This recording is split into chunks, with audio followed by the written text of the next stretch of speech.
Now, you couldn't envision something like this happening in every, where we cite our universities. So, for example, at CONSA, where you have Taita Taveta University, for example, you could end up with creating this innovation ecosystem that facilitates the delivery of total education, what I call total experience-based, or experience-based total education. So in the UK, what we have is a very nice structure that you can see on this particular slide, with the Engineering Council at the center of it. And you can actually see that the EC regulates the engineering profession and maintains standards. We have 36 professional institutions, PIs, and their licensing bodies of the Engineering Council. They hold a register of the Engineering Council, and the criteria that are set out for training are set out in the UK Standard Professional Engineering Competence. You can see in this nice diagram the education of art, the role of industry, government, and those professional institutions, and the qualifications that we get and the various routes. And you can see the role that's played by professional development and experience, what we also refer to as extended learning. So it's all built in our total education concept, the formal part of education, the professional development and experience-led, and it's all linked together, and you can see the qualifications that arise from that kind of training. So this is the kind of thing that we really need to make sure that even in our discipline of surveying, geodesy, geospatial and geomatic engineering that we follow. So at Imperial College London, by the way, the second best university in the world after MIT, we do have a dedicated institute for extended learning, or continuing professional development. So just a few words of what we do there. We recognize lifelong learning as a continuous development of skills and knowledge throughout one's career and life. And there are many benefits, both to organizations and to society at large, in terms of driving innovation, resilience, sustained personal and professional development. And there are benefits for everybody. So there are benefits for companies in terms of continuous skills development, adaptability, which means staff respond to new challenges, technology and business models, knowledge sharing, that is encouraging collaboration and cross-functional learning, talent retention and engagement, and critically for individuals, it enhances employability, personal growth, cognitive skills, and so on. And if we follow a whole of society system of systems approach that I envision, then the whole of society moves forward, and therefore those particular threats that I talked about earlier, those which are also encapsulated in the sustainable development goals, will be delivered. So why would you want to come to Imperial? As I said, world-class expertise, industry-relevant programs that are designed with real-world applications, addressing the latest challenges and so on. They're flexible and tailored learning, interactive and practical approaches, emphasizing hands-on learning experience, case studies, simulations, group projects. We also have a global network and collaboration. As I said, we need everybody to work together, and of course the university has a great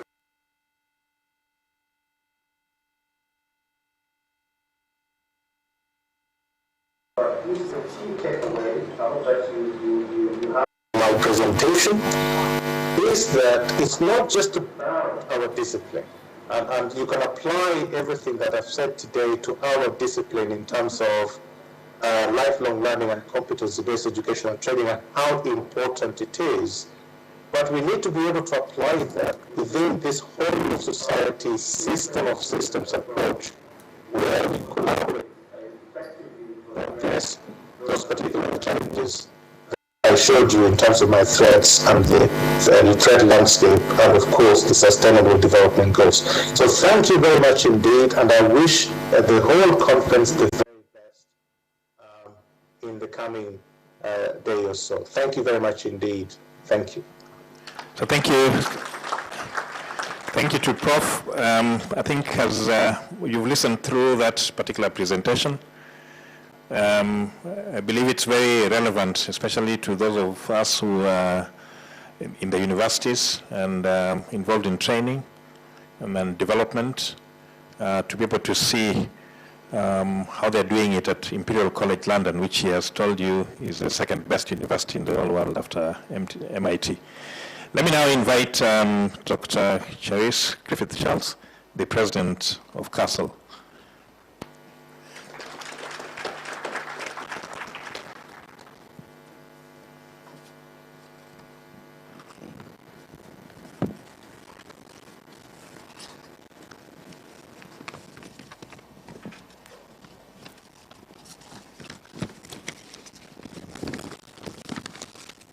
My take, all protocols that haven't been observed, but I still wish to recognize our distinguished guests and also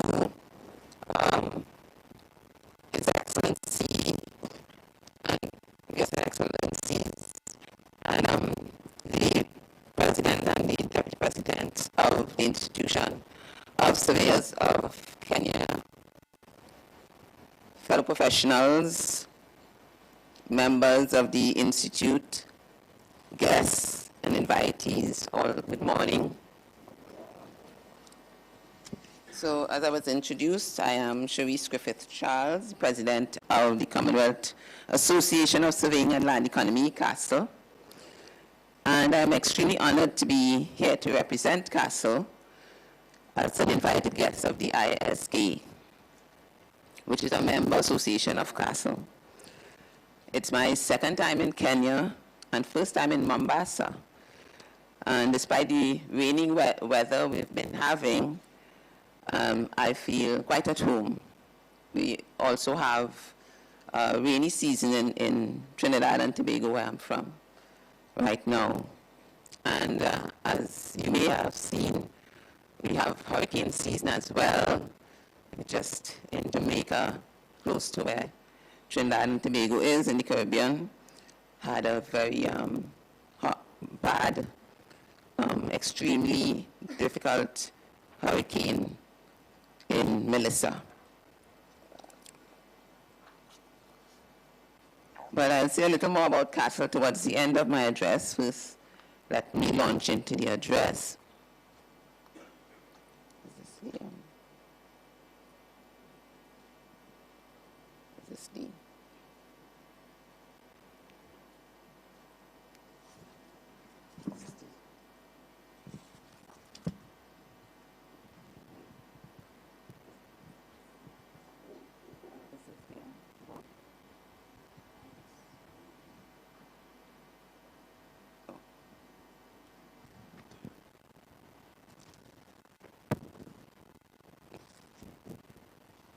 So I'm from Trinidad and Tobago, and while I've done research in a few different countries in the Caribbean and other countries in the world, I probably know far less about than you do about the climate environment.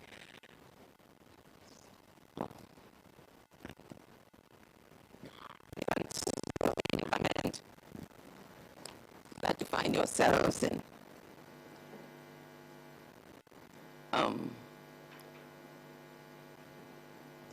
But the conference team, the land professionals,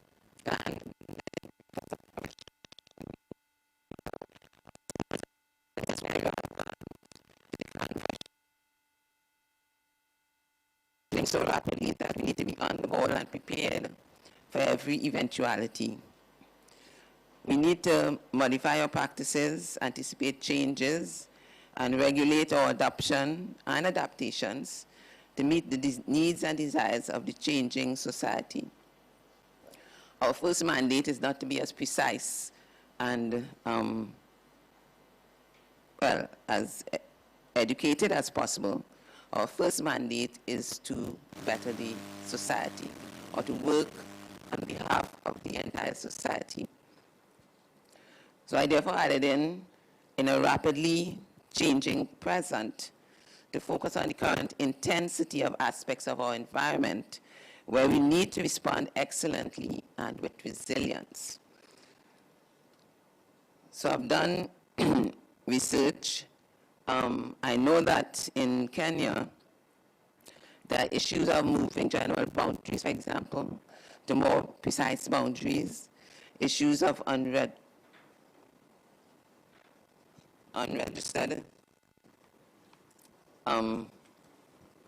persons performing surveys, a slow adjudication and titling process, and slow institutions, state institutions. And these are all things we experience in Trinidad and Tobago as well. And I'm sure in many areas of the Commonwealth. It seems that things move slowly in surveying, while some things also move quickly. I did participate in a collaborative project some years ago that compared the process of recording the informant in the matrimony with some of the same processes in the Caribbean.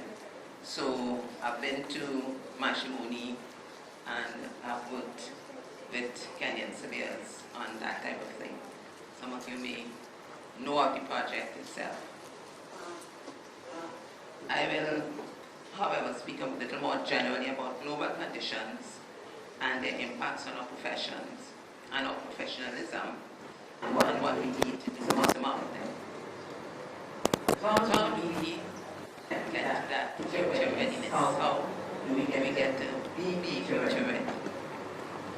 To be future ready, we need to look at current trends and then anticipate future occurrences. So we look at what's occurring in the world and how it impacts on our professions. I picked three major ones that are moving very, very quickly. And those are, of course, AI, climate change, and our global sociopolitics. Our time when changes in society happen quite slowly, or relatively slowly. We were able to accept, gain acceptance of the changes and have it become part of our lives. For example, we have been phones and landlines for very many years before it changed to more or less phones. But now the rate of change of research and development is exponential. It's moving very rapidly, and so we don't have time to adapt and change, to get comfortable with changes and move ahead.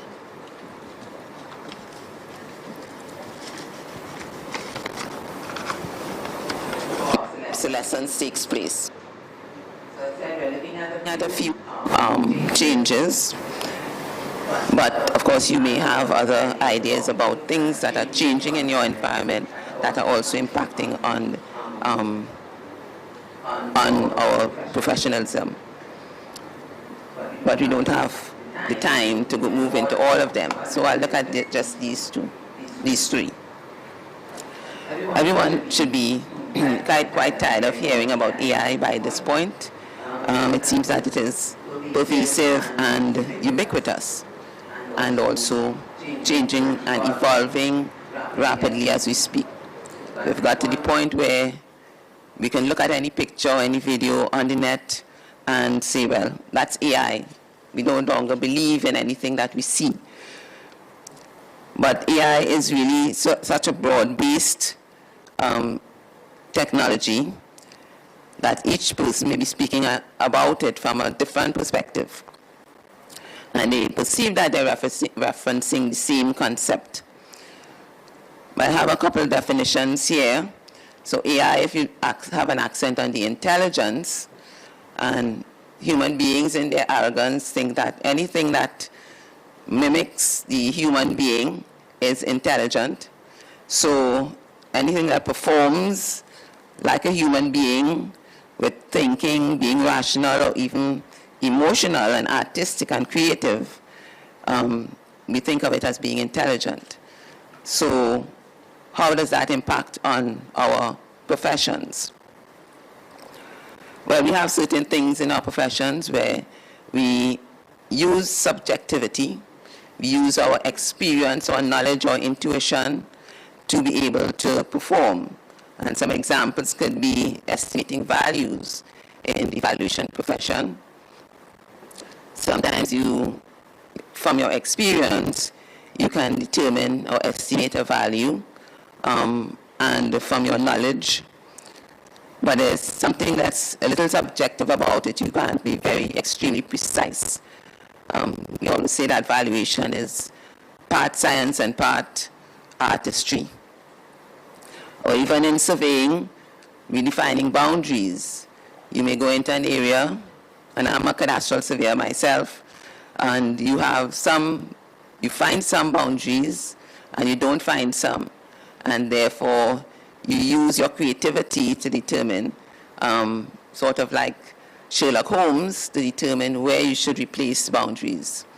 So that's a little bit like the intelligence of AI. But AI can also be defined with the accent on artificial.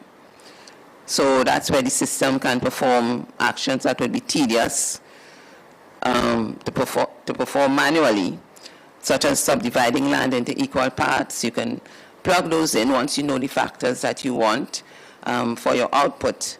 You plug those in and the AI can perform it. So, and writing valuation reports as well. You can plug in a template and it can help in providing those valuation reports. So those are things that AI can help us with. Oh. Is it on?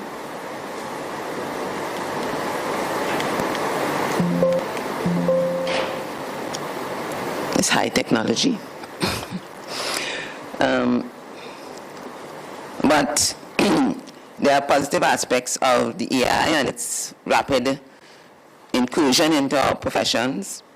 Of course, it makes your work more efficient, your data acquisition more efficient, and we're accustomed to using technology to have it improve our jobs. We take out the most up-to-date GPS and the most up-to-date whatever other technology, total stations, etc. And we are required to determine how we can use the AI technology to reduce our workload, to produce more efficiently, and to make our output more precise. All our reporting can be generated using AI. It follows a template or format, so that's a positive aspect of this fast-changing AI. But there are several negative aspects. AI requires large amounts of energy and resources, including water, and this is damaging to the environment. So landed professionals may need to be the ones to even measure and cost how it impacts on the environment. But we also understand that it can impact on the integrity of our data. What if the data required for preparation of a survey plan or the valuation of a complicated property or the determination of costs for a construction project were not based on observations but on some extrapolations collated by AI and presented erroneously or unethically as fact? And we may not be the ones actually acquiring the data. Somebody may acquire the data for us, pass it on to us, the technical aspects, and then we analyze and present the report. What if they don't declare that it was used from AI? AI can't derive data that does not already exist, so it will just pull from the net, pull old data to come to a conclusion.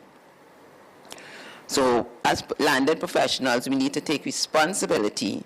Either we state or we put into the rules that the data was acquired using AI, or we make it mandatory to state that AI was not used in the gathering of the data.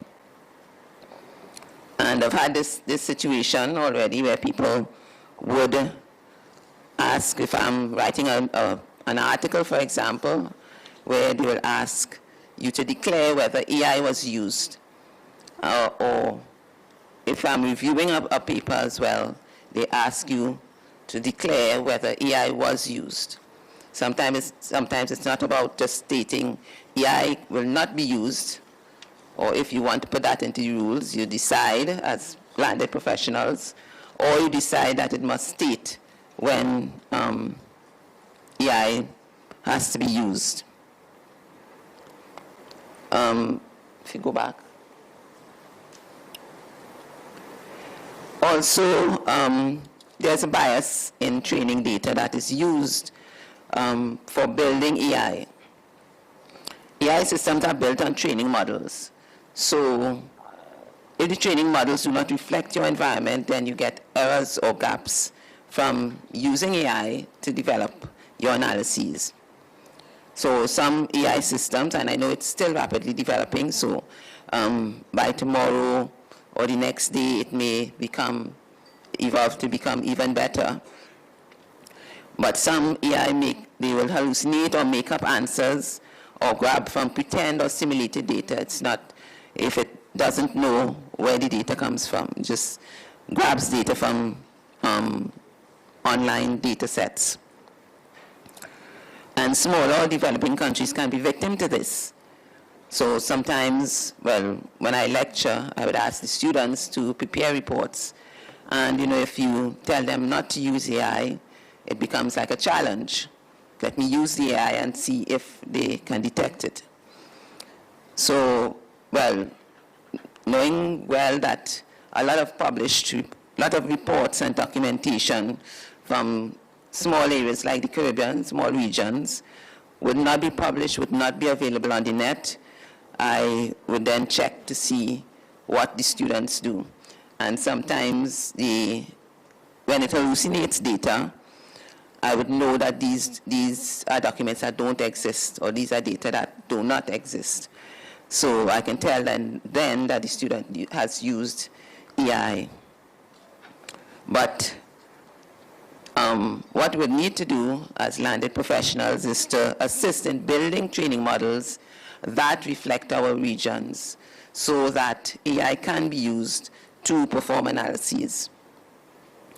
For example, the University of the West Indies, where I'm from, is currently trying to build a more relevant training models and AI systems so that some of our data can be put in so that analyses can be performed.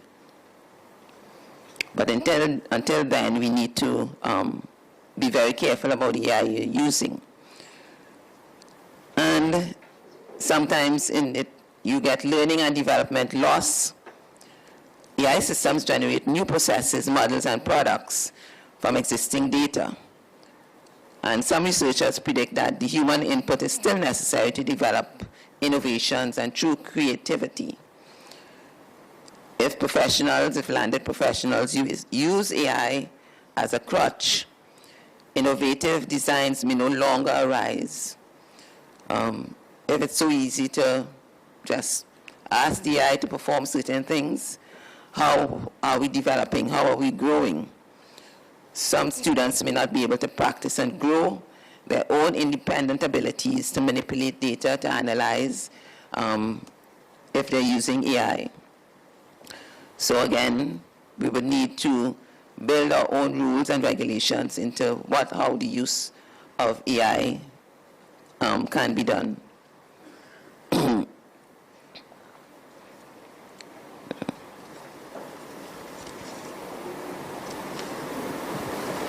Yes. Climate change and the impact on landed professionals.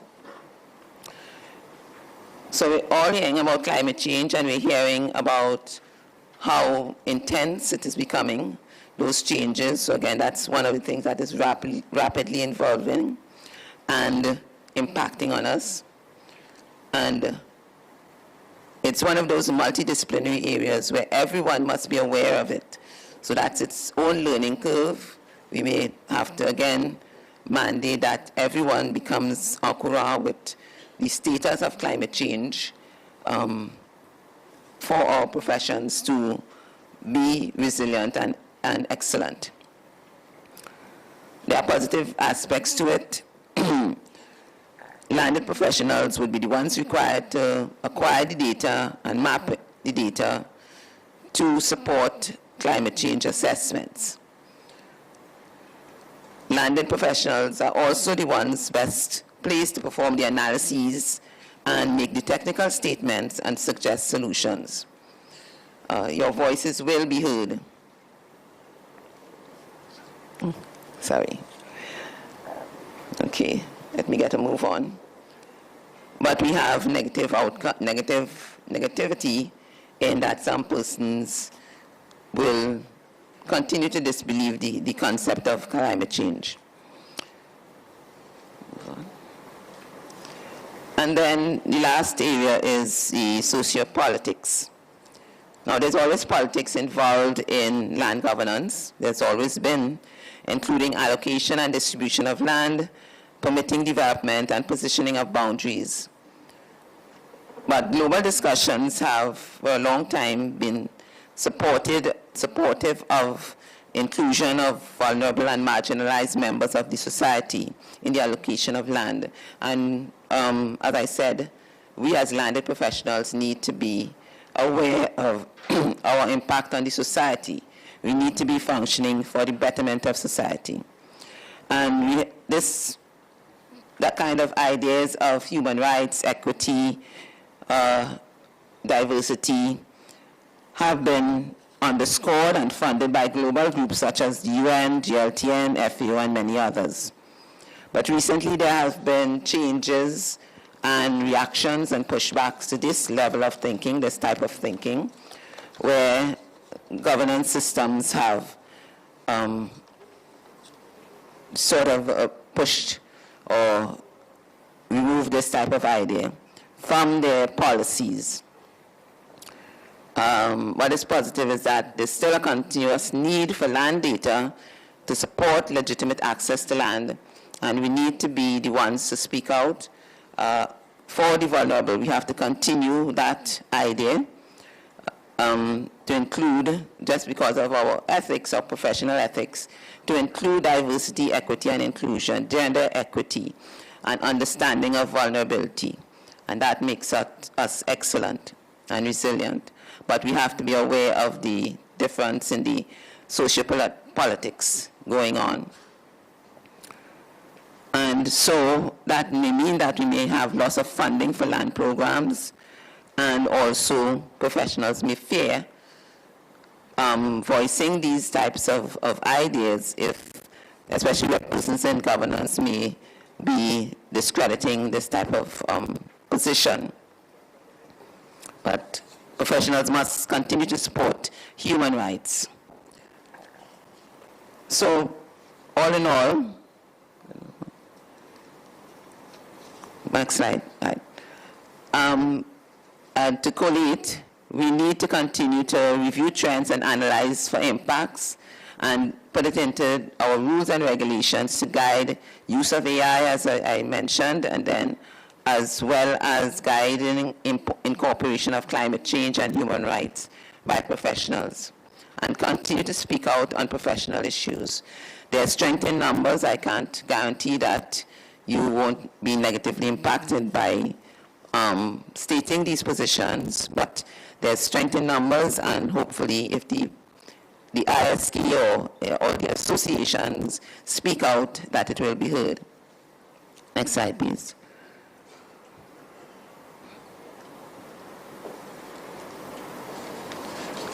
But how can CASLE help in our being future ready? Now, CASLE has recently regrouped and reiterated its commitment to strengthening professional links between and among Commonwealth and other countries.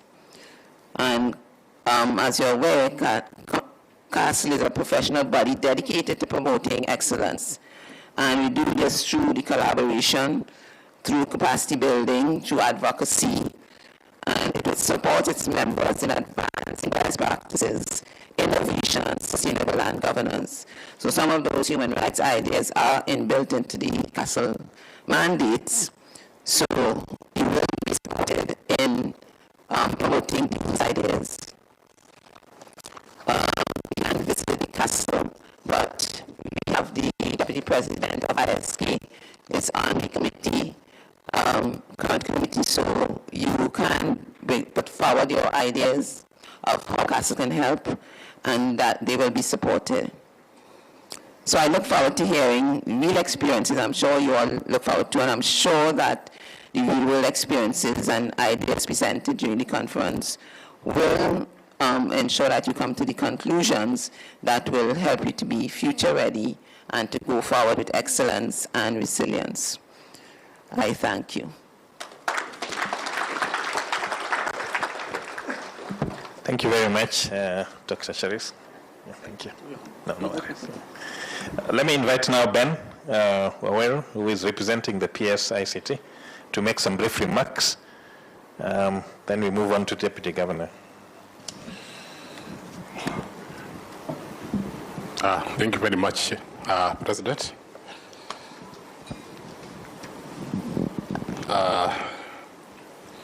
Ladies and gentlemen, good morning.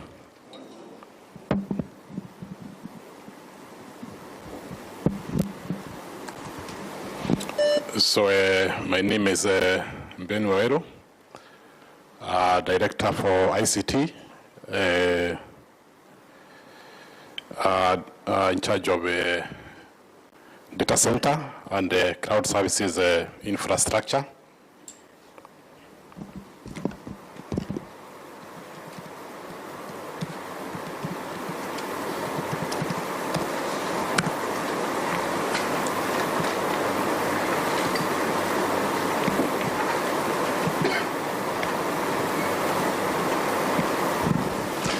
In charge of data center and cloud services infrastructure, and here to present our PS, Engineer John Tanui, who had really wanted to be with us today, but due to other assignments, he couldn't. So allow me to go direct to his speech in the interest of time. His Excellency, Honorable Musalia Mudavadi, EGH, Prime Cabinet Secretary and the Minister for Foreign Affairs, ably presented by Professor Saukat, PS for Science, Research and Innovation, His Excellency Honorable Francis Mwangangi, Deputy Governor, Machakos County, Mr. John Warubego, OGW, Deputy Data Commissioner, the President of IAK, the President of Commonwealth Association of Surveying and Land Economy, the Chairperson of the FIG, Young Surveyors Network, African Region, distinguished members of ISK, distinguished delegates, development partners, members of academia, government officials and students. Good morning once again. Distinguished guests, ladies and gentlemen, it's a great honor and a privilege to join you at this landmark gathering, the 10th ISK Africa Conference, held under the theme Future-Landed Professionals, fostering excellence and resilience.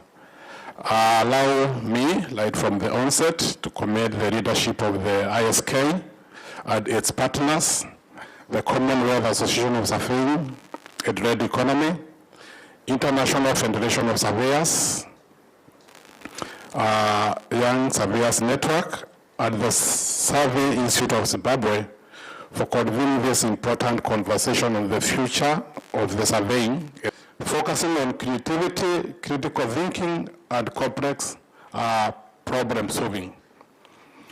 Incentives and funding for research initiatives and innovations that focus on promoting excellence and resilience. The government also provides an ecosystem that boosts collaborations and partnerships by facilitating partnerships between industry, academia, and the startups to drive innovation and knowledge sharing. Distinguished guests, ladies and gentlemen, the 10th Africa Regional Conference comes at a time when technology and digital transformation are reshaping every aspect of our economies and societies. The land and built environment sector not exempted. The government of Kenya, through the State Department of ICT and the Digital Economy, has prioritized the digitization of key public sectors, including land administration, under the digital transformation agenda. Initiatives such as Avisasa, the digital land information system, demonstrate our shared commitment to transparency, efficiency, and accountability in land governance. Our goal is to create a connected, data-driven Kenya where land records, planning systems, land titling, valuation data, and geospatial resources are securely digitized and made interoperable and accessible to all stakeholders. The end result is to create efficiency in the delivery of service in the public sector. Distinguished guests, ladies and gentlemen, on the role of ICT in land governance, the integration of ICTs and geospatial technologies from AI and drones to blockchain and digital twins has the potential to revolutionize the surveying profession. Through digital mapping, smart contracts, and geospatial analytics, we can enhance accuracy, reduce disputes, and promote sustainable urban and rural development. The digital economy is now the new frontier of growth. When combined with geospatial intelligence, it becomes a foundation for smart cities, climate resilience, and efficient land management. Kenya continues to support innovations through the Konza Technopolis, digital innovation hubs, and the national digital infrastructure projects that anchor these transformations. Ladies and gentlemen, I'm delighted that this conference integrates the FIG Young Surveyors African Forum, bringing forth the role of the youth in the development process of Kenya and Africa at large. The young surveyors and the youth in general hold the future of the nation and the continent. The youth are a target of the various government initiatives aimed at employment creation. In our quest to support the youth and the young professionals of government, we are investing heavily in digital skills training, capacity building, such as programs such as Jitume, Ajira Digital, the Kenya Innovation Bridge, to empower the youth to leverage technology in their fields. Further, the government, in collaboration with the World Bank, has initiated a national youth opportunities towards advancement Nyota program, which is aimed to create jobs, build skills, and support young entrepreneurs in Kenya. I take this opportunity to welcome all of you to partner with us in this noble quest to create jobs and wealth for our country. Further, I urge our young surveyors and professionals to embrace emerging technologies, to innovate within their professionals, and to champion integrity and excellence in all they do. That is the route to greater success in your endeavors. Ladies and gentlemen, the Kenya's Midterm Plan 4, known as a Bottom-Up Economic Transformation Agenda, BETTER, recognize the role of ICT and innovation in unlocking value across all sectors, including housing, land development, and infrastructure. The digital superhighway and the creative economy pillar of the BETTER plan envisages construction of digital infrastructure, which includes 100,000 kilometers of national fiber optic fiber optic connectivity to fast-track broadband expansion, establish over 25,000 public Wi-Fi hotspots in both urban and rural areas, establish 1,450 digital hubs across the country, digitize and automate 80% of the government services to improve efficiency and training on digital literacy to prepare our youth for online work. We are therefore fostering public-private partnership and regional cooperation to promote data-driven decision-making and harmonized professional standards across the continent. The African Continental Free Trade Area provides a timely opportunity to deepen cross-border collaboration, knowledge exchange, and innovation in the surveying and digital economy sectors. Kenya is in the forefront towards the realization of the cross-border collaboration opportunities through connectivity infrastructures. Ladies and gentlemen, as we embrace innovation, let us remember that the technology must serve humanity and not replace it.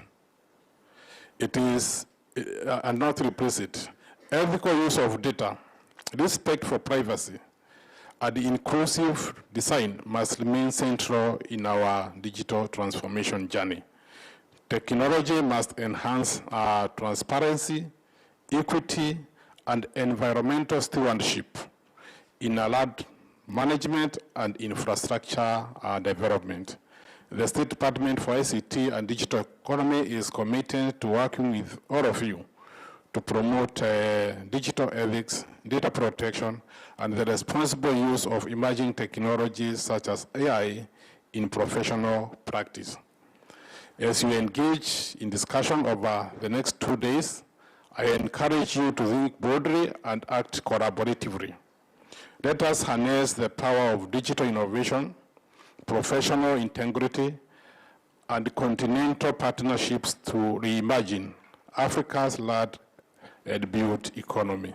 Let us envision a future where technology drives transparency, data fosters inclusion, and surveyors become digital architects of sustainable development.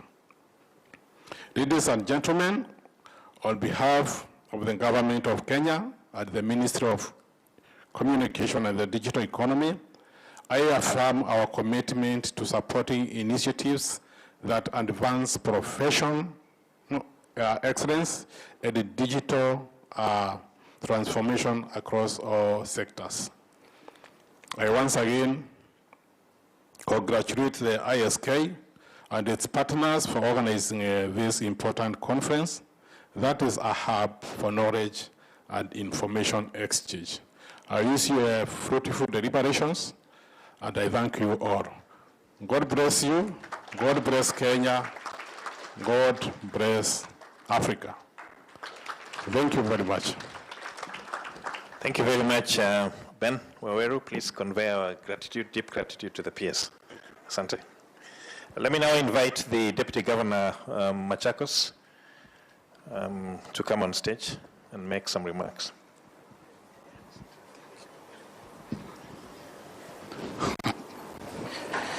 Mr. President, it is not easy to address professionals who knows their work, especially when you come from that other side of the world. Now, to the peers representing heavily our Prime Cabinet Secretary and my fellow delegates, allow me to introduce myself. I'm Francis Mwangangi, currently serving as Deputy Governor, Machakos County. For those who come from outside this country, Kenya, where you are now, has 47 entities called counties. In those counties, there is governance. So I come from one of those entities called Machakos. I've seen and heard much about what you do. We interact every day with what you do.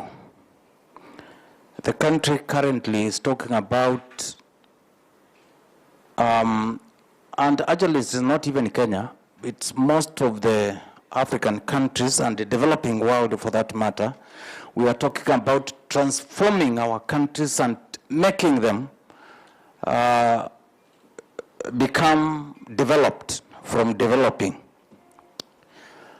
To do that, I believe strongly there is something called urban planning, urban development. And this is where many of us, over 3/4 of us here, do their work. In Kenya, we have currently Vision 2030, a blueprint development plan that is spurring the country to the next level of development. Over 68% of what is contained in that development plan, without you, it cannot be implemented. That shows how important, how critically important you are when it comes to transformation of our nation.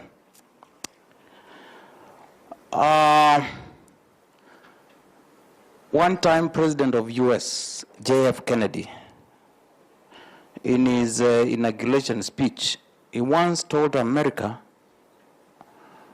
ask not what the America can do to you, but what you can do to your country, America. Now that the transformation resolves around what we do as land professionals, please let's increase the level of transformation, the level of engagement, the level of professionalism, the level of ICT, information technology. It's very important. And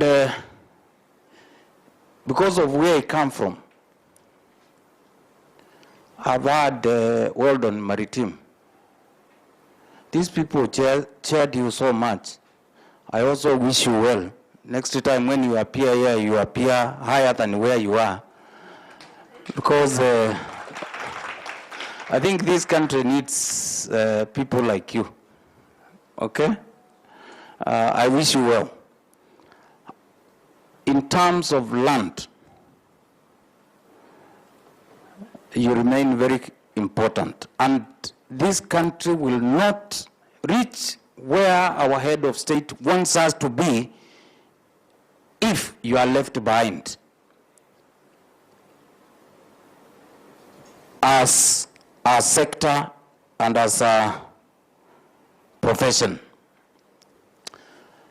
Because I had been given 4 minutes and I promised to use 2, allow me to make my last statement, which is, it's very important because of what so far I've had, because of what I've read, because of what, when I got in this invitation, I started to dig in. What is this? What am I supposed to do? What am I supposed to say? I think going forward, because much of what you do is now devolved to counties, maybe when you have the 11th conference, involve counties more. And why am I saying this? It's because now under counties, you are facing probably a lot of challenges when executing your mandate. You need policy change. You need some specific issues to be addressed in specific counties. So please, as we move towards globalizing this meeting, because it is actually, and it is very important because we are networking globally, knowing what is happening in Nigeria, West Africa, South, Central, North, and outside the continent, please ensure also our counties are engaged so that whatever can make your work effective, easy, and faster, efficient, it's also fast-tracked. And finally, Bwana PS, through again Council of Governors, have realized these professionals, they will tell you sometimes here in Mombasa, you might transact business here, and as you move to the next county here, you are required maybe to pay again something you paid in a different country, and also another taxation by the national government. I think Director Maritime, that is something we need to engage at the level of Council of Governors so that we can make the work of these professionals so easy, efficient, effective to implement the country. So thank you so much. Thank you. Thank you very much, the Honorable Francis Mungangi, Deputy Governor Machakos, and thank you very much for gracing our occasion. I ask you to stay on during the day so that you can be able to engage further with our members. At this moment, ladies and gentlemen, let me now invite our chief guest, Professor Shaukat Abdul Razak, who is representing the Prime Cabinet Secretary. Karibu.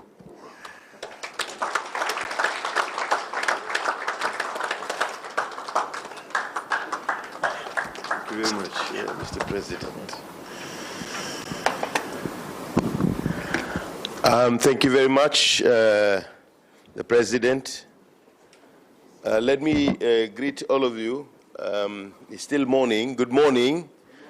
I think you've been sitting for a while now. If you don't mind, you want to stand up just to stretch a little bit, because I have a very powerful message from His Excellency, ISK number 283. Yeah, he's a member of this very important association.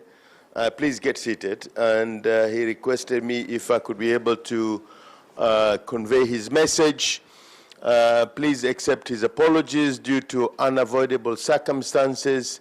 He was not able to join you, but he really wanted to be here. Mr. President and the Deputy President, His Excellency Deputy Governor, my brother who is representing the PS, the President of the Commonwealth Association, the Chairperson of FIG, Surveyors Network Africa, distinguished members of the institution, Surveyors of Kenya, delegates, professionals from across Africa and Commonwealth, distinguished ladies and gentlemen. I have a speech to read on behalf of His Excellency Dr. Musalia Mudavadi, which I will do, and then I will be able to make my own very brief personal remarks. It's great honor and privilege to join you this morning at this historical convergence, the 10th ISK Africa Regional Conference, with the theme Future Landed Professionals Fostering Excellence and Resilience. Allow me first to commend the leadership of the institutions of Surveyors of Kenya and its partners, the Commonwealth Association of Surveyors and the Land Economy, and the International Federation of Surveyors for the visionary collaboration. And this is a very clear testimony. You can see a large number of people who have gathered here in this very beautiful city of Mombasa. You have demonstrated that when professional institutions unite across generation and borders, the result is not only intellectual enrichment, but shaping of better and more sustainable Africa. And I think when you listen to what the Professor Ochieng was talking about, you could hear a lot of that aspect of sustainability. Whatever we do in our work, we have to make sure it goes beyond our tenure. So sustainability is very, very critical. Mombasa continues to be a city of connection where cultures, trade, roots, and ideas meet. It is therefore fitting that we gather here to reflect on how as land professionals can connect knowledge, technology, and governance for betterment of Kenya and, of course, the entire continent of Africa. Distinguished guests, ladies and gentlemen, this conference represents more than just professional event. It is a continental conversation about how Africa will manage its most fundamental resource, that is land. And a lot of colleagues who have just spoken before this, you have really talked about it. Maritime went to really mention the importance on how, if we do not manage it very well, instead of being a valuable asset, it can even cause trouble. So it's very important that we have this conversation, all of us. From the earliest civilization, land has been the foundation of sovereignty, identity, and development. Yet in modern times, land has also become the center of contestation, environmental strains, and of course, urban pressure. Through this joint conference, we are affirming that surveyors and built environment professionals are national builders, policy influencers, and stewards of sustainable transformation. The conference thematic focus on land, governance, smart technologies, urban development, and geospatial innovation reflects the urgency with which we must approach African growth trajectory. Distinguished guests, ladies and gentlemen, Africa today is at crossroads. Our population is youthful and expanding. Our cities are growing faster than ever before. Our economies are becoming increasingly digital and interconnected. In this context, the work of surveyors, valuers, land administrators, and geospatial experts become indispensable. You are the people who determine how cities expand, how resources are managed, and how housing is planned and how infrastructure is also built. You translate physical spaces into engines of productivity and human dignity. But with this critical role comes an equally great responsibility to uphold professionalism, ethics, integrity in managing land and property resources. The future of our continent depends on how well we balance development and sustainability, private rights with public interest, and innovation with inclusion.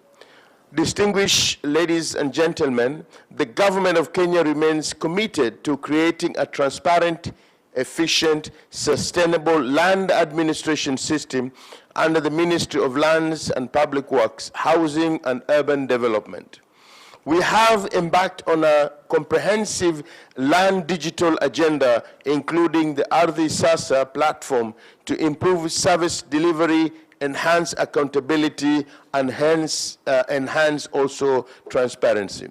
We are also advancing urban renewal, affordable housing, and infrastructure programs aligned with the bottom-up economic transformative agenda of what we usually call better of the government. And I'm sure you are fully aware of this. Quite a number of Kenyans have taken full advantage of these low-cost housing opportunities. And I want to encourage the young fellows who are also in this room, please do not be left behind.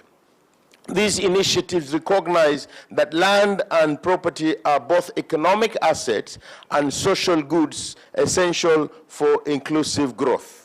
I take this opportunity to assure land and built environment professionals that the government values and relies on professional bodies such as the Institute of Surveyors of Kenya to provide technical guidance, policy insights, and ethical leadership in these national efforts. The government has invested in creating special economic zones and export processing zones so as to expand the economy from the lower to higher middle income status in the medium and long term. Ladies and gentlemen, I am particularly encouraged by the integration of the 4th FIG Young Surveyors Africa Forum within this conference. And I think this is extremely important. I just want to add here, because then you can also be able to have the opportunity to do the mentorship. You can also be able to have that opportunity to do the cross-pollination, if you like, that you can be able to strengthen your network and share ideas and information on whatever caliber you are or whatever country you come from, and so that we can have a very strong and resilient institution as well. Let me emphasize, building the future requires an intentional and deliberate focus on the youth and the young professionals in land and build sector. I would like to speak to the youth, or should I say the young surveyors in the conference.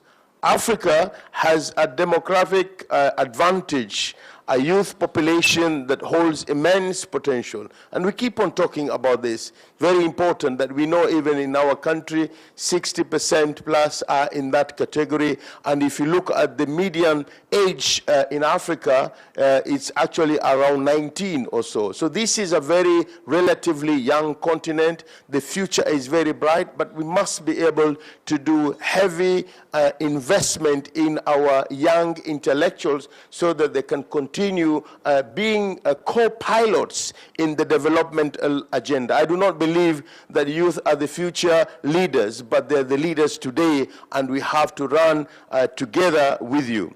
The young, brilliant minds in this room and across the globe possess a unique combination of creativity, energy, and adaptability that are indispensable in navigating the challenges and the opportunity presented by the 21st century. Distinguished guests, ladies and gentlemen, the youth are the heartbeat of any nation. It is our energy, creativity, and innovation that can propel our society to new heights. In Africa, and indeed in Kenya, we have one of the youngest population in the world, which I've just said earlier, with a median age significantly lower than that part of many other countries. It is an opportunity because the youth are the tremendous source of dynamism and tap potential and fresh ideas that can drive transformation in the land and build sector. Our youth of today are digital natives as well. They are grown up in a world where smartphones, the internet, and social media are the norms. And I think we really need to take advantage of this. You have a smartphone in your hand, and you have literally the entire globe within your reach, that you can be able to gather, you can be able to get information, but we must make sure that we do that direction so that we can make good use of that particular information. Online education platforms, for instance, have revolutionized the way young people learn. They provide access to wealth of knowledge around the world, making education more inclusive and accessible. And I think we have this Open University in Kenya. We also have the Kenya ISK at the Konza. All these are great opportunities that we can take full advantage of. With the rise of e-economy and digital marketing, young people can now start their businesses with minimal capital.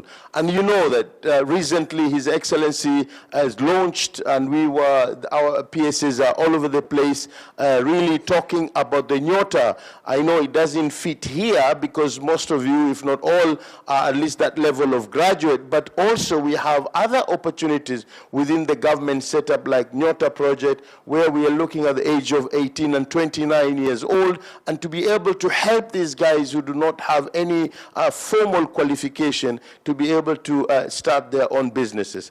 By doing so, we do not only create job opportunities, but also foster a culture of self-reliance and innovation. To young surveyors present, the torch of professionalism is being passed to you. Carry it with integrity, and I'm underlining that word integrity because this is one of the challenges that we have. Curiosity and courage. The continent transformation will be shaped by your innovation.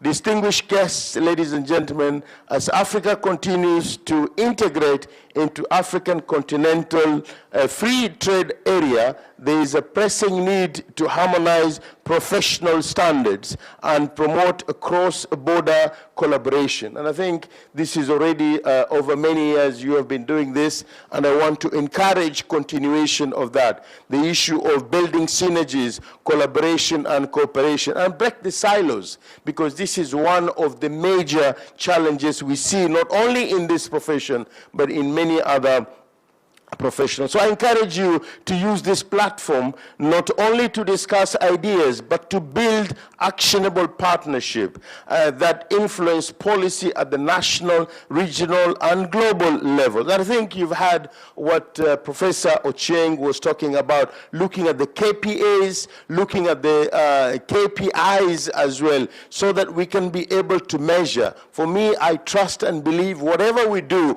we must be able to do the socialization of it. That means we must be able to touch the society and be able to have a positive impact using our professionals. So distinguished guests, ladies and gentlemen, in an area defined by the climate change, urbanization, technological disruption, the survey professional must continuously adapt.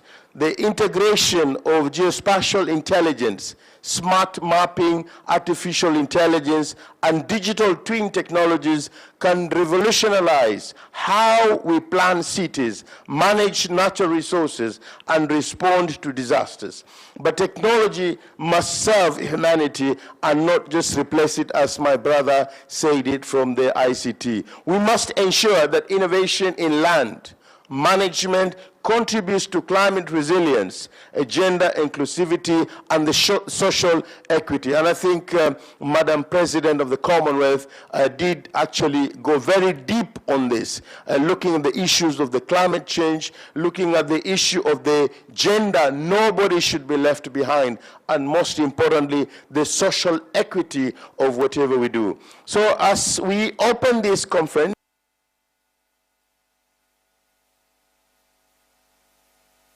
I should stop. If it was my statement, I would have stopped by then. But it is for His Excellency. So just few paragraphs. As we open this conference, I urge each delegate to engage with a purpose and passion. Let your deliberations here in Mombasa inspire new ideas, strong institutions, and lasting partnership. Let us envisage an Africa where land is not a source of conflict, but a foundation for peace and prosperity. And an Africa where surveyors are not just professionals, but custodians of equitable development. And an Africa where technology and ethics work hand in hand to build sustainable communities. So once again, I want really to take this opportunity to applaud the instructions of the Surveyors of Kenya, the Survey Institute of Zimbabwe, the Institute of Surveyors of Uganda, CASLE, the FIG, for their leadership in convening this transformative gathering. And I think this is a very clear testimony of what we can be able to get from collaboration and cooperation. So on behalf of the government of Kenya, I reaffirm our support to your noble work and our commitment to collaborate in building a continent where every parcel of land contributes to dignity, productivity, and sustainability. If I may pause for a second or two, Mr. President, distinguished ladies and gentlemen, we all know that almost 60% of the arable land in the world actually lies in Africa. Yet less than 10% of this global, we contribute to less percent of the global agricultural output. And most of the time, it is because, in my opinion, that we might not have the relevant policies and regulations that we need to put in place. But also, the things are changing now. Things are changing. We must be able to embrace science, research, and innovation. And we have had here, and especially for the young surveyors that are coming forward now, as you go into the future, it's going to be a different ball game. To what extent are we looking at issues such as the spatial satelliting, space science, artificial intelligence? All these are things that we really need to embrace as we go into the future. The population is ever increasing. In Africa, we are projecting almost 2.5 billion people by 2050.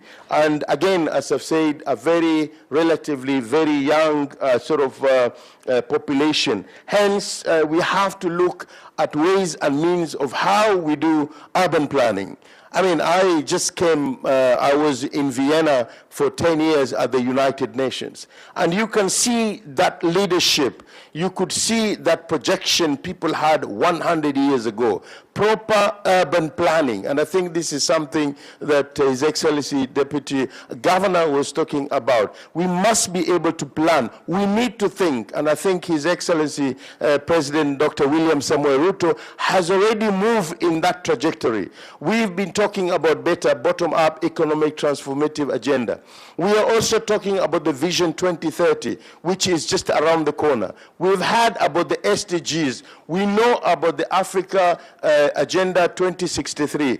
But His Excellency is telling us it is unacceptable that 60 years after independence, we are lagging behind, of which countries such as Singapore, Malaysia, right? We were at par with them early 60s. So he wants us to leapfrog. And the only way to do that is to make sure that we address certain challenges of the society. We must be able to have the visionary leaders. We must be able to embrace science, research, and innovation. So I really want to urge, as we go into our professionals, this is what the Singaporeans and Malaysians and South Korea did from early 60s. And it took them about 30 years to be where they are. I think it is possible.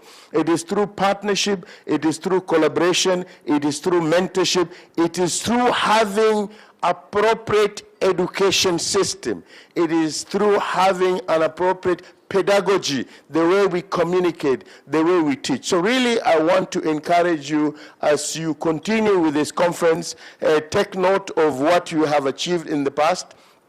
And let's think outside the box. Let's embrace new technologies. And if possible, let's create a new box. In my State Department, we are also available.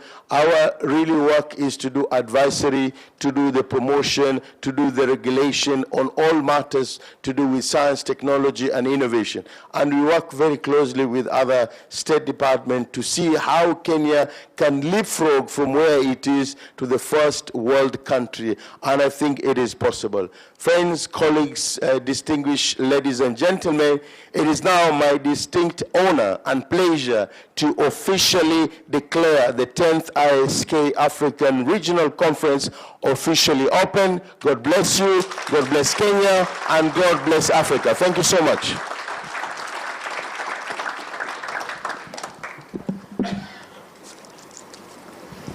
Thank you very much, Prof.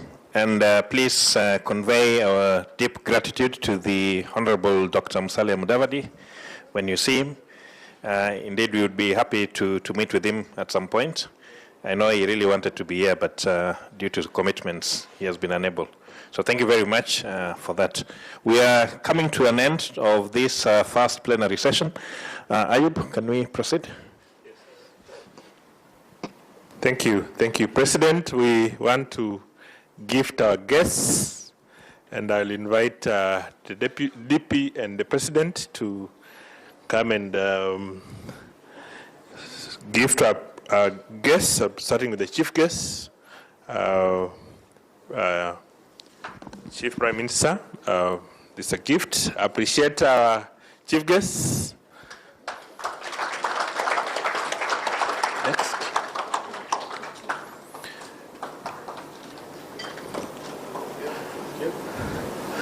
Thank you. The next one is to Engineer Tanui. PS, thank you. Thank you for honoring the invitation. Convey our appreciation. Asante sana. Appreciate PS.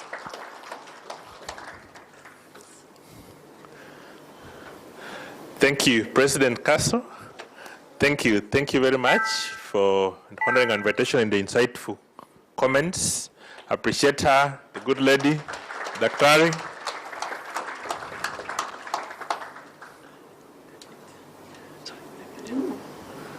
Yes, we have one for Deputy Governor. Thank you. Thank you very much. Appreciate him.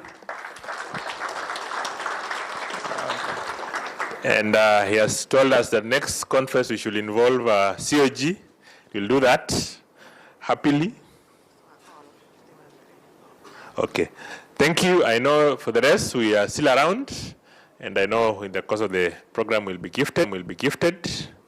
At this point in time, we'll have a group photo. Yes. So yes, just right here. It's raining outside, so you cannot be able to take from outside. You can just take it here. So we'll start with the panel that is here. Thereafter, we'll invite the council members and the guests who are here. Thank you. The guests, you can just, the council members, you can just join together with the guests and LOC. Council member, the guests, the speakers who are here, and LOC can just join for the group photo, quick one. Maybe because of the numbers, you can stand here. Yes, because of the number, most of us can stand here. Yes, they say evidence kwa makaratasi. Evidence is key. It's a big one. Good. Yeah, we can get closer. Some can join the stage. A group photo qualifies to be a group one if we have so many people, so it's okay.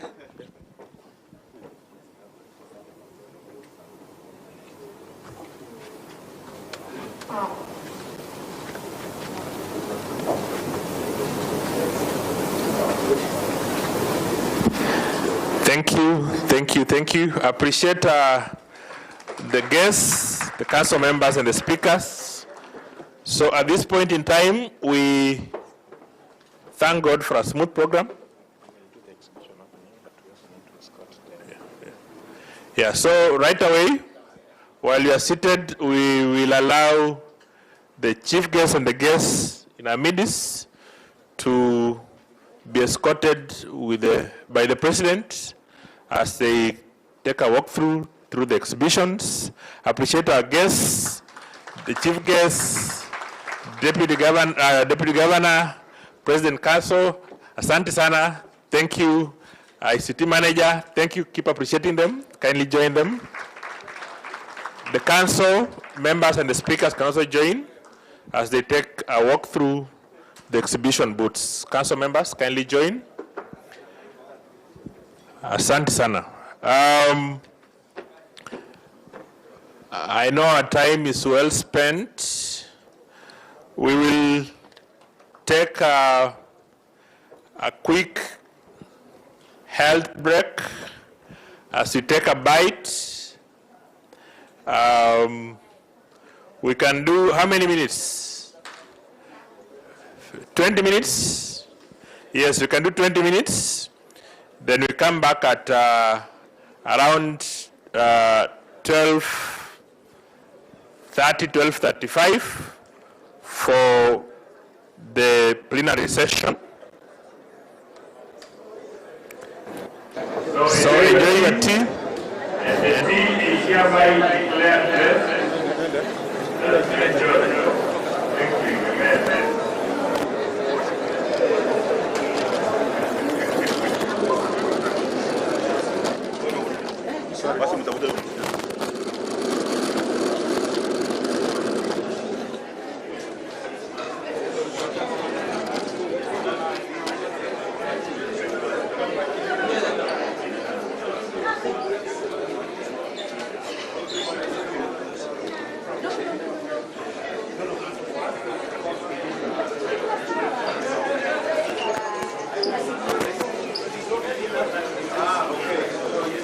You don't have issues with the sound and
Let's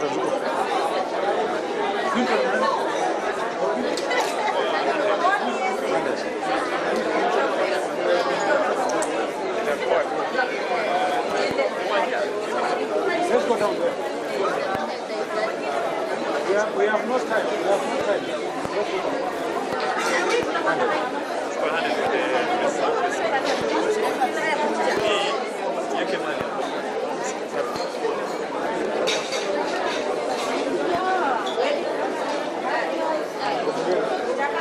Chini, si rumo liko chini kuna press conference hapo chini. Lakini kama hii sige itafika. Yes, ni wireless. Na by the way nataka kama itafika.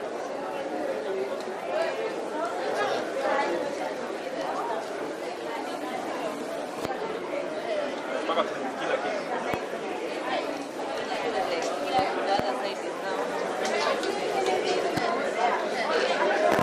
So, nenda. Nenda bana kwa.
wellness. Come to smoke cannabis. Doctor say make a pop one of this. Make me fly like say I'm Aladdin. Come bring some kind melodies. Oh, mama, myself no do pass like this. So many things inside of my jeans. Slide down, DBTs, DBTs.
John Walubengo, who will speak about data protection and collaboration for business sustainability. And then we have Mashilo Picheng, speaking on real estate futures, navigating disruption, technology, and climate risk in built environment. Please let us settle down so that we can start with the speaker. Start so that we take it on from there. Thank you, colleagues, for settling. John, karibu sana. Let me read a bit of his bio so that we know who we are dealing with. John is a deputy data commissioner. He was here before us earlier. He has various professional achievements, CISA, CDPSC, his OGW, he's doing his PhD while he continues to provide consultancy services.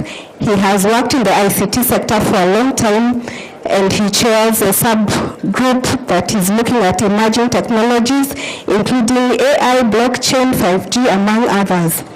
And before that, he was a member of the National Task Force on Blockchain and AI, as well as the Data Protection Task Force. So please give a round of applause and warmly welcome John Walubengo to make his presentation.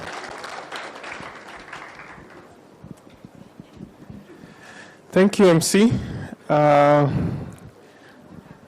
think you could project my presentation. Yes, there we go. So before I get into my presentation, I just want to discuss data protection from a very personal point of view. You as Kenyans, how would you feel when I tell you that in your homes you have a gadget that is probably collecting a lot of your personal information? And for me to confirm that, just by show of hand, how many of you have internet at home? Okay. So quite a big, almost 80% of us have a mobile operator or a service provider who sent technicians and they introduced a black or white box in your sitting room or bedroom that allows you to connect to the internet. Now this little gadget, as it provides you the service, it can also reveal a lot of information. So for example, the people from your mobile provider are able to see how many phones are connecting to that gadget. And with that information, they can make inference in terms of how big your household is. So for example, if I can see from the server room that there are 4 devices connecting to that, it's called a modem or router, the technicians in the server room can know the size of your household. And they can abuse that information. So for example, if I intend to rob you at night, I would rather go to a house that has 4 devices than one that has 12, because then I have fewer people to deal with. This gadget can also tell people in the server room what time your household goes to sleep. Because at around 9 p.m., there were 4 gadgets, now there are 2. By 11, it is only 1 gadget still active. By midnight, there is no activity. So I can know what time your household goes to sleep. This gadget, if I so wanted, can tell me which websites those 4 household people visited and for how long. This is very personal information. So you as a Kenyan, who protects your data? This is where we come in. The Office of the Data Protection Commissioner ensures that whoever brought that gadget to your household is not abusing your personal information. Now, replace yourselves as professionals who, like the service provider, collects a lot of personal information. If you're in the real estate or you're an agent, you have a database of your clients, the houses, the properties they own, where they are located, their names, their ID, their bank accounts. You have all that information. Who protects that information? It is the same office. We exist to ensure that the professionals who brought the gadget in your sitting room don't abuse the subscriber data. So in the same vein, you as professionals, as you collect Kenyan data, you should also provide the same safeties, the same trust that you expect from the mobile service providers. And the best way to do that is to communicate to your customers that you are registered with the Data Protection Commissioner. That is the whole essence of this session that I can now officially go into. I have about 7 slides. that I'll run through officially. If you can go to the next slide, or do we have a slide mover? Okay, next. Yeah, there we go. So it's a new office coming to effect in 2019. There's a whole Data Protection Act that was enacted. We got our first data commissioner a year later, 2020, Madam Immaculate Kasait. So we are, in terms of operations, about 5 years old, and we're guided by those 4 regulations. Next, please. This is just a summary of some of the functions we do. Enforcement, okay, that's something I should talk about. If one of your clients feel that you have violated their data, they can file a complaint with the Office of the Data Protection Commissioner, and it's very simple. Just go to the website and submit the complaint. And our enforcement office will investigate the complaint, and if they find that the professional or the data controller has violated sections of the Act, then the law empowers us to do penalties and compensate the individual. We also do various compliance activities and oversight, like we carry out inspections, we do audit. So we can randomly choose a property manager and do an audit or an inspection, just to make sure that they are securing their clients' data. Next, please. So these are some of the activities that you as professionals can do in order to comply with the law. First and foremost, as I insist, is registration. And registration is very simple. We have a booth out there with a team waiting to assist you in the journey. It is basically 4,000 shillings for 2 years. So I want to believe the cost is not an impediment. Probably knowledge is the challenge here rather than the cost of registration. The other thing I would probably encourage is, once you've gotten your registration certificate, you can use it as a competitive advantage. If a Kenyan has to choose between a property manager who is registered versus one who is not, definitely I would want to trust my data with a property manager who has shown that they are complying or they take care of my data more than the other. Okay, next.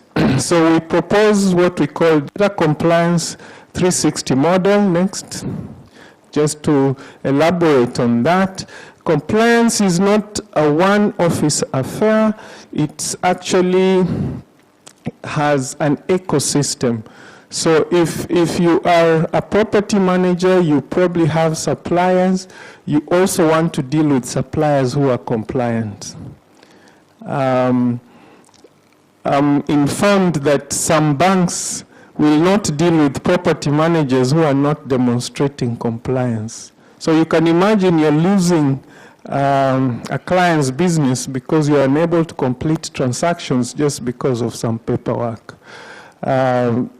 The whole value chain needs to be in the compliance framework. Next. So there's the legal aspect, there's the issue of sharing data. So registration is the beginning. Once you're registered, there are a couple of other day-to-day activities that one needs to be on top of. And I think they're listed here. We may not have time to go through each one of them.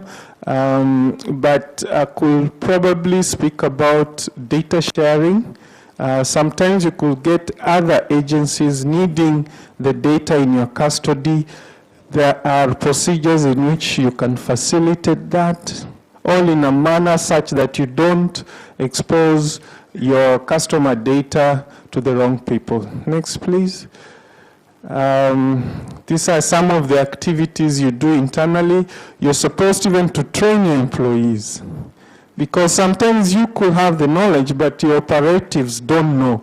So in the end, they leak your client data and expose you to some penalties. Next, please.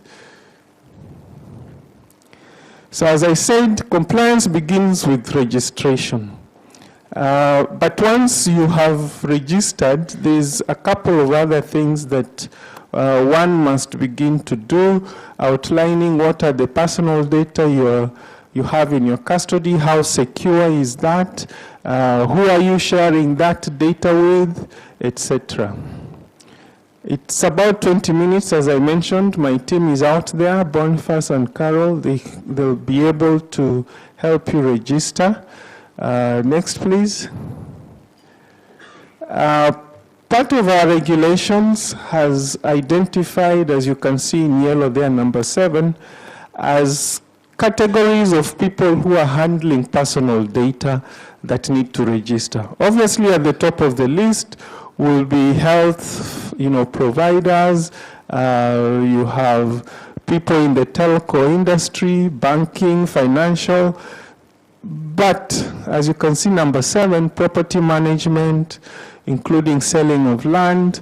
You are handling very pertinent personal data, and it's therefore necessary that you begin your compliance journey by registering. Next.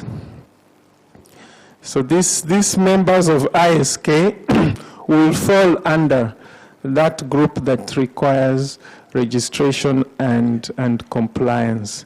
Next, please.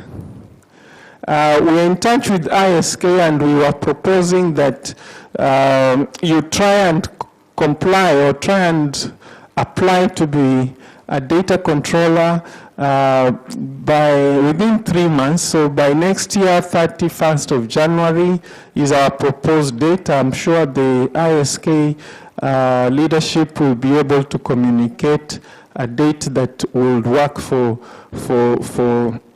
the membership, because as I started off, I don't want it to look like a punitive exercise. I'm trying to make it look, and I believe it is a competitive advantage.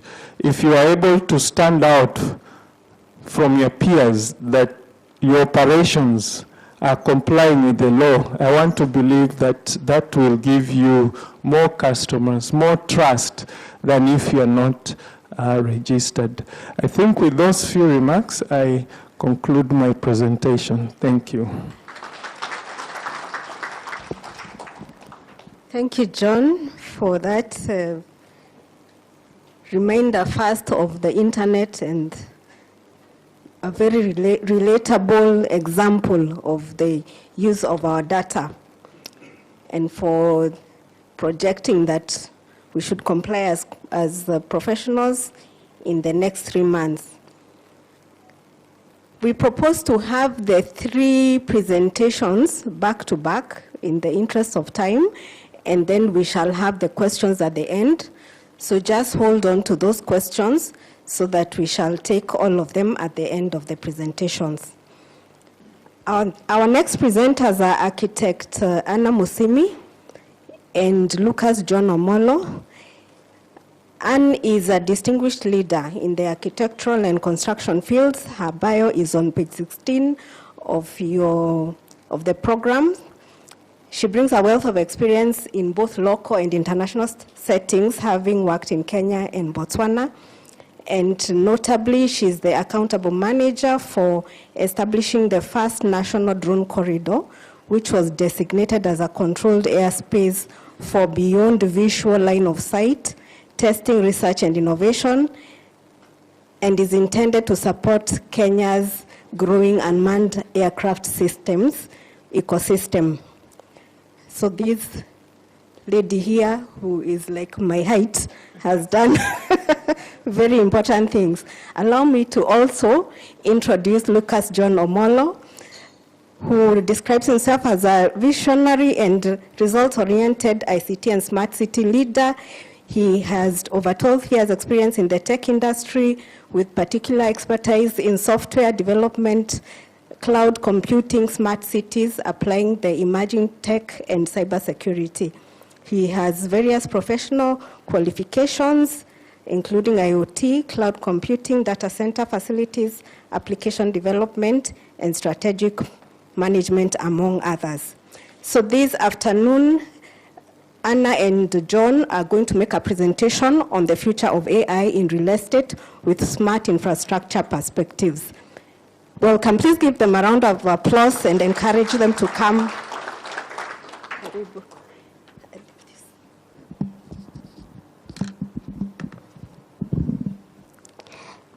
Thank you. Moderator, you'll allow me to recognize the technical teams from Konza. We have Evelyn, and we also have Peter, land surveyor. And with that, we also welcome you to our booth outside there. We're going to be discussing about the topic which we are given here. And I want to pass apologies from the CEO of Konza Technopolis. Really was to come and do this presentation. And I'm going to read through the word of the CEO of Konza Technopolis to these distinguished professionals. And then we'll have Lucas delve into details on the case study as described. So distinguished guests, esteemed colleagues, surveyors, and innovators, it says good morning, I should say good afternoon. It is an honor to join you today at this gathering of professionals who are shaping the landscape of our continent. Your theme, future-ready landed professionals, fostering excellence and resilience, resonates deeply with us because the future of our built environment depends on how we design, plan, and manage our spaces today. By 2050, Africa will host over 1.3 billion urban residents. The transformation calls for cities that are not just larger, but smarter, greener, and are more human-centered. At Konza Technopolis, the Kenya's Vision 2030 flagship project is actually a cornerstone within the vision itself, and we are building a model of urban innovation. Our mission is very clear: to make Konza Africa's Silicon Savannah, where innovation and sustainability converge. Konza was not conceived as sprawl, but it was meticulously master planned. Developed with global and local experts, the plan for 5,000-acre city is designed to accommodate over 240,000 people. Master planning at Konza is about designing intelligence into the city's DNA. The plan integrates the following: smart mobility networks, prioritizing walkability, electric transport, and efficient road systems, green corridors and open spaces covering over 30% of city to preserve environmental balance, integrated utilities from underground fiber optics and power cabling to automated water and waste systems, all managed through an integrated operational center, IOC. Our approach to infrastructure management is rooted in data. Recently, the President commissioned the Integrated Operations Center, which is the digital command hub, enabling real-time monitoring of all energy, water, waste, and security system. This model demonstrates how land and infrastructure management evolves from reactive maintenance to proactive intelligence, lessons that define the future of surveying and planning in Africa. Surveyors are now mapping the digital foundations of African smart cities. At Konza, survey data forms the backbone of every decision, from land evolution, from land valuation and zoning to sustainable construction. Just to mention, our base map was done by drones, as mentioned here. We have the first BVLOS approval in this country, and we are doing a lot of drone activities. So through partnerships, we are deploying GIS-based land management system to enhance accuracy and transparency.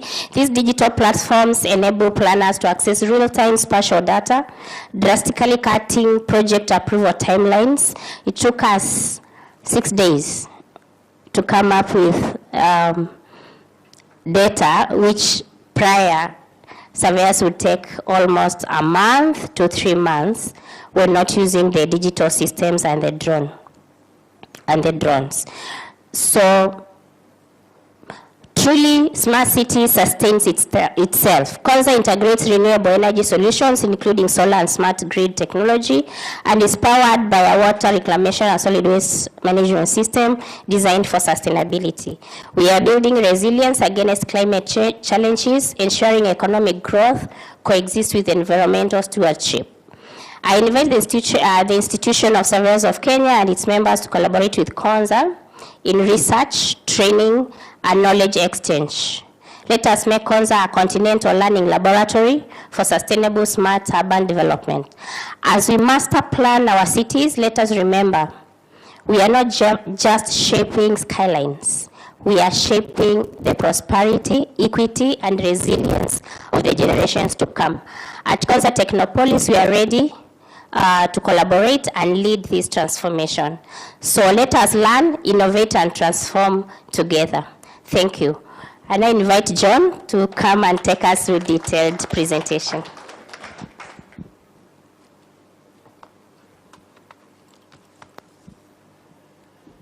Good. Thank you, Anna Musimi. So at CASLE, Anna is my colleague at CASLE. Okay.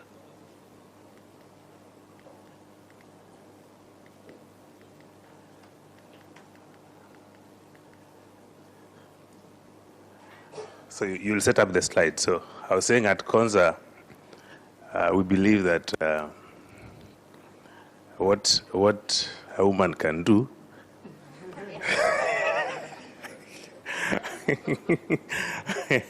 and we use that interchangeably. To ISK leadership, we are privileged to again be part of this useful conference or convention. I think we've been part of this for the last 6 or 7 years, and we really don't take it for granted, Mr. President and your team, for always extending to us the opportunity to share, but also to learn as far as what these great professionals are doing for our country. I'll basically be very brief, because I think my space is simply to talk about possibly the use cases of AI in real estate, and how this, because based on the theme, we are looking at the future of land professionals, and how is then technology going to be part and parcel of what we do. I just want to put a disclaimer that the impact of technology is not limited to this particular profession. It cuts across all. It cuts across accounting. It cuts across ICT, business people, and all other professions, because now ICT, as John has mentioned, is part and parcel of what we do. Actually, it's our life. It's part and parcel of, you can imagine, probably by a show of hands, how many, because I know this is what happens, how many people in this room, when you wake up, the first thing that you'll want to check is your phone?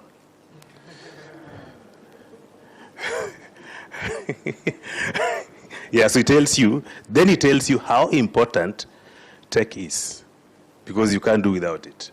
And I don't think now there is anyone who can survive. Can you walk to your office, then you realize that you don't have your phone?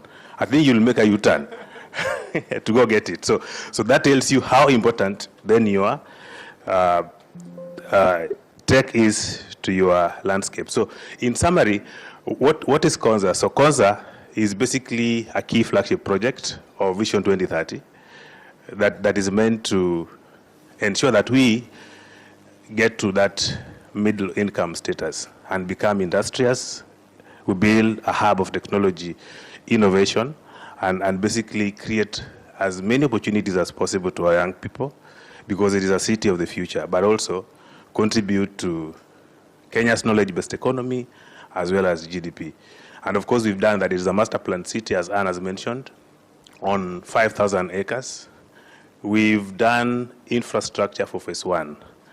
And we are also happy that we collaborated as we were doing the foundational work in CASLE with this profession and many other associations like engineers, Institutes of Engineers of Kenya, and many others. So we also don't take it for granted that you guys have contributed in a big way to the success of CASLE and where it is today. But of course, there's a long way to go. We've laid the foundation for phase 1. Investments are ongoing in that phase. Anne is already aspiring to set up infrastructure in phase 2 of Konza Technopolis. And it is our target that in another 5 or so years, it will be a vibrant city. We will be hosting our residents there, living, working, and playing in Konza.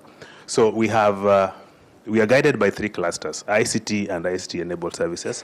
And of course, I'll be speaking to ICT, life sciences and engineering. And each of those is driven by research and development, education and commercial, because there's a lot of aspect of businesses and basically why you'll want to have enterprises in Konza.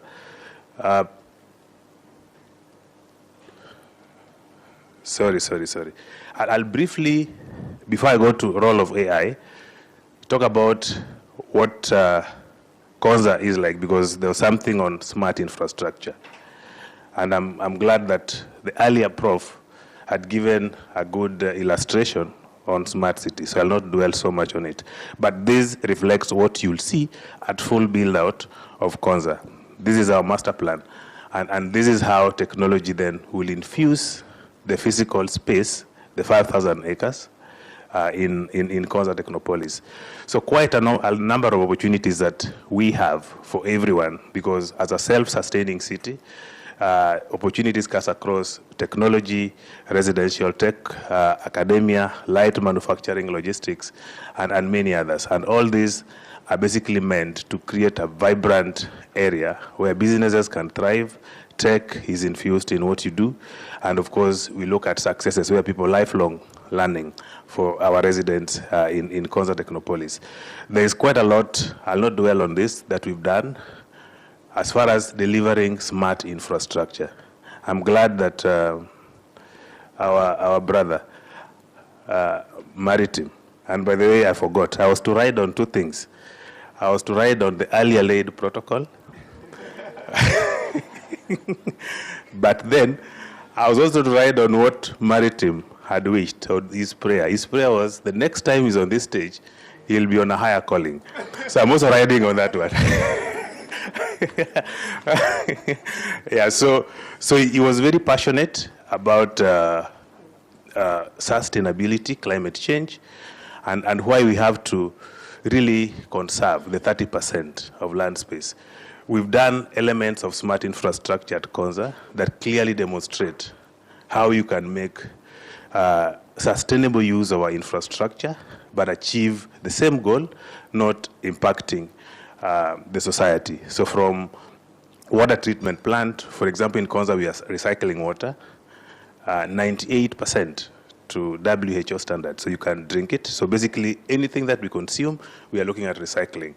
To solid waste that we collect, we segregate different types of waste, and we want to use this to produce biomass, biogas, because what is the future of energy? You cannot be a first world and you don't have adequate energy.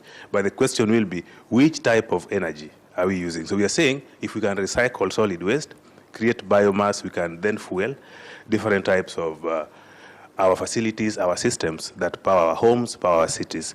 Of course, utilities, we've laid a huge utility tunnel in Konza where all our services are placed. And this will eliminate the need to dig in future, to lay anything. So we are saying Konza has laid that foundation on how sustainable cities need to be planned and built. So we are looking at a city that is highly empowered with technology and your infrastructure. As you wake up, we are guided by close to 6 key pillars. Smart economy, which speaks to how technology in Konza enables you to do your business and have that business succeed. To smart people, because you have to be educated, your social interactions in Konza as residents. Then smart living.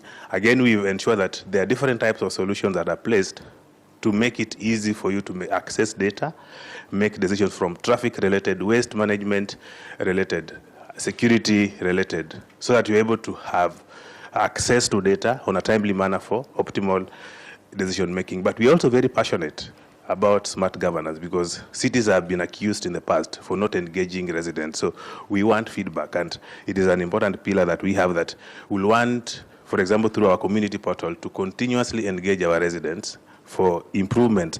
There are cities like one in Dubai, where if you see a pipe leaking, you simply take a photo, you post on a portal, because it is part of your community, and then the response. So basically, that is the type of living that we'll want in Konza, to smart infrastructure that I've mentioned, as well as the environment that we are also passionate about, from the trees that we are planting to sensors that we've mounted to help us basically monitor our environment, from CO2 to pollution levels in Konza, so that our teams can easily respond. So some of the systems that you'll find in Konza that we've implemented are traffic management, intelligent, of course, in nature. I'll be talking briefly about AI, e-police, because all this enables us to share the data. Someone wanted to take a photo, we can share this. So this enables us to ensure safety of our motorists in Konza, but of course also ensure compliance, like he also mentioned, because if we're able to detect, for example, your number plate, and of course we've complied. We as Konza, we are a data controller and a processor, and we've complied. So some of these solutions are meant to make our city smart in terms of infrastructure, in terms of our buildings, the climate, to ensure that it is a safe place. So I'll not dwell much. Let me go very fast to my, I don't know whether this is failing.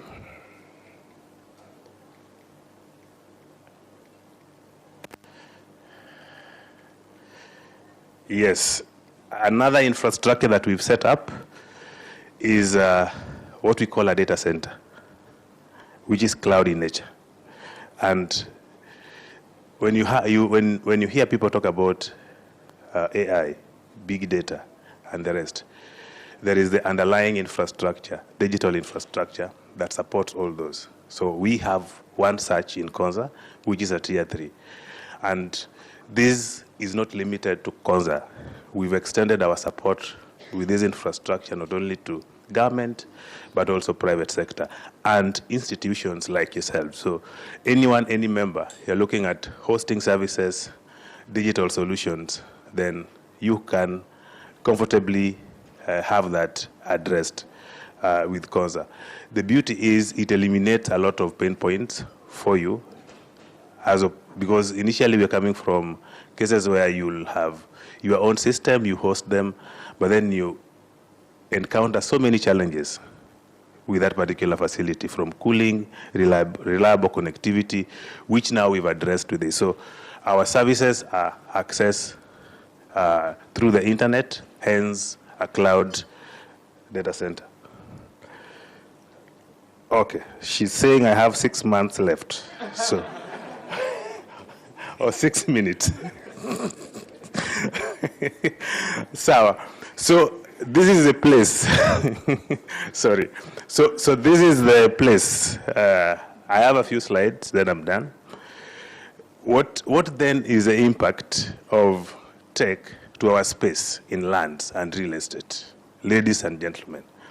And I'll just give some quick stats as far as where technology is taking us. I mentioned earlier that you cannot you wake up, the first thing you look for is your phone. So one, everything is going, this is Deloitte, everything is going as a service. What does that mean? That most of your digital services are possibly now hosted somewhere, like in Konza, and you access them over the phone or over your computer. All you need is connectivity. So institutions, organizations do not need now to invest in any physical ICT infrastructure like a data center in your office, in your premise, because it is easy and cheaper to access this over the cloud. AI and machine learning are becoming core, and mark that, to any business, to government operations. You've even seen, the PS earlier talked about why digital transformation is key for this government. Then we're saying about metaverse, augmented reality, which I'll talk to as I give use cases for AI in real estate, to issues with data, very important, because now we are exposing so much to the internet, and the need to protect and secure that data is very important, and I think is adequately addressed. Then decentralization of blockchain, which are basically digital ledgers that enables you to ensure that you monitor your assets, but also be able to transact. To AI operations, helping IT people to better manage ICT being the core to any business. Then how we interact with our customers. Everyone, whatever you do, I believe you guys also have your customers, where you get your money. So how do you engage? Are they happy? What is the experience? And of course, for us, no-code, low-code development, which forms space. So from this analysis, you can see some statistics down there that are growing. That the market, the digital transformation market value was around 468 billion USD in 2020. It's expected that by the end of this year, it will be worth 1 billion. That is a cumulative growth rate of around 16.5%. But there's another useful research. This is normally released by United Nations on Conference and Trade every year on technology and innovation. So their report, and why I'm showing this slide is basically for you just to pick where is the AI proportion in that market share. You'll find that in 2020, the AI proportion, basically businesses or data related to AI, was only worth 65 billion USD. They had projected that by 2030, that market will grow to 1.582 trillion USD, with, of course, IoT taking a bigger chunk. So the list of technologies that you see there, we call them frontier technology because, one, they are sustainable. And that's why you see issues with biogas, biomass, green hydrogen, so that we are able now to conserve our environment. There are statistics this year. Same body. Now, indicates, surprisingly, that by 2033, the emerging tech that will have the biggest share will be AI. And I want to pause kidogo too, that it is always good to confirm whether we are on the same page. Not that I'm a teacher. At one point, not long ago, I had a privilege also to speak to a group of professionals from agriculture ecosystem. So it was the same topic. And I was busy talking about how AI will transform agriculture and where it is. So there were mamas in that room. And I didn't realize why. So fortunately, I overheard someone mention artificial insemination. So the AI I'm talking about is not artificial insemination, it is artificial intelligence. Basically, these are computer systems that enables us, that are capable of performing tasks that were initially meant for human beings, like reasoning, decision-making, to a large extent listening. That is what we're talking about. And what we're saying is those types of systems today exist. And they exist, they impact businesses, they impact our professions. And recently, this actually as early as last week, I got a quote from a fundi who was meant to, he has done diploma, of course, in QS, but he was meant to help me monitor some tile work. So what I did, the quote in PDF format, I pasted on ChatGPT. The first thing ChatGPT, how many know ChatGPT? Very good. So the first thing ChatGPT did was, there is a computational error on line number 6. So the multiplication was wrong. So you can see now the power of AI. So then I went further and I asked, so are these prices reasonable? AI again, because it's a collection of data that has been monitored over a pattern, over many years. ChatGPT responded that item 4, 7, 8 are overpriced. The market prices are this. The third question was, where are these tiles from? Because their codes are known, there are those tiles that were from Surge. So you see, I'm not saying that this will eliminate the work of QSs, but you can see how deeper you can get or you can go with what? With AI, and how then it's gonna. So it means that a challenge to QSs will be ensure that you rely on AI as you give your quote, because the customer will check. And the fact that they'll check, you will not want to mislead your client. So that is how we need to embrace search. Of course, those graphs, there's been an exponential growth from 2 years ago as far as how AI is affecting us. So I'll quickly, I have like 4 months now. Yes, now in this space, again, some statistics in your space, because this is your space. Real estate is not my space, but your space. Mine is just AI. The market size on how AI is growing in your space, by 2027, it will get to around 8.9 billion. Uriel has been talking about the market value. Actually, the cumulated growth rate is around 28%. So most 50% of the tasks that are manual that you do probably on Excel are already being automated this year in your space of real estate. Majority of those tasks are being automated. And you'll find that the tools that you integrate, AI, big data, cloud computing, are now contributing to 89% of your professional confidence. As I've mentioned, if my QS who submitted that code was to use to check with ChatGPT, probably will have encountered that error before submitting the final code to me. So how do we apply this? I think so many cases in real estate. One is property evaluation. And with the data patterns that you have, monitoring vast amounts of data that if you were to use your computer or your Excel will not be possible. AI systems or algorithms will help you monitor different types of data pertaining to property, whether they are locations, their market pricing, you're talking about their conditions, and when it comes to even the market, because now it guides both the client and you as a property valuer, for example, so that you get to know what is the correct value of this price. Where do you get that?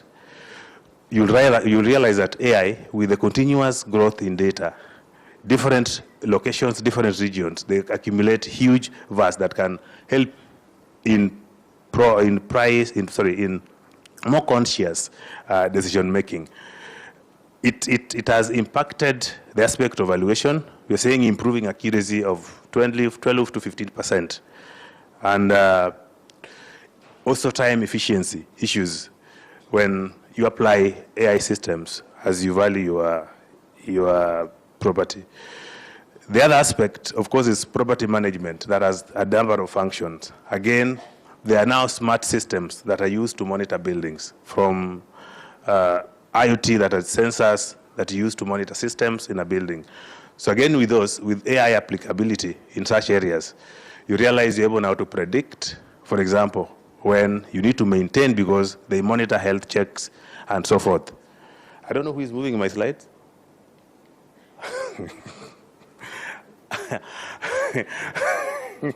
AI.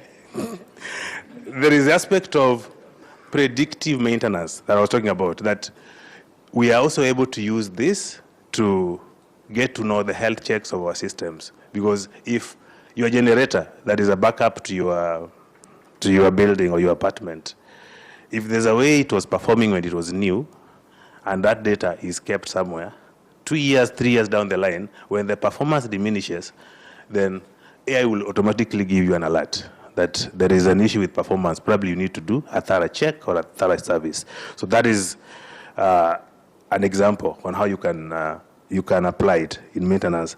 But also for you, it is important because how do you know the type of clients who, for example, need to lease your building or your apartment? Are they thugs? Are they people of good reputation? So you'll find that, are they defaulters?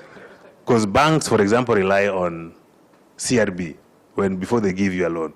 What do you rely on before someone occupies your building? Are they people who are going to run?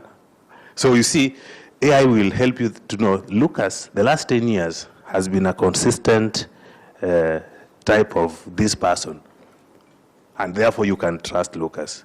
Otherwise, because you encounter new clients asking for property, you will not know who are fraudsters, who are genuine people, genuine buyers. So you can now see the value of AI in your space. And of course, even goes all the way to lease management, customer service, where now you don't have to pick all the calls. Certain frequently asked questions can be automated, and then the AI system will address some of the preliminary questions that your clients are asking, calls on pricing, calls on availability, and so forth. Lastly is virtual reality. So virtual reality are basically how we imitate a physical space like this space in a digital format, in a 3D. For example, if I need to buy a house in UK, do I need to go to UK? But now with virtual reality, I'm able to see that house, all the dimensions, how many bedrooms, whether I like it or not, the location, through VR. So you can see how that is applicable to your space. But also AR, which is augmented reality, overplaying a 3D to a physical space. And this is now helping interior designers. Kitambo, when your shell, your structure, your 3-bedroom bungalow is complete. So the client will now tell you that for my bedroom, I'll probably want a green color, but I don't know which type of green. With augmented reality, they can select, they put those glasses, they can select the type of green, they can change and make a precise decision on the color they want to avoid unnecessary cost, so that they don't have to buy this paint, then they realize this is not the shade I wanted, they replace it. So augmented reality is helping interior designer architects now help customers get very precise decisions. And I think now it is my privilege, ladies and gentlemen, to ask you to clap for me as I sit.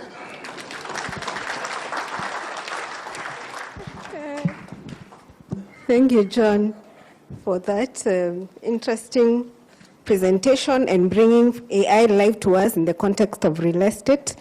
We appreciate that. I was just wondering, out of the 1.5 trillion investment, how much has gone into professional fees for these astute professionals before us? Anyway, moving on, we now have our last presentation by Mashilo Pitjeng. I hope I am not murdering your name, mispronouncing it, who is the Director of Academy, Construction and Real Estate at ACAS South Africa. He is a corporate leader and a registered valuer. He is the Chief Executive of Sebo Real Asset Management.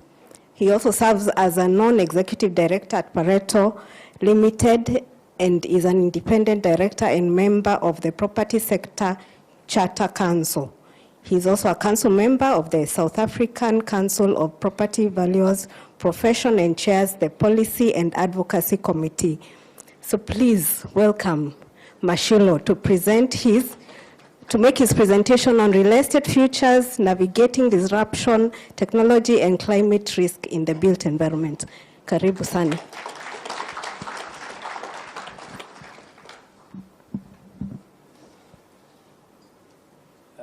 The problem with presenting, standing between people and their lunch, is that you have two things to manage. Okay. Because the first one is gone, which is the stomach, because then it will be clapping while I'm talking. And the second one is to make sure that the MC gets the time and that is allocated. Thank you very much. Let me just test how this clicker works. All right. Okay. Ladies and gentlemen, I'm going to try by all means. I've got about 10, 15 minutes to do. And then I'm hoping that what I'm going to do it in a much shorter time. First, I want to just thank President for, I know it was pressure at last minute to get me accommodated.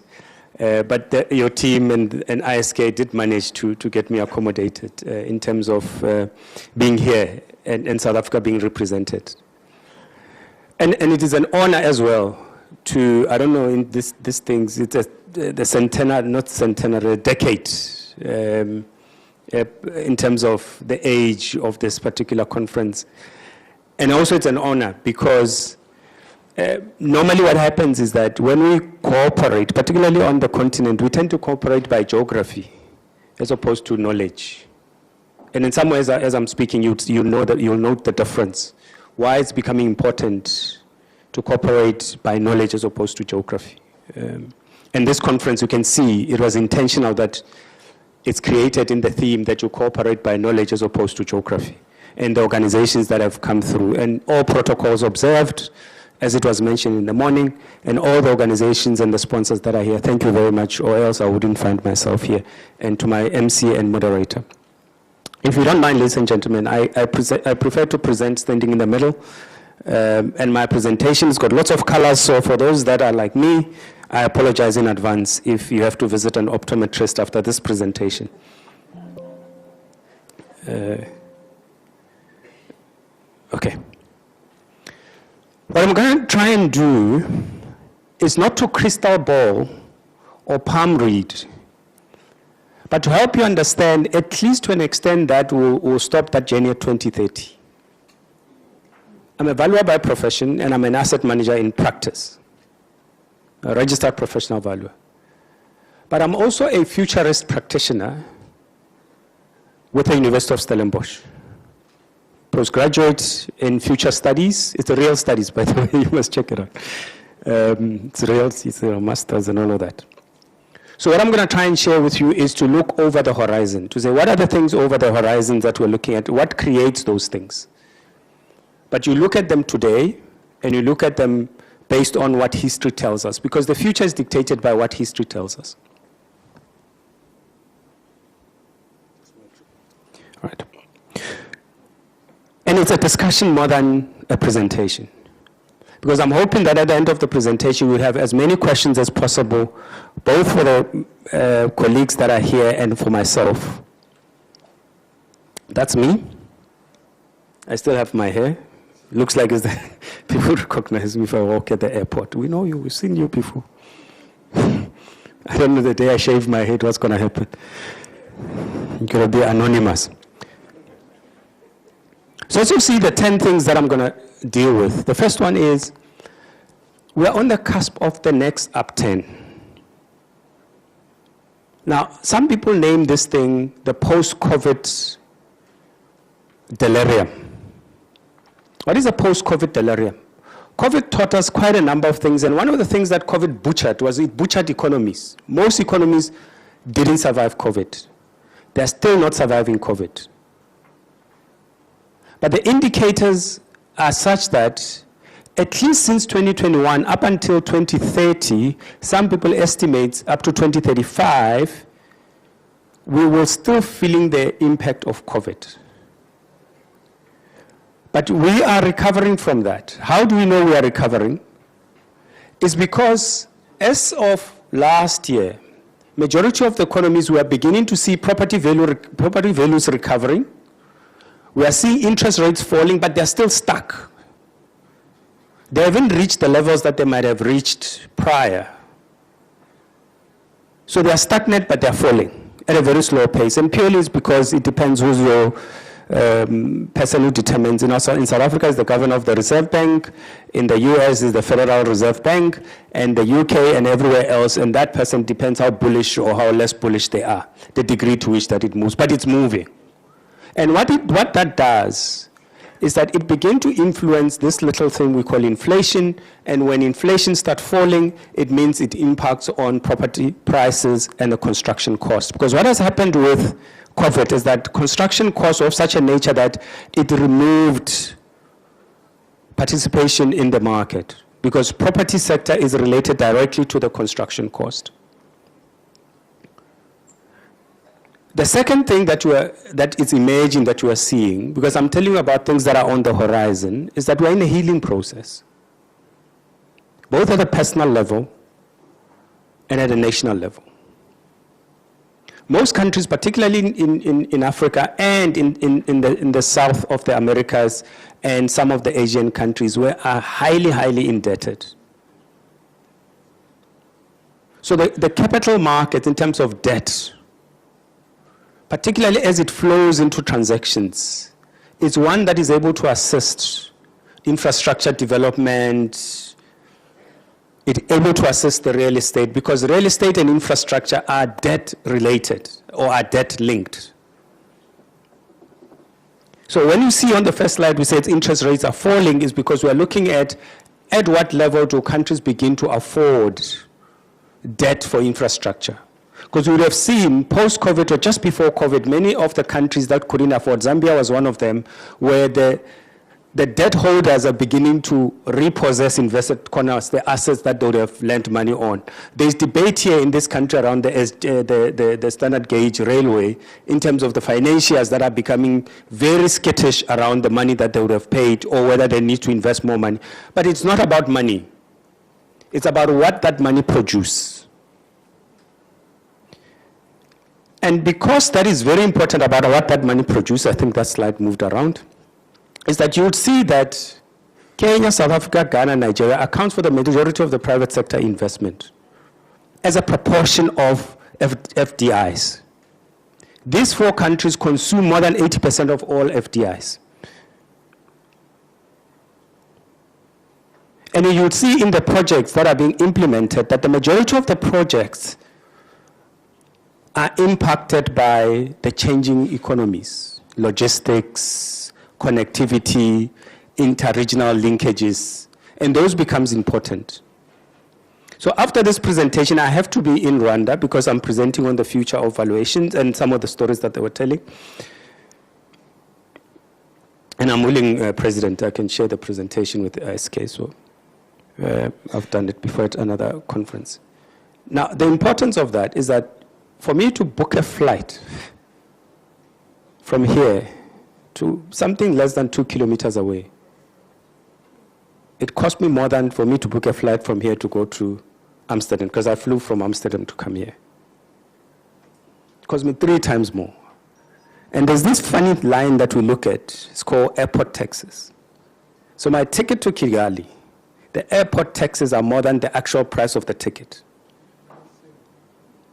Why is that important? Is that as we begin to do infrastructure, you can see majority of these projects are inter-regional connectivity projects, is we need to fix the things that are hidden within the inability of us to transact and to trade. And one of the most passionate things that I'm passionate about is how do us as professionals operate across boundaries? During the tea break, I had a conversation with a colleague and I was asking, he was saying, hey, you know, I want to study in South Africa and whatever. And I asked the question, I said, why? He says, yeah, you know, there are best universities. I said, what, the best universities here? He says, no, I want to see different regions. I said, cool, that's the good reason, right? Then I asked an important question, which we struggle with everywhere else. And the same question that I've asked when we went to AFRES in September is, if you get your degree in South Africa, in any professional skill, would you be allowed to register here? Because I know in South Africa, they won't allow you to register unless you studied in South Africa. I know in Nigeria, they won't allow you to register unless you studied there. Or if you studied somewhere else, when you come back, you must convert your degree so that it's suitable there. Now, as professionals, one of the things that we must think about when we think about the future is interportability of, as we think about this inter-regional trade, we must also think about interportability of our certificates. Or else Africa trade agreement means zero. Why? for us to trade, we need data. And the ability as professionals to exchange knowledge and exchange data and exchange our skills in terms of our registrations as professions becomes very important because it underlies what those economies require. So it's a very important thing. The third emerging trend is what everybody else knows, but I'll give a different slant to it. And that slant is as follows.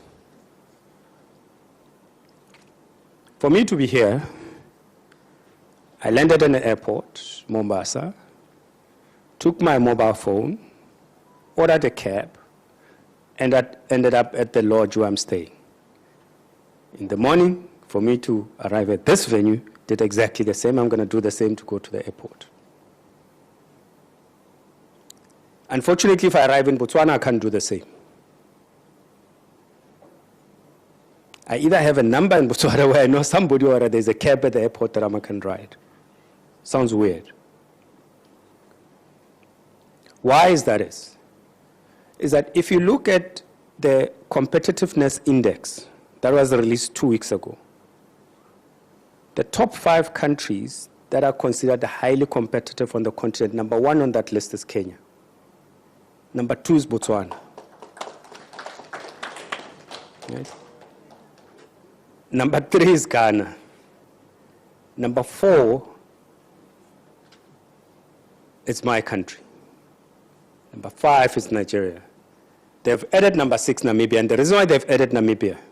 Now look at the population of those countries. Namibia has got a population of only 1 million people. Botswana has got a population of only 2 million people. Now that's why I was making the point, that the consumers within that economy dictates the productivity of an economy. So the ability for me to transact and to arrive in this country, to move around, taken as a very simplistic thing, but it's very important. It makes you competitive as an economy. And you'll ask, why is Botswana number 2 if they have such challenges? No, they've got beautiful elephants. Maybe during tea break, I can answer that question. But what we estimate is that as we sit today, 46% of shopping that is done, only 46% is done through a physical store. That means 54% is not done through a physical store. Now, the statistics in this country are different. The statistics in somewhere else might be slightly different. But that dictates what space is used for. Because if you have built a shopping center or you have built a shop where only 46%, if you have 100 customers, only 46 rocks up, it means you have to figure out a way, what do I use with this space, more than the fact that people are not pitching up for it. And some of those things I think they were spoken about. I'm not going to repeat that. Buildings are no longer about functional space. They are now about human interaction. So your typical supermarket is more than a shop. People no longer go to the shop. So your supermarket is a warehouse. You don't go there to shop. You go there to fetch things. When you grew up, we used to go to the shops to hang out, to do all sorts of things. Now, what we do more is that we order stuff and then we use the space for us to interact with other humans. And that is growing, right? And what that means is that people start demanding much more safer, healthier lifestyles. It means the space have to provide for that. And that talks to the climate resilience, is that the things that we used to do, we can no longer do the same way. Now, most people, and I'll come to this point when I talk about technology, right? Most people look at millennials as a consumption block. And there's this word where everybody says, Africa is endowed with young people. And you'll see when I talk about geopolitics, you'll see that that endowment is a problem by itself, because we have not figured out what to do with that endowment. Let me give you a practical example. So in 1994, when South Africa got liberation proper, they created a program called Reconstruction Development Program. And as part of that program, you could put your name on the list so that you can get housing. Because during apartheid, black people are not allowed to have housing, right? That person in 1994 today is 61. because it's 31 years ago. I can tell you that person is still waiting for their house. That person in 1994 was a youth, unemployed because of apartheid. That person today is 61, unemployed, without a house. So the dividend of youth, it's only as useful as what you do with it. So if we don't deal with the dividend of the youth that we have today, that youth will be 61, no job, no skill, no house. Because we see it as a statistic. Right. Right now, 45% of all real estate buyers are youth, or millennials as they call them.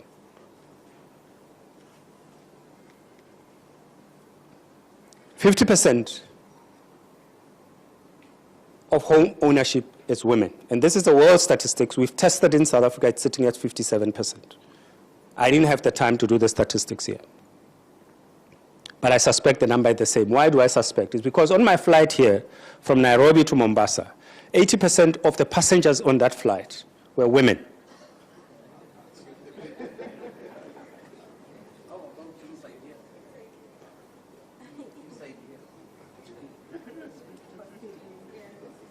More than 50% of people in here are women. Now, what does that tell you?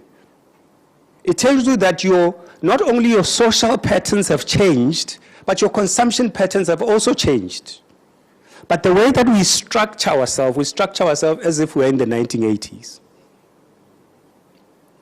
Now, I don't have to go and do a statistic. That's a simple indicator. It's like a dipstick of this number to say, if I look at this room, close to probably 60% is women. So it means that even if I take that dipstick into a real environment, you're probably going to find the same. It's an important indicator. So as a futurist, wherever we go, we observe patterns. Because to build scenarios, you must understand patterns. So this airline exercise was not an exercise in vain. It was an exercise of an observation of patterns. Right? And I can tell you, if you walk around during lunch, and I'm planting a seed in your head, you are likely to be served by women more than being served by men. So what that means, it means that 5-10 years from now, most of us as men have to change the set of skills that we have that we think we don't need, like child rearing. Because the likelihood is your female spouse will be the one who's a provider than you as a male spouse. It's a very difficult acceptance that you must make. Now, technology works the same way, climate change works the same way. It says the things that you think you knew have shifted, because technology doesn't replace, it shifts things. And I hear many presentations when it says, no, technology is taking away jobs. No, technology is not taking away jobs, it's shifting jobs. Take a simple function of a lift. Many years ago, if you want to get to a lift, there was a porter that stands at the door and says, welcome, sir, madam, get into the lift. You get in, he closes the door, pull in, press the button, and it goes where it goes. Because automated, it doesn't need him. You as a person, you can close the door yourself to whatever, because there's buttons that were introduced in the lift. Fast forward today, when you get into the lift, you don't even have to press the floor where you're going. Before you get into the lift, you choose, you tell the lift, and the lift takes you to the floor where you're going. The function of vertical movement still exists, but the way that function is performed has shifted. So technology doesn't take away, it shifts things. The function of taking pictures still exists, but it has shifted to a phone. So what that means is you now require new skills to perform the same function. It would mean that us as professionals will require new skills to perform different functions. And that, for me, is the story of climate change. Because I wouldn't want to repeat what you probably read about, you know about floods, you know about that. But what I know is that the construction methods that we're applying, the insurance product and the way that we think of risk has to shift. Or else it will be a problem. That means municipalities, building codes. We have building codes that were written in 1976, 1960 something, and those building codes are still the same, and they still insist on building in that particular fashion. The way we deliver infrastructure, to drive from the airport to come here, there's a nice freeway that is being built, beautiful. But you look at the construction method, the way in which it's planned to be delivered is the same way that it was planned in 1984. So a trip that if I do Google, it says it will take me 20 minutes, that trip took me an hour and a half. Right. And that talks to zoning. And I'm left with about three of these trends. On the housing market, they've spoken about it. What I just need to mention is the black spot, the demographic dividend, that ages between 20 and 34-year-olds is rising rapidly, but majority of them are renters. They don't want ownership. They're not interested in the burden of ownership. Then you've got the 60 plus who also don't want the burden of ownership because their kids have moved out. Now they're left with this house or this farm that they now must have money to pay for it. They don't have enough money. So what happens is that you are now seeing two products that are becoming very popular. I saw there's a company here doing social housing. I can suspect that it's rental stock. Majority of it. Then you've got another product that is becoming very popular. It will be popular. It's popular in Europe. It's popular in middle-income countries. I heard somebody here says, you want to wish to be a middle-income country. If you're a middle-income country, you must deal with this problem of the 60 plus. That means old age homes. And then it talks to another real estate market, which is the health market, and we've spoken about it. This takes me to an interesting statistic, this statistic here. And I'm left 2 slides and I'm closing. Watch, when there's a company that does, I didn't want to credit them, so I left them out, because they're very sticky about their statistics. Does a study on the most valuable real estate markets. And the most valuable, they measure it in 3 ways. 1 is the size of the market, 2, the number of transactions, 3, the volume of transactions, right? You'll notice that in 2016, the US, China, Japan, United Kingdom, and India were the most valuable because there's most transactions, most value, and in terms of both individual transaction and volume of transaction, and also the value of the transactions. But look what is estimated in 2033. 3 countries, if not 4 countries, have disappeared from that list. Not because they don't exist or the country is smaller. It's because the world has shifted. Now, I have seen, and you can observe it in your own professional. There's a slide that I've taken out, but I'll share it when I share the other slides. It's what are the top 10 real estate companies in the world? The top 10 real estate companies in the world, if you go and do that statistic and dig it deeper, 9 of them operate on this continent, and 9 of them have moved into this continent in the last 10 years. Knight Frank, CBRE, JLL. But then I did the statistic opposite. I said, how many real estate companies, and I did the statistic further and says, how many food franchises, anything, just pick anything, that is made here on the continent that operates beyond the continent or across the continent. How many of you know a brand called Chicken Licken? By show of hand, Chicken Licken, there's 1. 2. How many of you knows Chicken Dust? It's 1.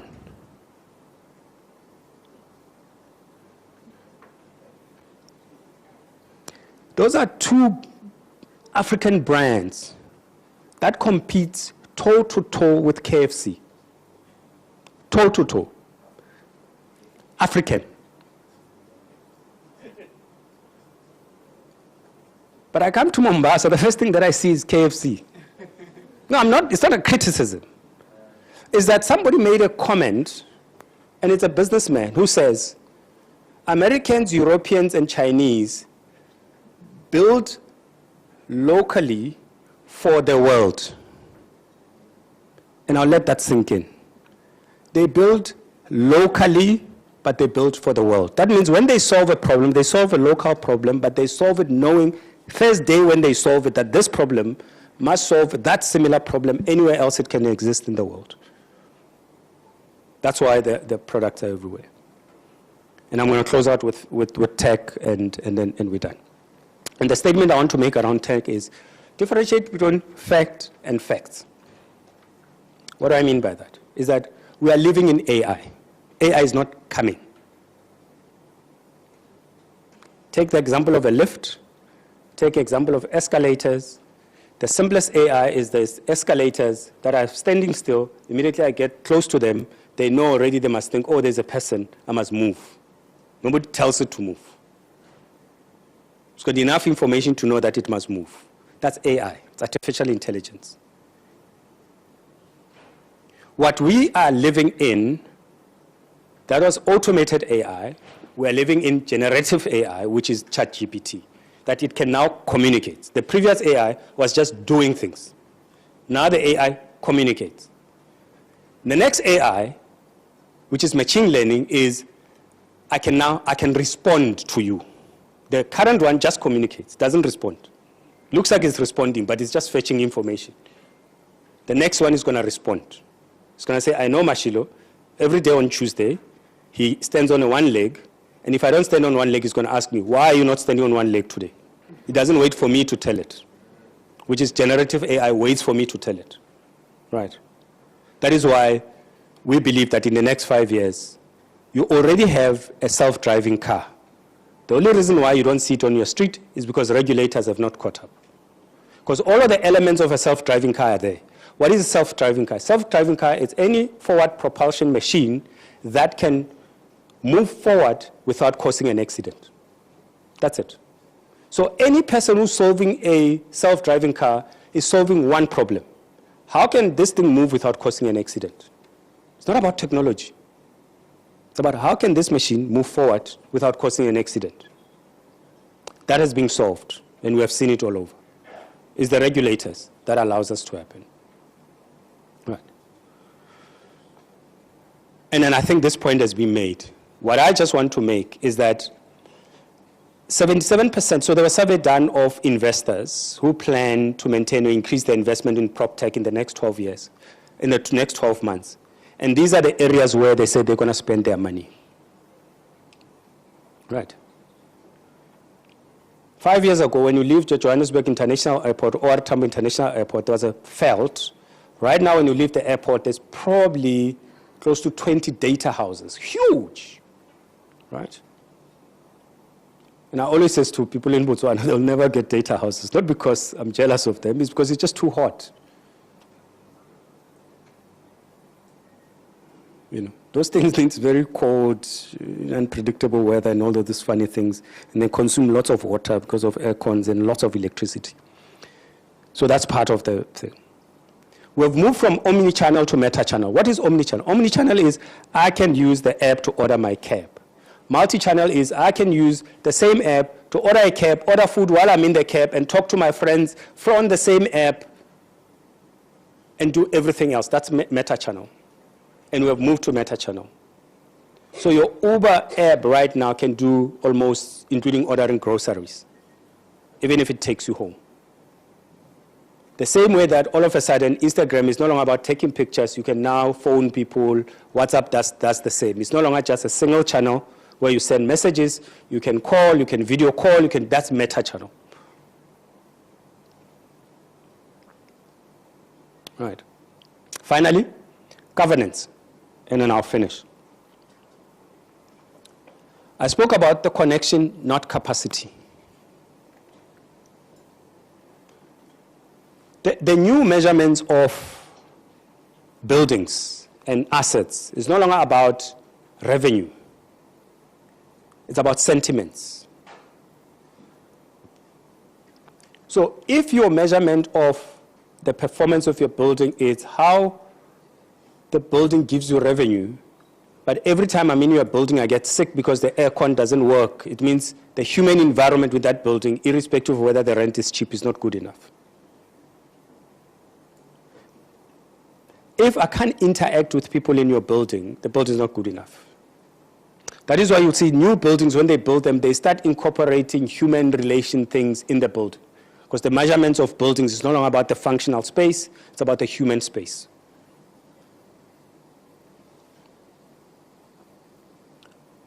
On climate change, there's many solutions. I think we are going to COP30 now.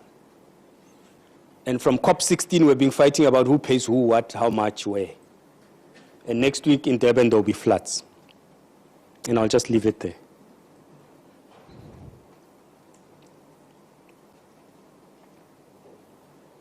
What I need to close with, still on governance, is this particular slides. And I'm going to focus on the last 3 points, or the last 4 points. The Russia-Ukraine war, it's about land. Israel-Gaza war, it's about land. No matter how it's masked as whatever, it's about land. And you can go read about it. It's about annexation of land for both of those two also.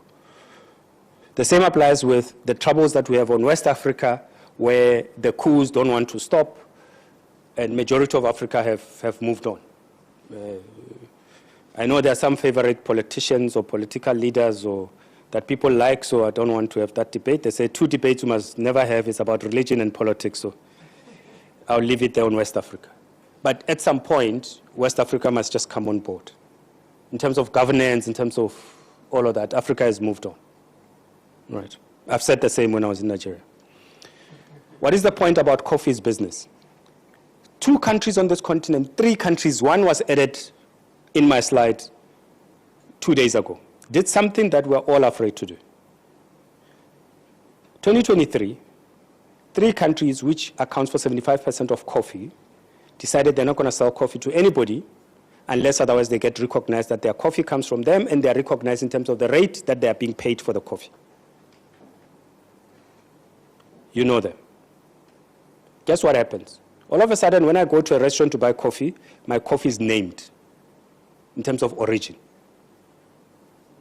If they didn't do that, it means that they'll never be recognized. It might have been 5 years ago. My maths might have been wrong. It's a very important thing, because Tanzania did the same with the beans. That they produce 65% of the beans, but nobody recognizes them. When beans are traded somewhere on London Stock Exchange, they are beans. They're not Tanzania beans. May his soul rest in peace. With his problems, the one thing that he did was to one day did something that says, I am going to play within the WHO rules by buying every bean that's in the market and say to everybody, buy the beans from me. I haven't broken any rule because we said we must trade on the market. So I've bought beans that were available in the market. The only thing is I bought 100% of all the beans. I'm the only trader. Whatever the price that I set, you must buy them from. So the whole world for 2 weeks didn't have beans until they negotiated with him. So Tanzania set the bean price as we speak today. 90% of platinum, 70% of gold, 99% of minerals that are sitting in your phone come from this continent, but we don't set the price for them. Nigeria is the second biggest producer of oil, but they don't set the price. They struggle to even have and that's what we call coffee is business. You must learn from what those guys did. Recently, Mali was listed as one of the countries where if you have to have a visa, you must pay $10,000 deposit that you must carry. There's 5 African countries that were listed. I don't know why Malawi was listed, because the poor country never offends anybody, never does anything to anybody, but it was listed on that list. Zim I could understand, but, you know. And so these countries were targeted. I could understand, out of the 5, I could understand the 3, but the other 2, like Malawi, I couldn't understand. But Mali put their foot down and says, if you're going to charge $10,000, we are also going to charge you $10,000 for you to apply for visas in our country. Guess what? 2 days later, Mali was taken off that list. So the list is no longer 5, it's 4. Because Mali has been taken off. You can read the story. That at times, you must deal with bullies the same way that they deal with you. And that's the story about coffee's business. At times.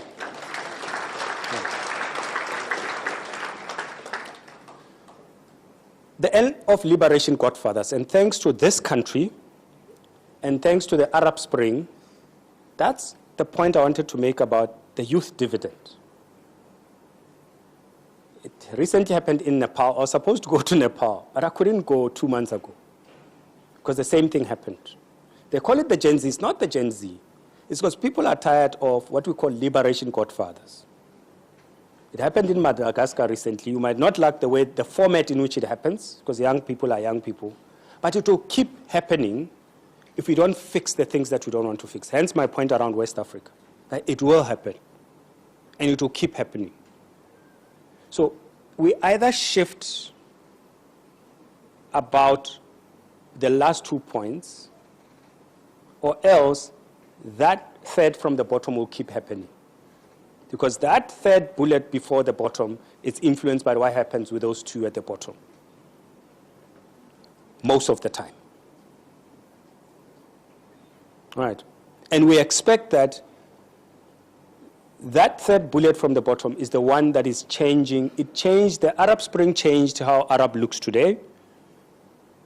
Your stuff that you borrowed as the name Gen Z, Rise, has changed the way that everybody else on this continent and anywhere else in the world look at young people. And it keeps doing that, and another one will come. Ladies and gentlemen, this is my story. I don't only want to tell you problems and what needs to happen.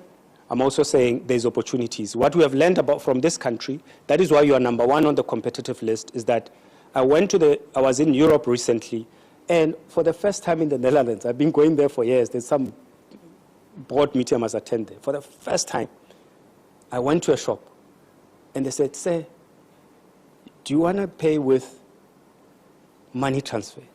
I said, "What?" They said, "No, we've got this thing. They've got a name called, it's called NEDA. We've got NEDA. It's got a fancy European name." And when I look at this thing, it's just M-Pesa with a fancy name. And everywhere else you see money transfer, you must give yourself credit because it came from this country. This is what that point is about. It's that we don't have to follow the formula that everybody followed. We can leapfrog everybody else, particularly on AI. There are many things. I'm a valuer. I've got a big thing with the Green Buildings Council where I said to them, my grandmother built a mud house with a thatch. That thing is centrally cooled, cold in summer, hot in winter. I don't know how they do it. She's not an engineer. She built it in 1918, still exists. And I said to them, until you can tell how that bloody technology works, please don't tell me about European green building standards. I know there's Green Building Council, but they know my story. Until they can explain that, engineers, until you can explain that, don't just borrow people's standards. One of the things I like about this country, which came into my next point, is that it is one of the global leaders because in valuations, you are the first country that produced valuation standards. And you must not take that for granted. It's a very important thing.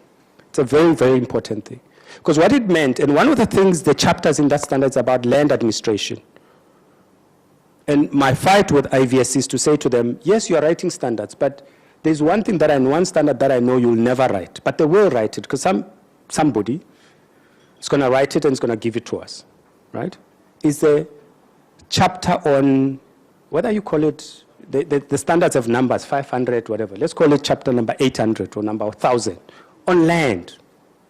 How do you value unregistered tribal land, community land? We are the only ones who are the expertise, and until we take that and write it, until the lion can learn to write, the hunter will always write the story of the lion. That's my battle with them. They know it. We've got a valuation conference. They come there every year, and I tell them exactly the same story, that chapter, we are the ones who are going to write it. If some guy writes it, and he's not African, particularly either from Uganda, Kenya, Nigeria, or South Africa, because those are the countries that have well advanced in land administration, we're going to have a fight for as long as we still breathe oxygen. I'm done. No, I'm done. This is the last slide. Thank you very much. I'm being chased.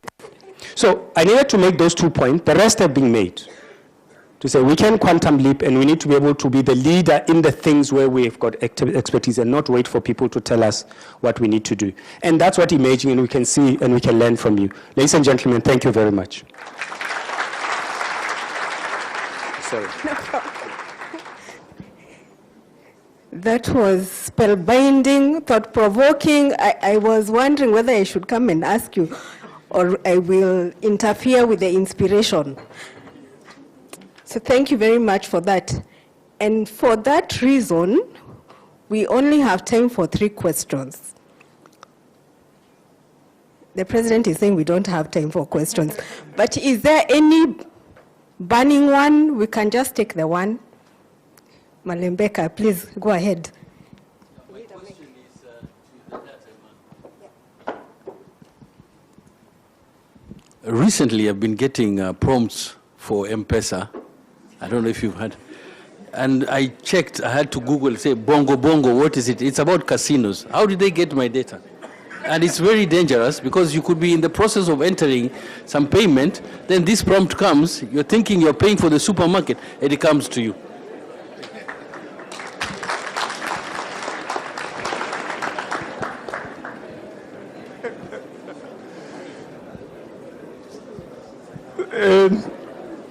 It's interesting because most personal data issues are experienced by citizens through their mobile phone. And usually the biggest suspect is telecom operators. But we have to be cautious here because we leave our data everywhere. When you in Kenya, at least when you enter a building, you have to leave your ID or you have to put your name somewhere. So there are other places personal data can be harvested from and then used to send you those prompts. And then immediately in your mind, you're like, okay, telecom such and such provider has sold my data. Irrespective of who has abused your data, the Data Commissioner's Office on our website allows you to submit a complaint, describe the incident, and the law requires that we must respond to you within 2 weeks and then 90 days to conclude the investigation. So you are most welcome to report any suspicious activity on your personal data for our attention. Thank you.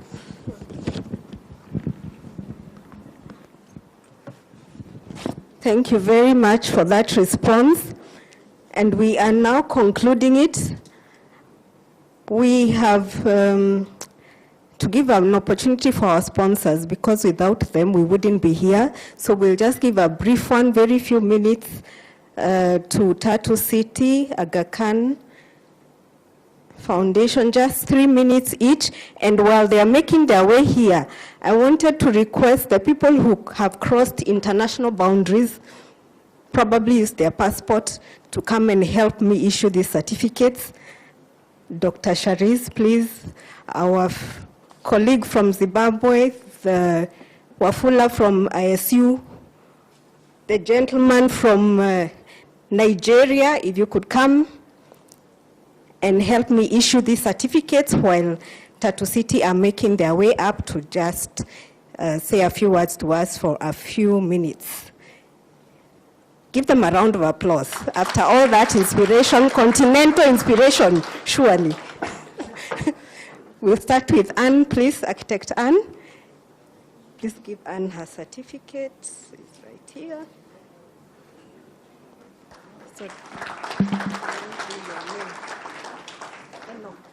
Enoch. Thank you very much. I will request Enoch to give the certificate to John Lucas for his presentation from Konza City, very realistic. We appreciate.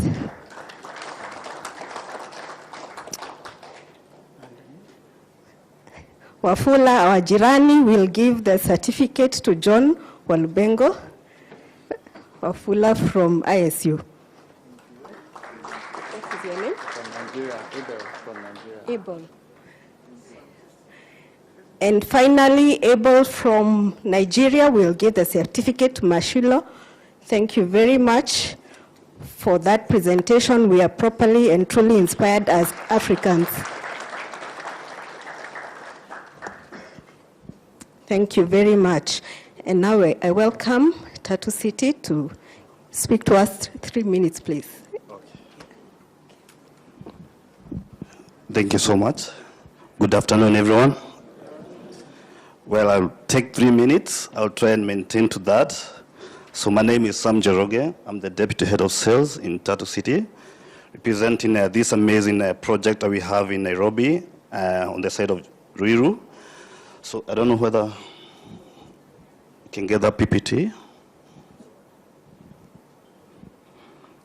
If not, I can just rush through. So basically, I know you'd ask yourself, who is Tatu City, who owns this project?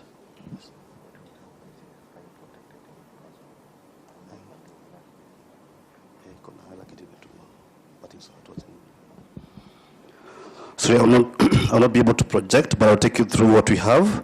So basically, Tatu City is owned by a company called Rendeavor. So Rendeavor are the largest new city builders in Africa. So currently we have about 7 ongoing projects, not only in Kenya. So we have 2 projects in Ghana, we have 2 projects in Nigeria, we have 1 small project in Zambia. We started 1 large city in DRC Congo, and we have a Tatu City in Kenya. So currently in Kenya, this company owns a portfolio of about 11,000 acres. We currently have 3 projects. I know most of you know about Tatu City.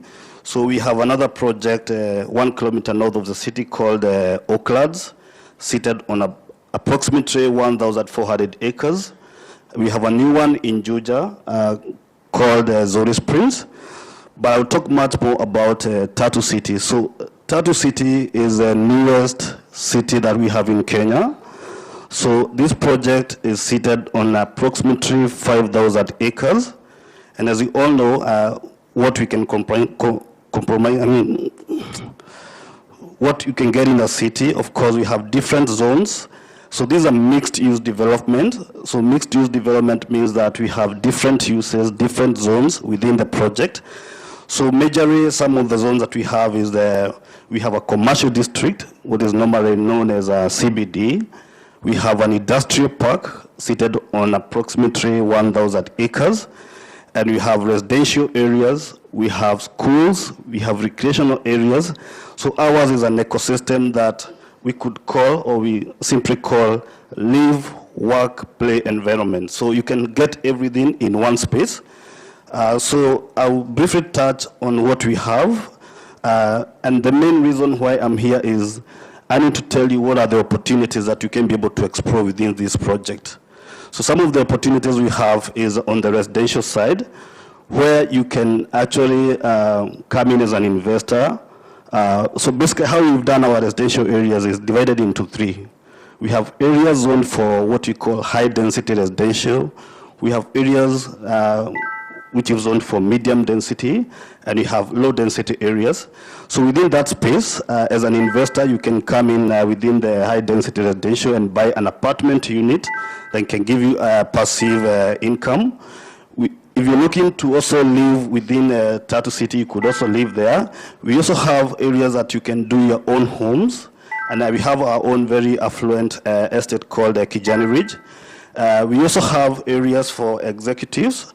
We have a very beautiful estate called Coffee Enough Tatu Residences. I mean, this one you do for luxury homes. Apart from that, for those people who are looking to start maybe to venture into manufacturing, we have a very vibrant industrial park. And maybe to touch on that, currently we have close to over 100 companies who have already bought within our industrial park. And the main reason, or the main pulling effect to this is we are the first operational special economic zone in Kenya. So what that means as an industrialist is that you're able to get a lot of tax benefits if you set up your industry or you set up your business within Tatu City.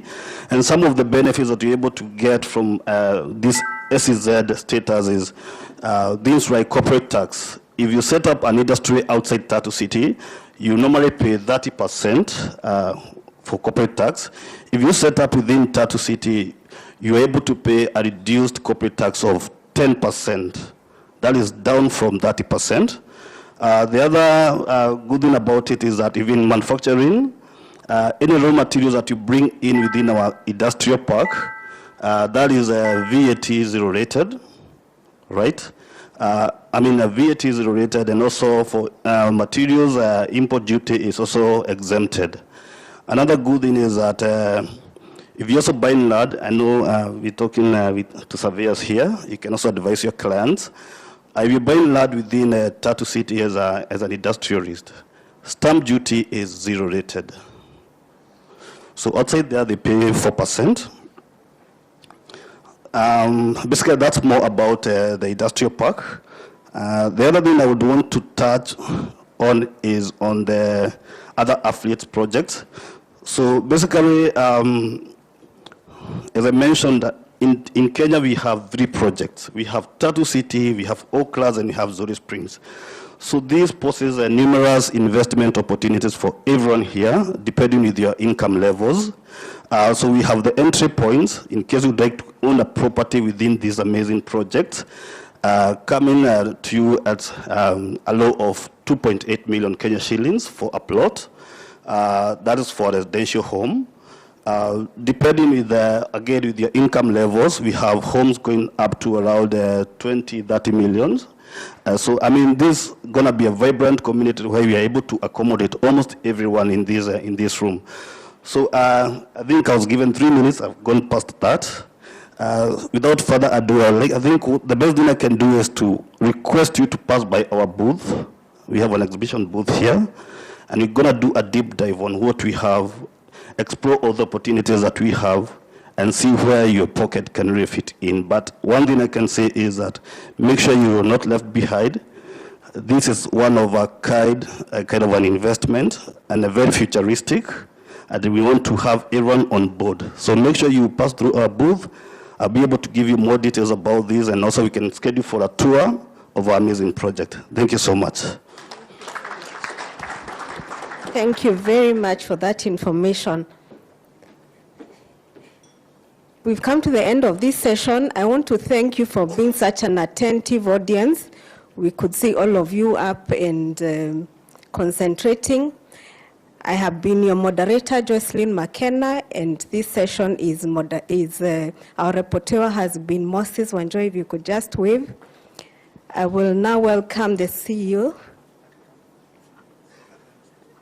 Okay. I am informed that Aga Khan are now here. If we could give them a few minutes, they can come up. Okay. Now you know what is standing between you and lunch. That's pressure. Good afternoon, everyone. I'd made a presentation that was to last 1 hour.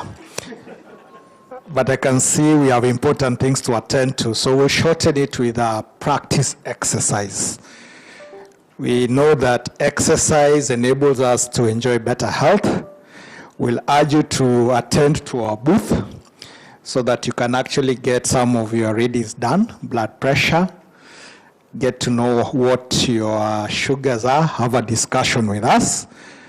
So speaking to surveyors, I know the only thing that is similar between medicine and surveyors, maybe a bit of AI, but numbers.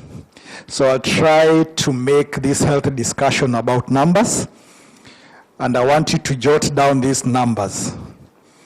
0,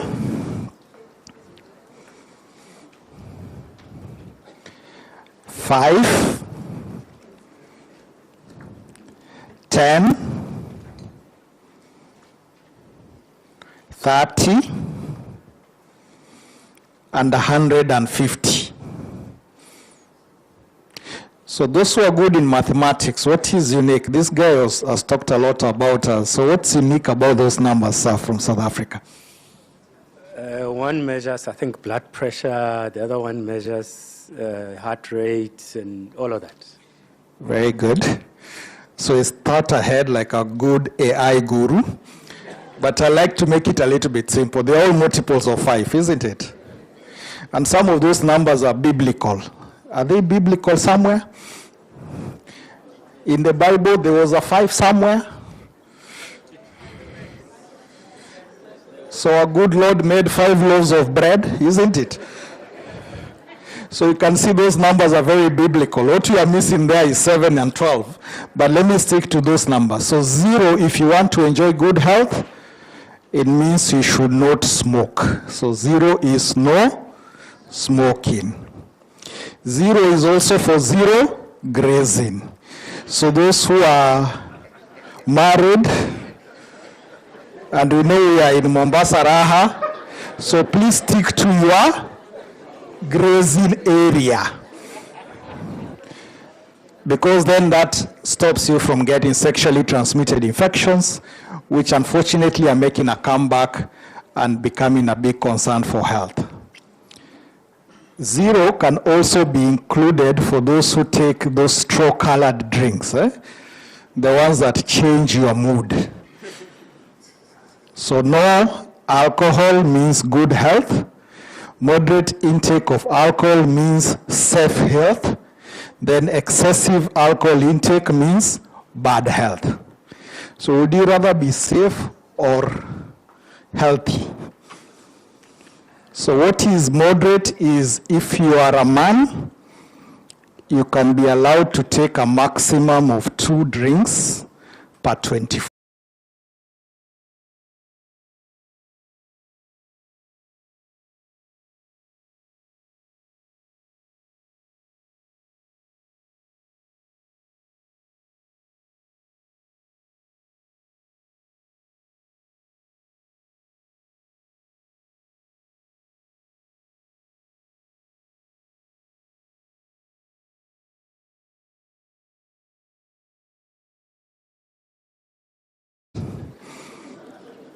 Or a tot of hard liquor. So our traditional beers, like we are in the coast region, like Mnazi, we do not know whether Mnazi is a wine or is it a spirit. So you better stick, it's a wine for those who are good connoisseurs. So you're allowed 120 ml to remain safe. But if you want better health, don't consume any alcohol. Women, the unit is 1. So there is no equality when it comes to health and alcohol for women. So we take half the quantity that men are allowed. And if you are a shorter man, you also move to the women.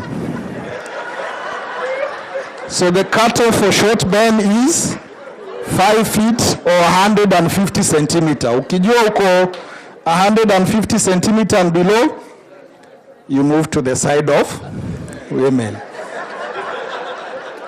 Okay? So 0, just to reiterate, no smoking, no alcohol, 0 grazing. 5 is the amount of fruit and vegetables you should take. So you're allowed to take 5 portions of fruit and vegetables. So you divide this and say 4 portions of vegetables in a day and 1 portion of fruit. In the portion is the size of your fist. The only part that doesn't grow as you become bigger is your head and your fists. Everything else can grow. This part grows, but the fist remains you. So if you look at your fist, then you can tell how big I should be. If you have a small fist, that's your portion. So we will not come and audit and check how you eat your lunch today. But from when you leave Mombasa, try to make sure that you have 4 portions of vegetables per meal and 1 portion of fruit. The reason why you are limiting fruit intake is that fruits have got a lot of sugar, and for those with living with diabetes, it will worsen their sugar, and if you don't have diabetes, it can push you to that direction as well. So you are going down the numbers. So 10.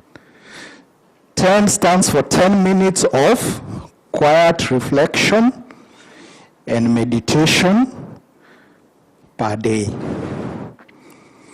You can also pray quietly and let it not be a lamentation, because when you complain, it is very stressful. So prayer should be thankful, and then learn how to do yoga and meditate so that you can enjoy better health. So 10 minutes per day. 30, like you mentioned, is to do with your BMI. So we want your BMI to be less than 30. And we calculate BMI by getting our weight and dividing it by our height in meters squared. But these days with devices and apps, you just need to enter your weight and height. And for majority of people, when you are above 30 in your BMI, you are actually fat. For a few people, they might be muscular like the rugby guys or like this guy here. But most of us, if you have a BMI more than 30, we are fat. And then we end this numbers game by giving you 150. And this is 150 minutes of exercise per week. So you can divide this. So people are worried when they had 150 and they thought it's per day. So it's 150 minutes per week. So you can do 30 minutes for 5 days in a week. You can do 20 minutes every day. You can do 1 hour every other day. Don't allow yourself to go beyond 2 days without exercise. Yeah? Know that you've been sitting there for a long time. We say sitting is the next smoking.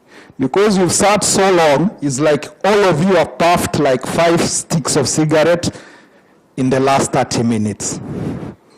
So let's redeem ourselves, yeah?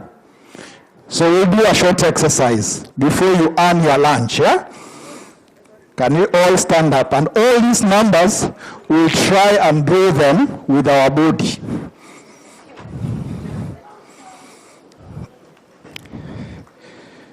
If you have a medical condition, you can have a seat. If you are contributing to a future generation, so if you are pregnant, you can also have a seat. But anybody else are not allowed. Men who have carried pregnancies like mine, we are also supposed to exercise.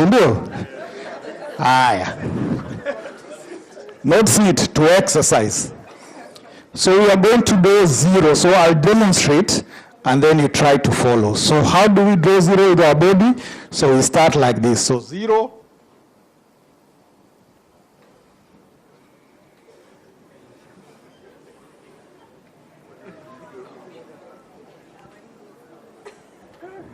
You've done the 0. Very good. Now let's do 5. Eh? So 5 has got an arm like this. So we'll do like this, 5. Then you go down. And then we do. So we start 5.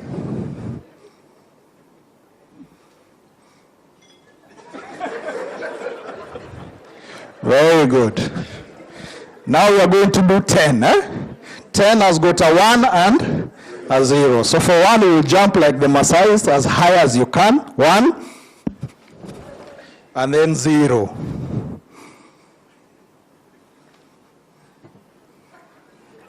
Very good. Then we have 30. So 3, we again start like this.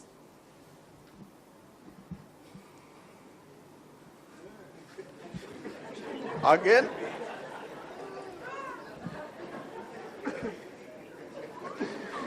You're all very good Rumba dancers, eh?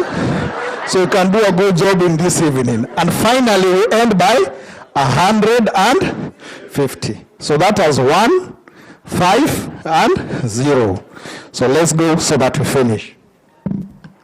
So 1, 5.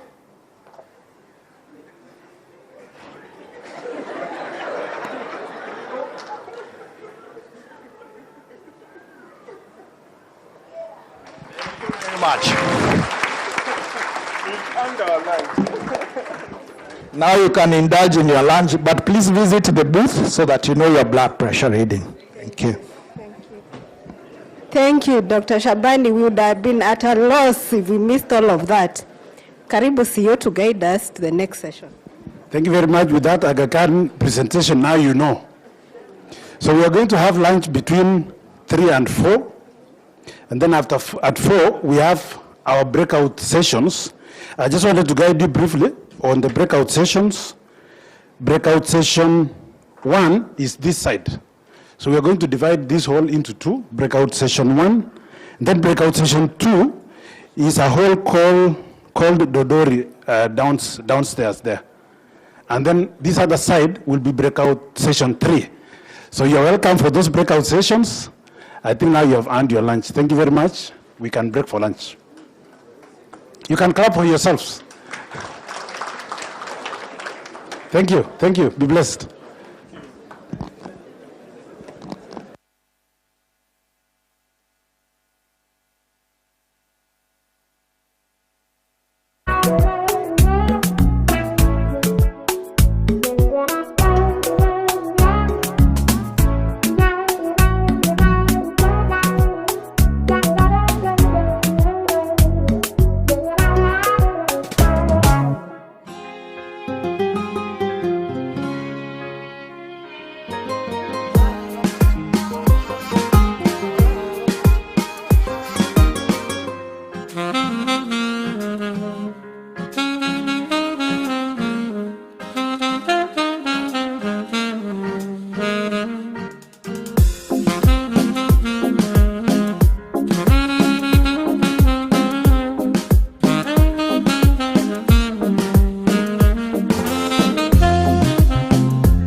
cannabis.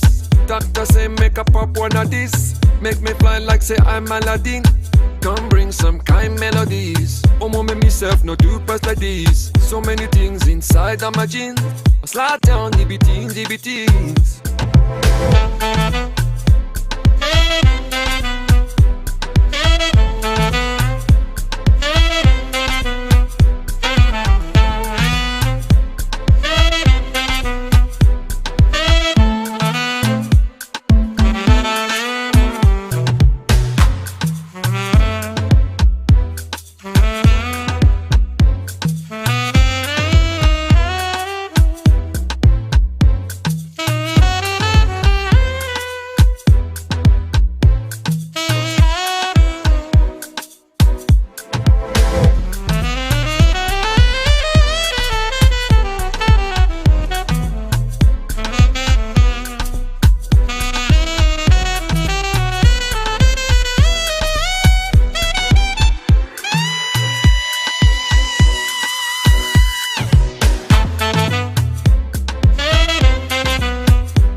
fly like say I'm Aladdin. Come bring some kind melodies. Oh, mama, myself no do pass like this. So many things inside of my jeans. I slide down the beatings, the beatings.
started and by President Eisenhower of US on a light note. My great pleasure to have just a conversation with us on climate risk assessments, including integrating climate into valuation. And I'm very glad that early in the morning we had very inspiring presentation from our brother from South Africa. I think his correct name is Mashilo. And I think I'll pick up from there to just build on what he had already raised. He left us with a challenge that people have been negotiating for so long, but it's going to be flooding in Joburg in a few weeks' time. It's already flooding in Mombasa. So next slide. Oh, I can operate it from here.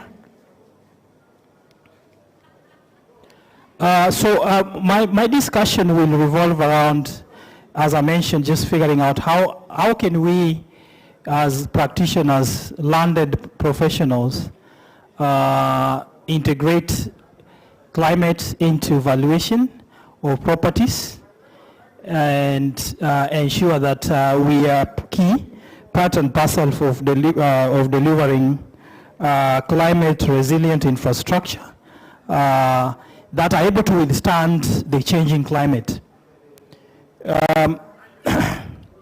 So I didn't really look at figures specifically for the property in broad, including land, but I've just given a brief overview of why this sector is very important for us. If we're talking of the built environment in general, number one, we are looking at the built environment as a very critical sector in the economy in terms of contributing to jobs and also economic production of the country. And figures range. For Kenya, I think we have been oscillating around 10% for a while. And then the sector, as we are developing our properties, so if we talk of valuing the properties, some I know we have all different professionals, I think around 7, if I saw the ISK members. In one way or other, we interact with the built environment. And if these are the figures we are looking at, we consume a lot of resources which are extracted from land, virgin land. We process these materials. We have them into our properties. They become locked in assets in the properties. And at the end of it, we basically generate also waste that, if not properly managed, also contribute to climate change and other environmental challenges. So it's a very important sector to think about. But if we come to issue of climate change, I don't want to go into discussions of the definition, because I want to assume by now everybody understands climate change. Anyone who doesn't understand climate change? By a show of hands? Fantastic. So I can avoid that conversation about the definition. So if we think about climate change becoming a mainstay current conversation, and I think even though at the political level we still have a lot of arguments whether climate change is real, I think in this continent and in this country, in the region, we cannot have that conversation about whether climate change is real or not, because we are living the effects. We may argue over the term if you don't want to call it climate change, but we know that our climate currently is not what it was, and we have to adjust to the realities. But if we think about the effect of the changing climate, human-induced change of climate, that is what we call climate change. Climate always varies over ages because of the natural systems. But what we attribute to climate change is what is caused by human action. And largely we use energy use and emissions related by energy use for different activities. We call those emissions carbon emissions. We call them methane emissions. We have sulfur dioxide, and they have all different contributions to climate change. So if we think about this in terms of the impact to the real estate, I'm just giving the context in here with the global data. If we look at in terms of the damage related to climate disasters, that's the figure we are looking at, $360 billion in 2023. We are looking at a number of properties, a number of assets in high-risk areas. High-risk areas, those are areas which are more prone and more exposed and more vulnerable to climate hazards and risks like flooding. We're talking of wildfire, you are talking of heat waves, yeah? You're talking of ocean tides, all those areas that are in high-risk areas. If you look at the premiums that have been payable on the properties that are in those zones, and you track the trend, you find that we have had a rising curve between the year 2013 to 2020 from around 8% to 20% being the fraction of the mortgage, the insurance that is attached to the mortgage. And then if you think about the stability of the market, the property assets that we are managing, the portfolio that we may be having, we are looking at a possibility of an increase of about 40%, reduction of 40% in the actual real returns that we are able to get from this property because of the climate change impact. And as we know, in Kenya and the rest of Africa, we are facing many of these challenges. I think we are talking currently right now in Mombasa, and it will become more clear as we're having further conversation on this. Now, why is it important for us to think about integrating climate risk into valuation of our properties? It is first for the reason that I've said, foregoing. We are seeing those cases. Whether we're thinking of the value of the properties, the returns that we are able to get, we are looking at other factors, perception of the people and what others are demanding. But then if we look at our traditional way we have been viewing valuation, obviously I must make a disclaimer that I'm not a valuer myself. But I interact with valuation in my daily practice. So I may be making an observation that if it's not 100% correct, please, as landed professionals, you will excuse me for misrepresenting your noble profession. But this is my observation. If you think about the current valuation, why we cannot continue with the contemporary valuation in the face of the changing climate. Number one, to the best of my understanding, much of the valuation relies on historical data. So whether you are looking at, if I was to take, for example, valuation of this current property that we are looking at, it would score very highly with the current, the current valuation frameworks that we are using.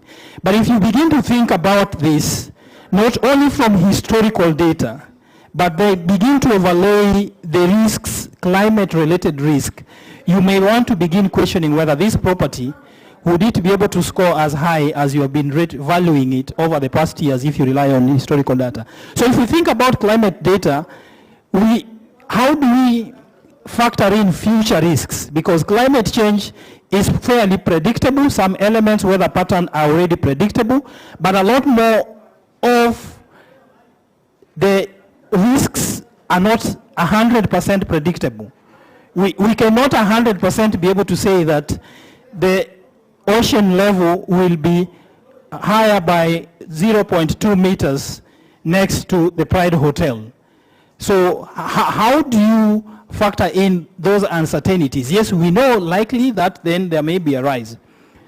That challenges our thinking. So we need to begin to think about including probabilistic, estimations as we begin thinking of valuing for climate change. Lack of standardized metrics. Some of us, of course, we already were uploaded by Mashilo. Sorry if I pronounce you wrong. That the country Kenya, we are already piloting, valuation of natural assets.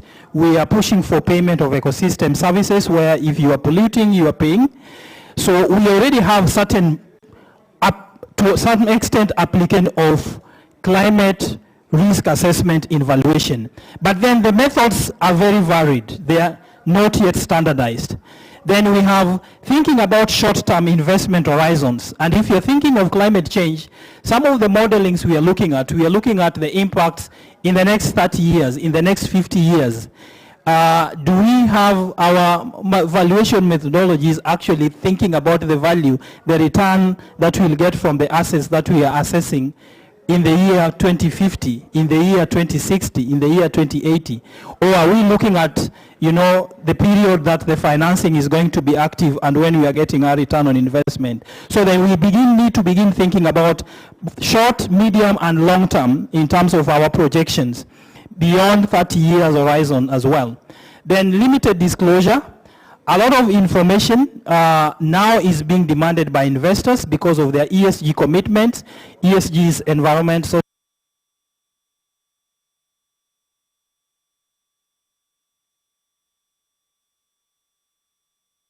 Number one, of course, if we talk about the climate risk, they fall in terms of the physical risk, the hazards. So you will be talking about weather-related impacts. As we know, climate is basically weather monitored over a long period of time. So we have a number of risks that could be acute, they could be chronic, or they could be long-term. And this runs from floods, hurricanes, wildfire, sea level, temperature. You know, we look at riparian level rise or also drop. It could be because of drought. You know, there's a property that in traditional valuation you could have scored high because it is abutting a river which has been perennial over the years. But because of climate change, if you factor in climate change modeling, then you have an assurance that that river is not only going to be seasonal in the next 2 years, the river is actually going to be extinct. Or take a case, for example, a property that was near Lake Chad. We have had cases of lakes that have completely gone extinct. So you think about a property that had returned a certain value by the virtue that it was already, you know, abutting such a very important landmark, land feature. And then you're looking at a scenario that because of climate change, drought, the lake is not supplied adequately, it goes extinct. How do you factor in that in your value of that property? And in case you had returned a value that was used for the investment decision making, they got a facility and they are still repaying it. And then you had done your projections that within 15 years you will have your ROIs. And then in the 10th year, a very significant, you know, parameter that you considered in your valuation is already extinct. What does that do to you? How does that affect your integrity as a professional? So then it becomes very important for us to begin thinking about those physical risks. Then we have transitional risk that as valuers, as surveyors, as those who are working in the sector, we have to deal with when we think about climate change. The transition risks have to do with the shifts that are related to the market factors or policy factors. So because of climate change, there is a lot of policy work that is happening. And as we may know in Kenya, Kenya is a signatory to the international processes. So we have already committed ourselves to, number one, reducing our carbon footprint. And that means that we use the term decarbonize our assets. So we must ensure that the assets that we are having, whether it's infrastructure, whether it's a building, that they do not, soon they will be expected, you must not be emitting carbon emissions beyond a certain threshold. What does that mean to you to comply with that policy? We recently had a building code. In Kenya case, the good news is that now we have a new building code, which has significantly integrated a number of provisions for environmental sustainability. Good news is that some of them are still voluntary, but I'm aware that the conversations we have within the government cycle is to make a number of those provisions mandatory in the subsequent review in the next 3 years. That then you will be required to be able to report, for example, that your property, in terms of energy, in terms of waste, in terms of carbon, in terms of your consumption or the materials you are using, you are actually helping to the country to achieve its climate target. That is a policy pressure.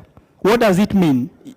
That if you have not factored this in your valuation, what happens in the next 3 years when some of these policy commitments become mandatory? Now, when we come to the financial landscape, many of us may be aware CBK has been doing a lot of work around greening. And the most recent policy frameworks and guide notes that were released includes, a framework for disclosure of climate risks. And this means that now our banks, financial institutions that are operating within Kenya must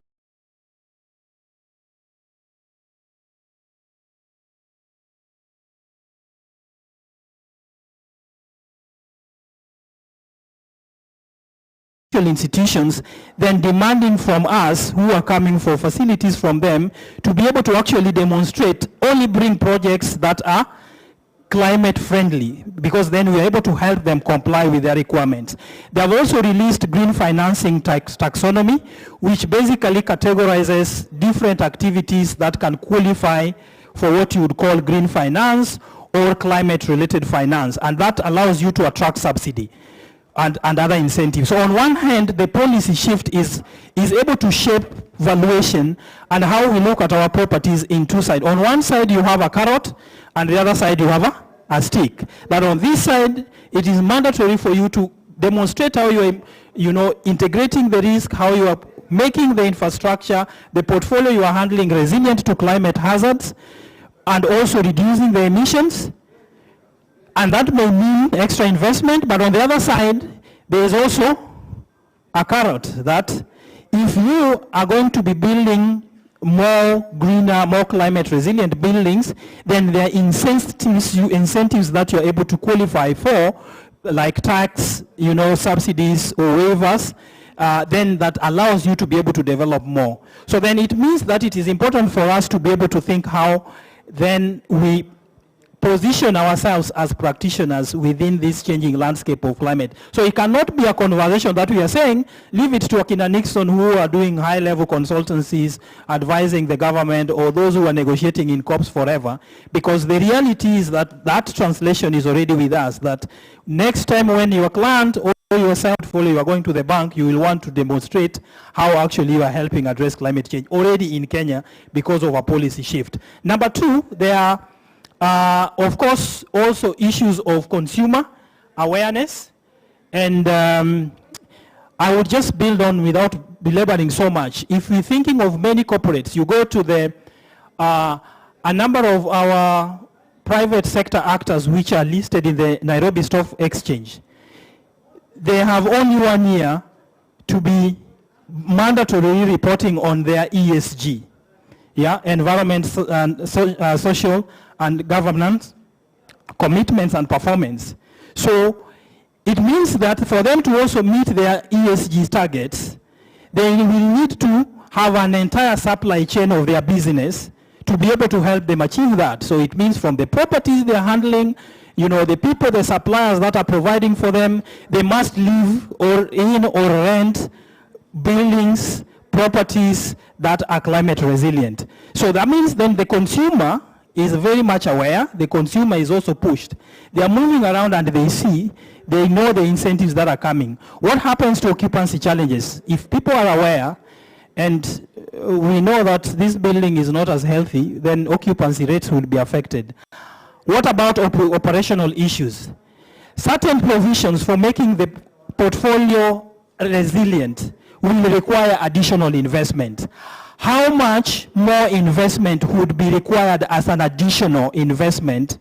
And do we factor in that cost to be able to make, like this Pride Inn Hotel, if we were to make it climate proof up to 2050, would we factor in that cost, anticipated cost of climate proofing Pride Inn in our valuation, so that when we are giving the final return NOI that we are giving, we have factored in that there would be investment, then there would be additional, positive returns that maybe more people will choose to come to Pride Inn Hotel because it is a climate friendly or a green hotel.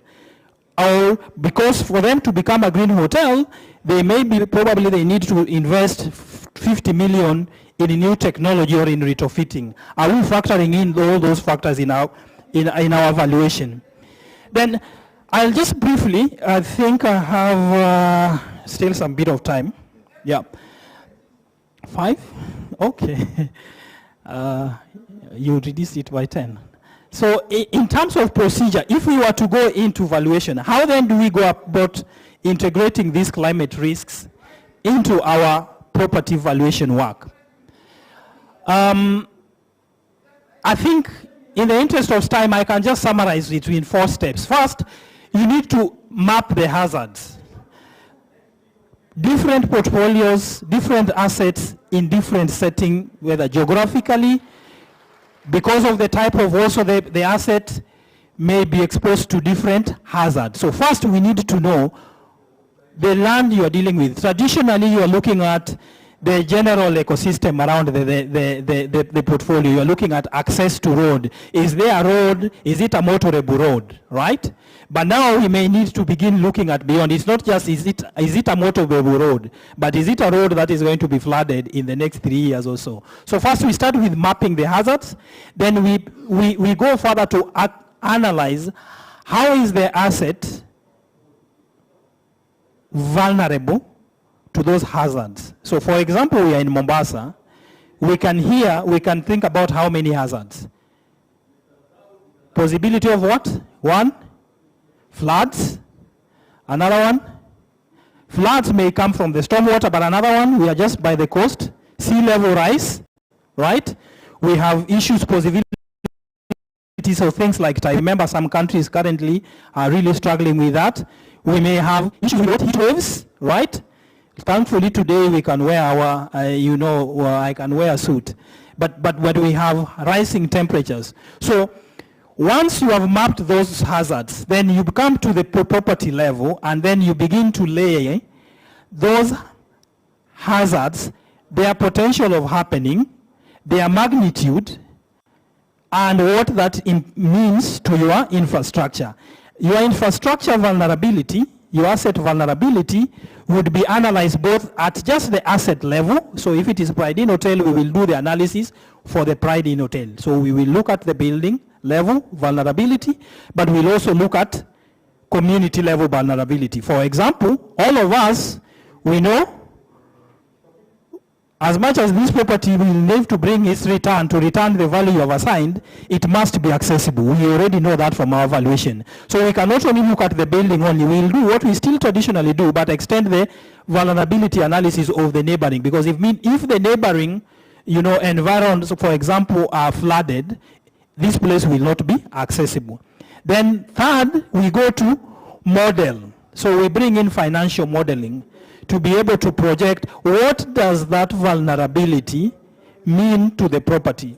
In terms of number 1, what level of investment may be required to be able to bring the property to the level that it can be able to bring the desired return on one hand. On the other hand, it would be what could be the foregone, returns that it could have yielded. Because if it is not climate proofed, if it is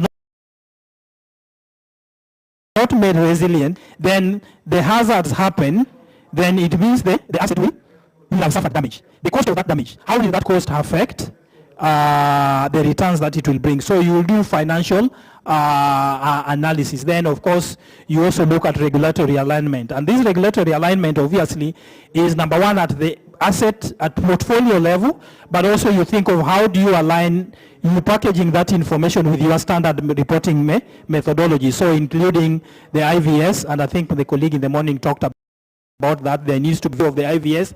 I think ISK should be able to work together with stakeholders like us to be able to provide guidance notes, so that how then you standardize how you should be able to report in that they're aligned with your normal still valuation report, that are comparable, that they are usable by many stakeholders. There are many tools you will be able to use in this process.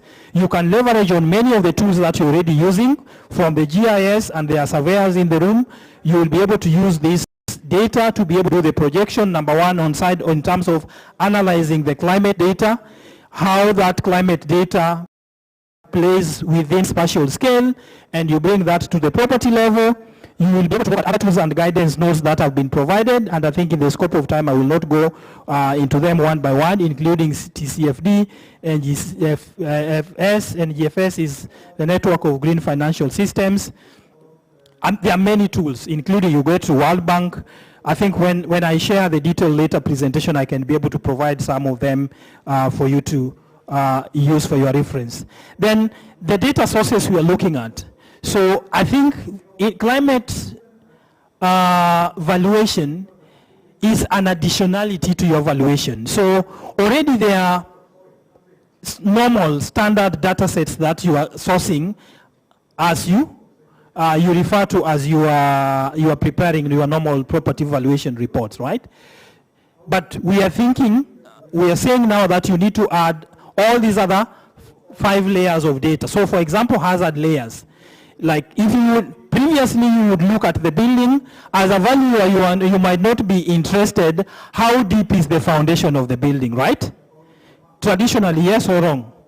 As an architect or as a structural engineer, we may be interested. But now, you would be interested, for example, the exposure level, the foundation depth, because you are able to relate that if there is a risk for flooding or there is a risk for, wind, tsunami that is driving, where will it hit for example, the properties that we traditionally know that they return high value. And in most cases, they're also the most vulnerable. These are properties which are where? Near the oceans, on very high, good mountain with a very nice view. That is all people want to go to. We want all to come buy land by the beach, right? And because of all the traditional point, we know those things fetch. So mostly we normally just check around, it is close by the beach. But now you want to look at flood depth, you want to look at stormwater, road network, you want to know, okay, it's close to the beach, but how far? What happens if in the next 10 years, the water levels will have already risen by 300 millimeters? What would that mean? Then it is no longer as prime the property that you may have thought unless you figure out the additional investment. Market data you're already collecting, rents, sales, vacancies, but the question would be, now, for example, if you're talking about vacancies, you may want to begin not only looking at the traditional sales and rent data, we may want to begin looking at, in Kenya so far, I don't know, we have not done, we're just designing a study now to be able to analyze occupancies in green buildings, climate-proof infrastructure, to be able to know how more are people, choosing this, how much premium are they willing. We know from other evidence that, more climate-resilient buildings attract higher premium, but by how much? Is it scientific enough for our context that we can be able to overlay that data? So in the gap, that you have a gap and you have to do a property valuation, are you able to bridge that by yourself, probably by, checking a few of the properties that have been green rated, for example, know how much are they renting their space, so that instead of comparing only apple for apple as you have been doing before, you compare an apple for an apple, but an apple with an orange, so that, orange is your aspirational, and then you're able to tell the market data that able to expect higher rent yields because this is a premium space. It will be green rated, it is climate proof. Then of course the demographic data as well, you want to think about not only how many people are there, how much is their income, their capacity and willingness to pay, but you also want to think about how they are vulnerable to climate, how informed they are, how they are able to make conscious decisions based on the climate risk they have. Then we have all those 7 steps, which is more a detailed breakdown of the 4 that are presented, which comes from mapping the risks, doing vulnerability assessment, and then you do your finance modeling, and then you of course think about the impact in terms of institutional regulations or institutional documentation, and finally the policy framework.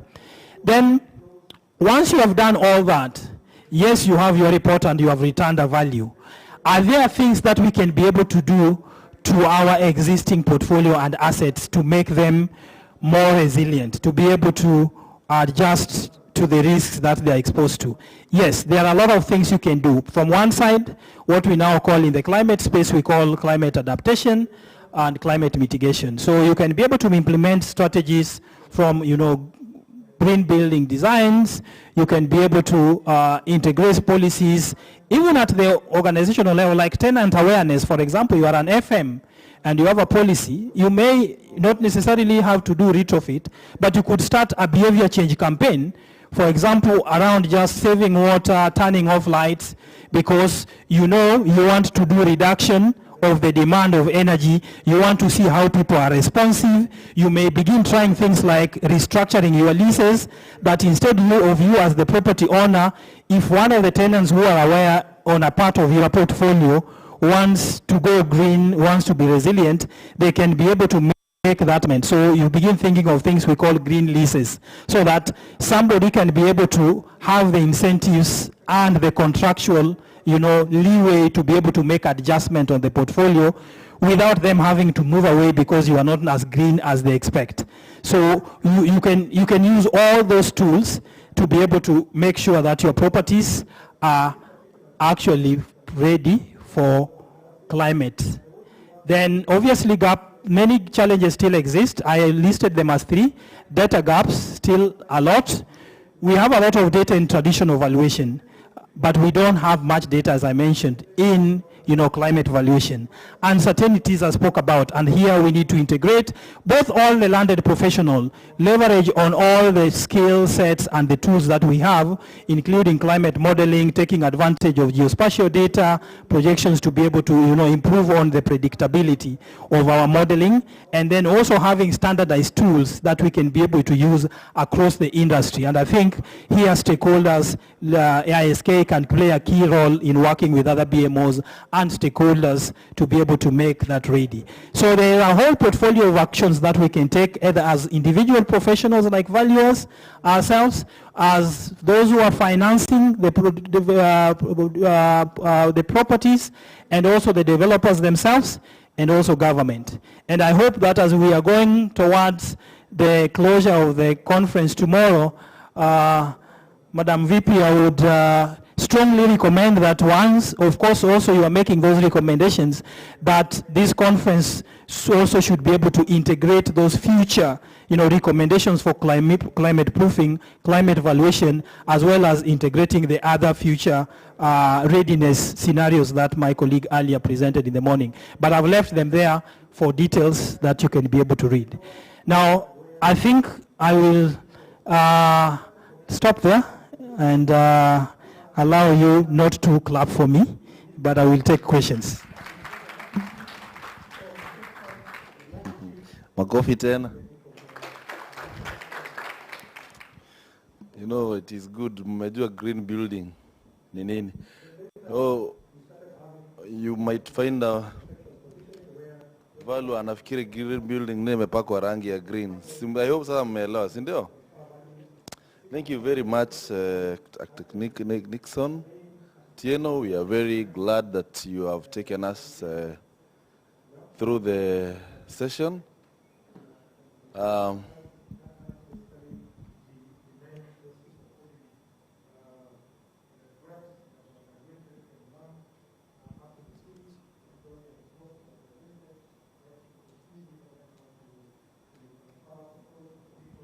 So, I now invite questions. Any person with a question?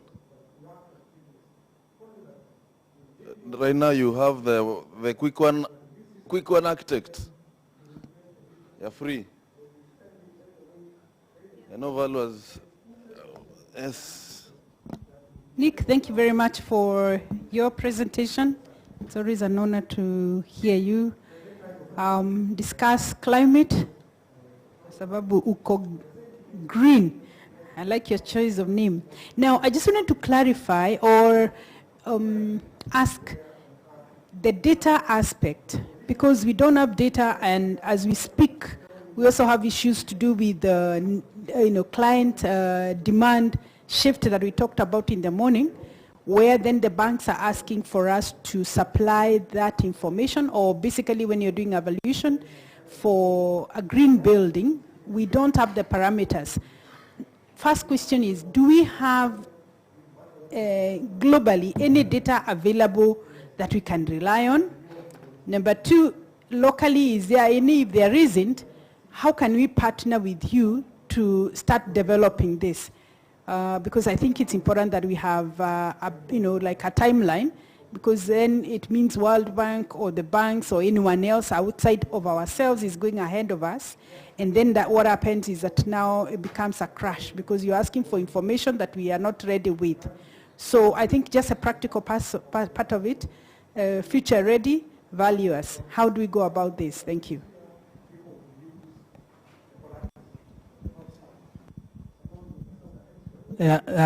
Thanks, Waliwaneli. Very valid question. As I am willing, actually keen that we work together on this part. There is data. In terms, international case studies, whether you want data in terms of climate, you want to put a case for climate proofing the portfolio. So there is some information from international case studies and very little bit from our local case studies in terms of the potential. But a lot of the data that we have locally is more on, you know, if I do solar or if I, what we call mitigation, if I reduce my carbon footprint, this is what is going to give me. But there is not yet as much, a lot more of modeling around if the softer things that will make us safe, like adaptation side. So that we can be able to strengthen. Then, in terms of what we can do to bridge, there is a lot more that we can be able to do together, and I'm very open. Both at Nico Green, we are very big on research, we do policy.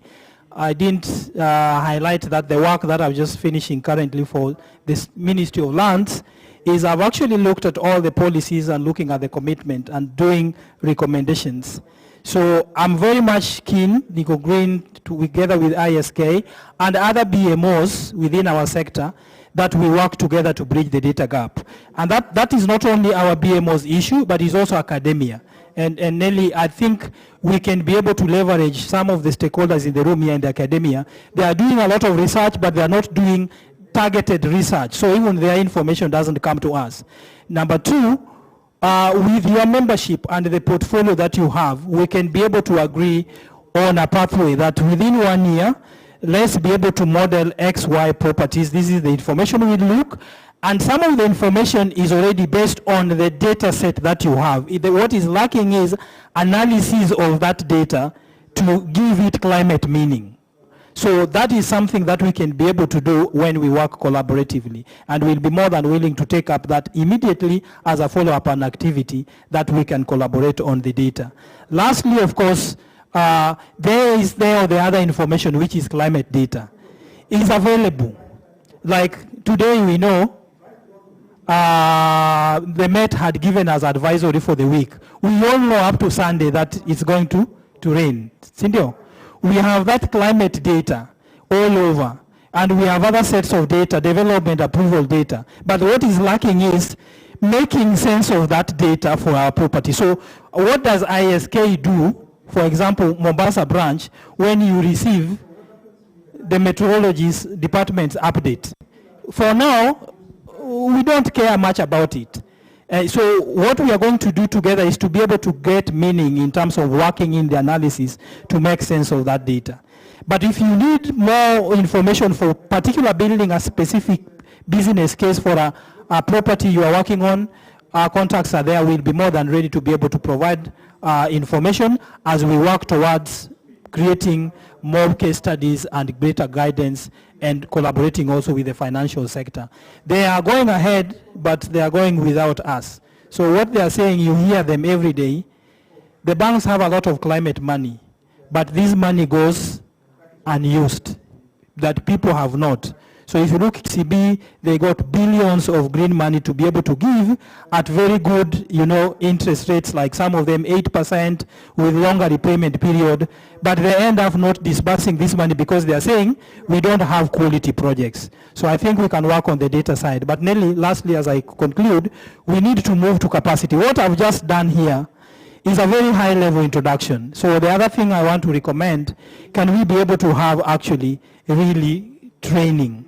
So we are NIT accredited to be able to offer delivery training where we can run through certain short course and we can jointly deliver really capacity to go through now real evaluation. Now, how do we prepare that report? And we can have some guidance tools that then members can use. I know you have practice notes. You could be able to develop even practice notes that the professionals can use their ignorance. So I'm thinking about capacity also being key as we also think about the research. So that some of the research, once you know what you are looking for, you will be able to help us also gather that data. I don't know whether I responded well, but we are open. Thank you very much. Any other question?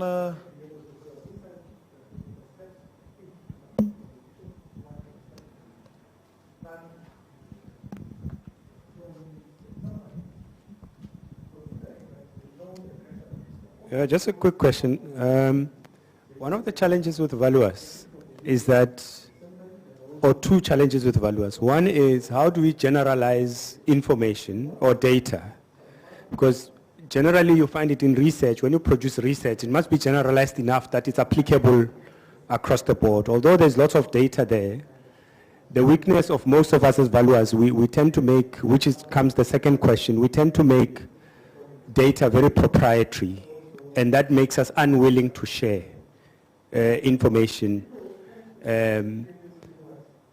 How do we, because if we have to succeed, particularly in this environment, it means we must have centralized databases. I can access data on all listed companies on the stock exchange because they are required to publish it. But I can't access, if there are property companies on the stock exchange, I can't access the assets and the data on the assets because they're not required to publish it. But that data is probably sitting at some valuer's office somewhere. So how do we overcome those two problems? The first one is the ability to generalize data in such a way that me sitting in South Africa and somebody sitting in Nigeria is that we're able to develop common standards around same themes. Secondly, to begin to create centralized databases where we can share data across geographies, across industries, and across sectors. Thank you.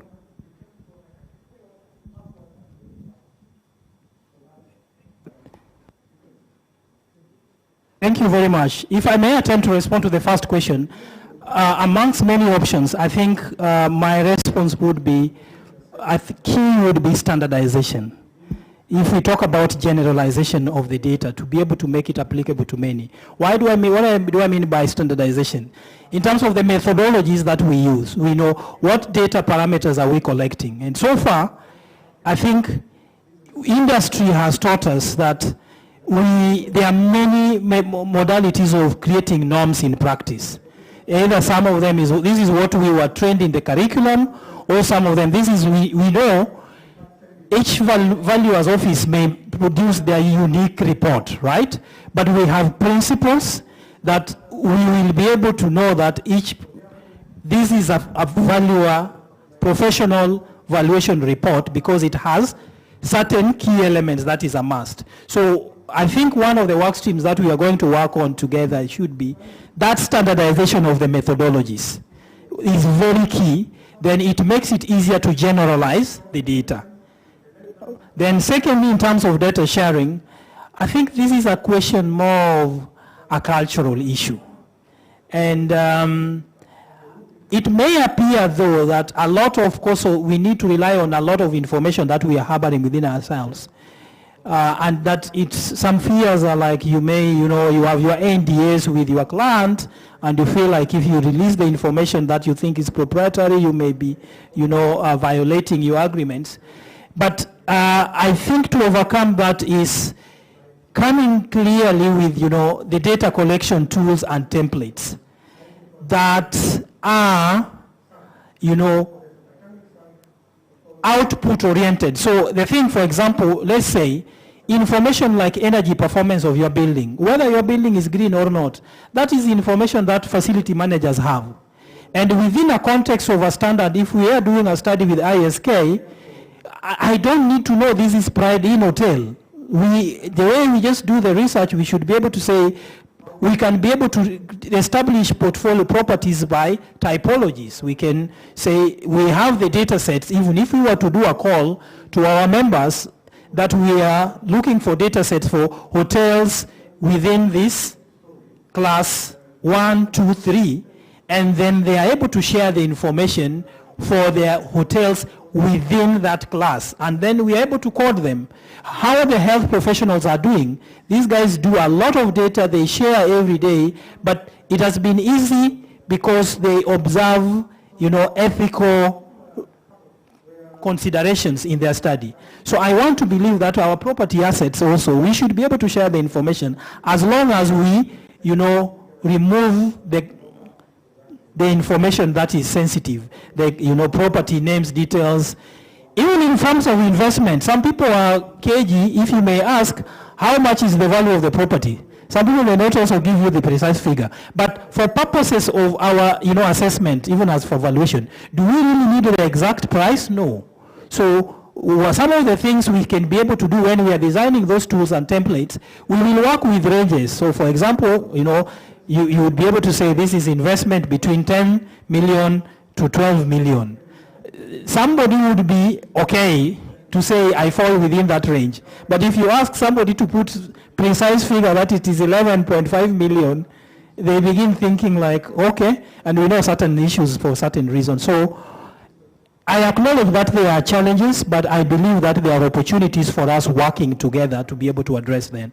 And the purpose of this conversation was just to open ourselves to be aware how it is essential for you so that when ISK comes back, designs a research, develop certain protocols or tools and sends out this to you, you will be able as members to take those files from yours and be able to synthesize that information because it is going to produce something that is going to help you, and it is not going to expose your own work, to unfair competition or to any litigation because of violation of contracts. That would be my thinking. But I think it is the time for us that we start breaking those barriers, and let's start small. So my suggestion, Nelly, would be, we can design something small, and then we learn from it and be able to scale it, and raise champions within the BMOs that we are working with, so then we have cases to build upon. And if you look at the international data, because I've worked at the international data, as a UN consultant, I do develop tools for guideline. Even the information we are relying for in the international, it is very high level data that is very generic. The only thing is that we don't have our local data. And the earlier conversation we were having in the morning, my actual fear with AI is also that we are going to be having wrong valuation because we are relying on AI and the technology, but this is based on machine learning because the AI is not trained with enough data sets from our continent because we are not putting that data there. So it is important that we wake up to, otherwise we are going to be onboarding a technology that will returning to you a valuation that ground in our Kenyans word, when you go with it to the ground, it doesn't speak to you because it is based on, data set. The machine was trained with data sets that are not contextualized. And we have an opportunity to bridge that gap. Thank you. Santi, we can have the last question. Or, anyone with a burning question?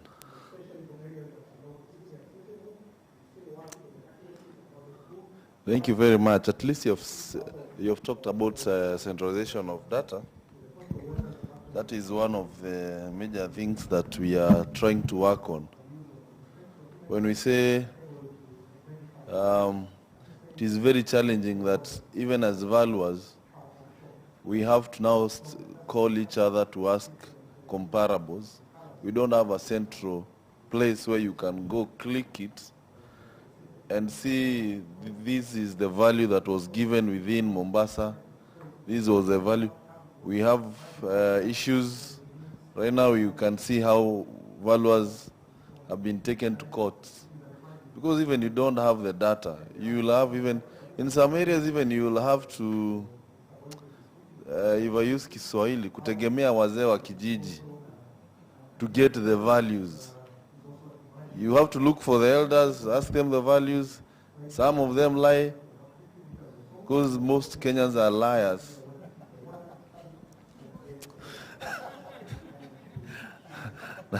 Na tusianze pale juu tafadhali, mimi sijataja mtu, but most Kenyans are liars.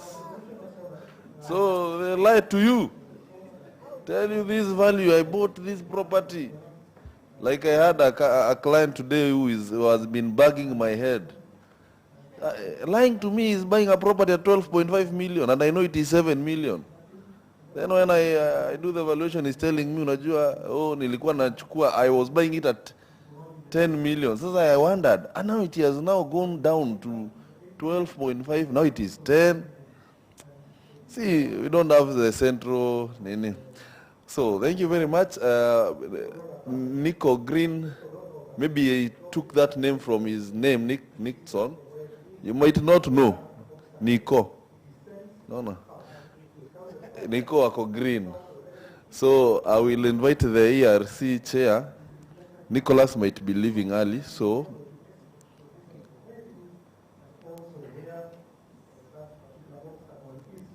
we have other gifts for you. So I will invite my chair here to present.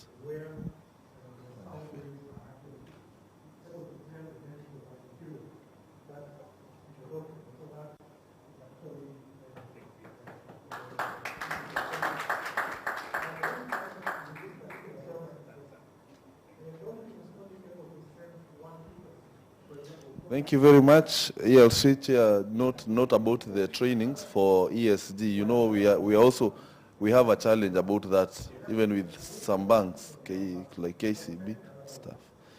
So my next, I will invite next. The next speaker. Will be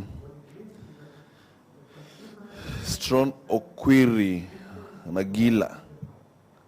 He's from rural Kenya, head of facilities management.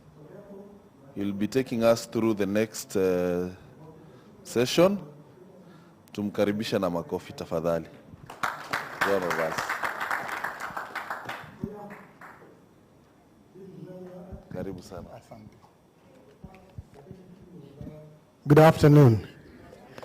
There was a very interesting Kenyan politician that we lost the other day who started conversations by You remember that guy? I miss that guy. He was a very interesting character. So we'll just try to keep this as short as possible, and I'm gonna just be speaking to around facilities management.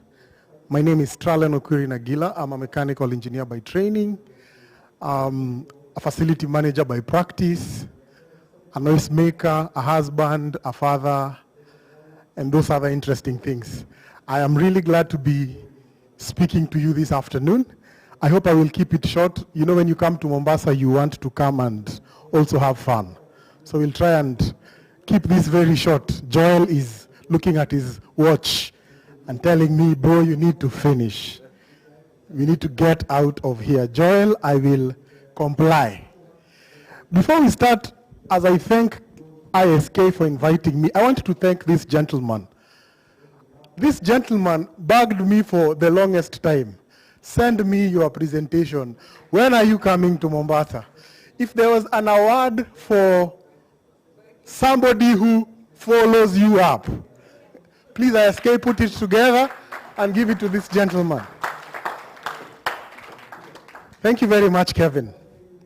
Now, I'm going to be speaking about Guide to Facilities Management. And it is interesting that in our market as Kenya, very few of us really know what facility management is. At best, we know how to deal with a technician, a plumber, an electrician, a painter here and there, come paint my wall, my sink is blocked, such kind of things. But there's more to it. And so I hope that by the end of this conversation, we will understand what it is that we're going to be talking about under facilities management. So I head a department called Facility Management in Brawl Kenya Limited. Brawl Kenya Limited is a part of a company called Brawl Property Group. We have been in existence over 50 years. We operate across 26 countries in Africa. So that's where our coverage is. It is important for me to talk about our footprint across Africa because it will show us some data that we need to refer to as we have this conversation. So part of the data that we are looking at is this is what we have been able to collect over 50 years since we started. So BROL was established in 1975 in South Africa. Currently, we manage about 44.5 million square meters of space. And that's very interesting data across. I'll just skim through it. But it is very important, especially in the FM space, to see that kind of data because it speaks to the robustness of what facility management is in the bigger picture of property real estate management. Now, we are noticing that there is a shift in what the facility management space is. As I'm speaking, I know I'm speaking to surveyors, I'm speaking to valuers, I'm speaking to engineers, I'm speaking to property managers, I'm speaking to architects. Everybody who is within the built environment, generally. And so we tend to sort of look at facility management as a chain, as that thing that connects everyone in the built environment. So there are forces that reshaping the built environment from where we stand are just 4 items that I will pick. One of them is technology acceleration. And a lot has been said today about AI, about technology, about the advancement that we are seeing in the technological space. The second thing that we're going to speak about, and Nick has actually mentioned it very well, is things around the climate imperative. What's happening in the sustainability space? But generally, and Mashil also mentioned this, that as our general idea and our main aim in the built environment is just the human focus. What are we building for human beings? How are they using these spaces? And I like the example he gave where your building could be very good, but nobody can work inside there. Maybe it's too stuffy or it's too dark. And basically, FM is experiencing value pressure because you want your asset to perform in a certain way. You want certain value to be extracted from the asset that you have. So those are the forces that we see reshaping the built environment from a facility management point of view.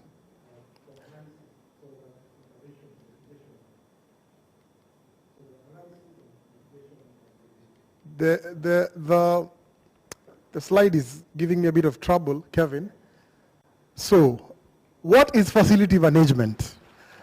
The international standard of organizational standard talks about an organizational function that integrates people, places, processes, and technology within the built environment to improve quality of life and the productivity of the core business. So, essentially, facility management plays around those 4 pillars: people, places, processes, and performance. It is not merely a maintenance job, because when you ask very many people, they will tell you facility people are those guys who maintain our property. So it is not just the maintenance aspect. There are other pillars around facility management. It is a very interconnected discipline.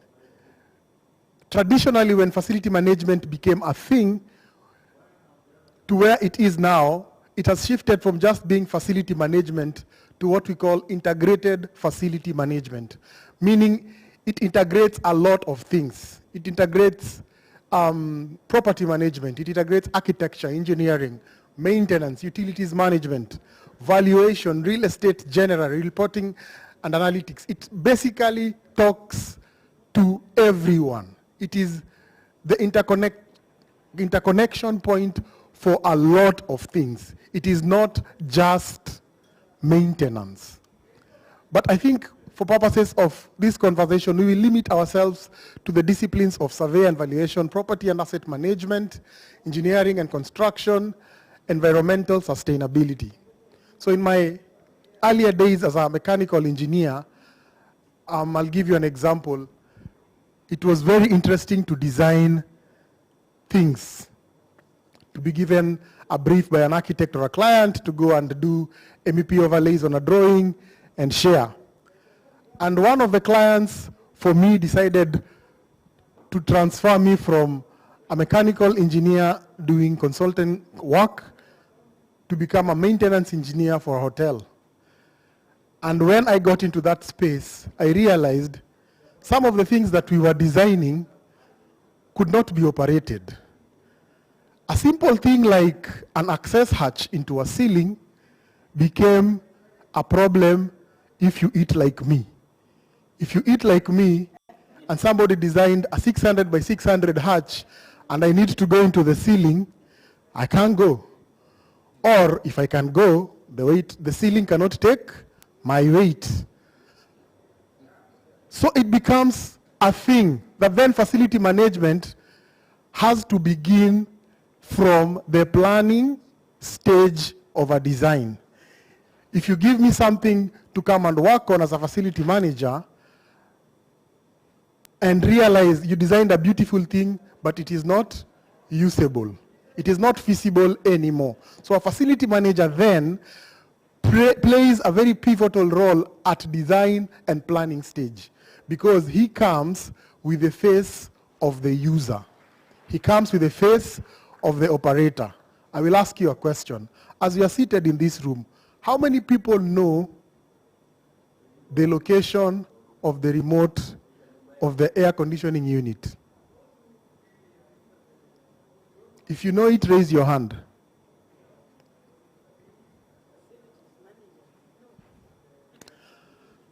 How many people know, in the event that there is a fire in this building, which way they will use to exit the property? How many people know?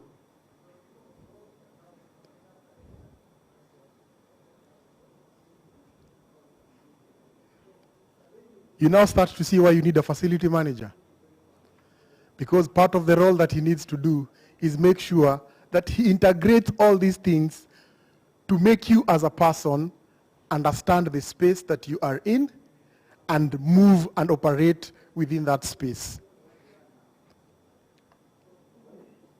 So as we integrate all this, we'll see how then the cycle of the facility management plays out. Like I just mentioned, there's the first space where we come in planning and design. So we will tell the architects, guys, there is a standard access hatch 600 by 600 millimeters. Please consider Joel. He's a bit big, and he might need 800 by 800. The second place we come in is at commissioning and operation space. Once these things have been installed, the facility manager is the person to hand them over to. So I've seen a lot of buildings, especially in Nairobi, where we built into the buildings very fancy things. For example, BMS systems, building management systems that are very nice and fancy, but nobody can operate them. Because when the MEP left the construction, that system died. Nobody knows how to operate them. The third step that facility managers come in is maintenance and optimization. So I see that in our market, usually, a lot of maintenance work is left for the procurement departments. That when you want to procure services of a plumber, you leave that to the procurement manager, who only looks at who is the cheapest.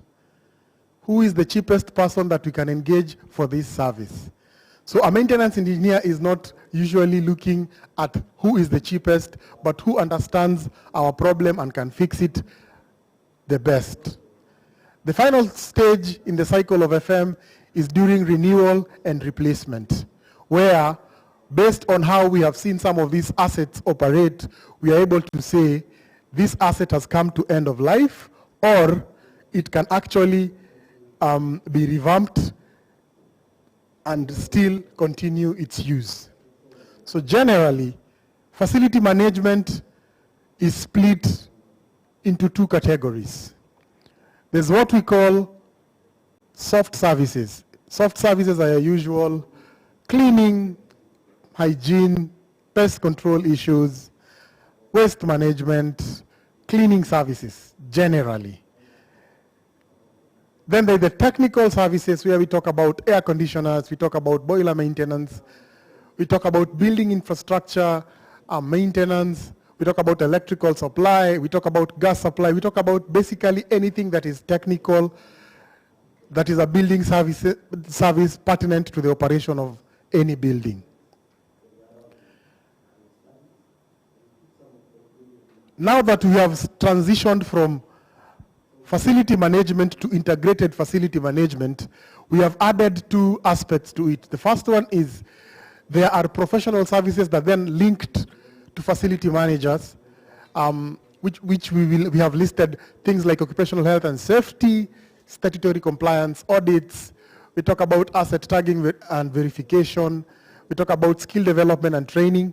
So those ones are categorized generally as professional services. On the other end, because we are in an AI and in a technologically advancing space, we are going to talk about what we call PropTech, property technology.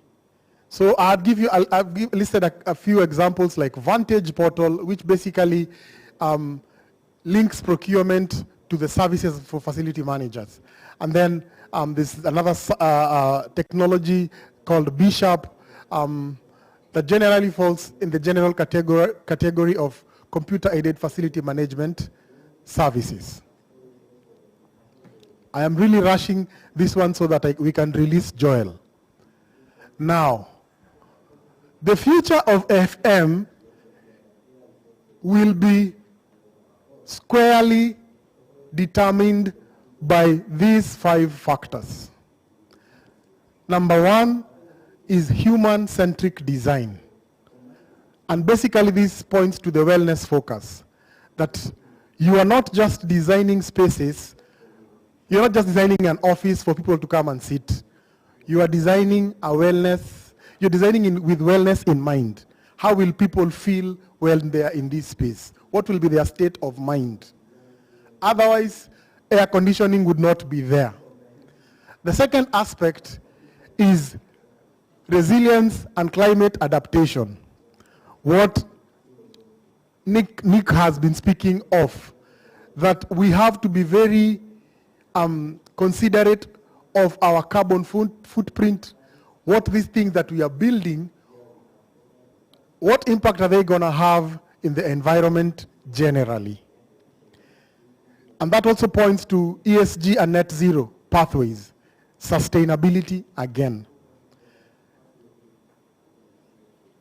The other point is about data analytics and AI. And I'll give you a very interesting example just in the space that we are in.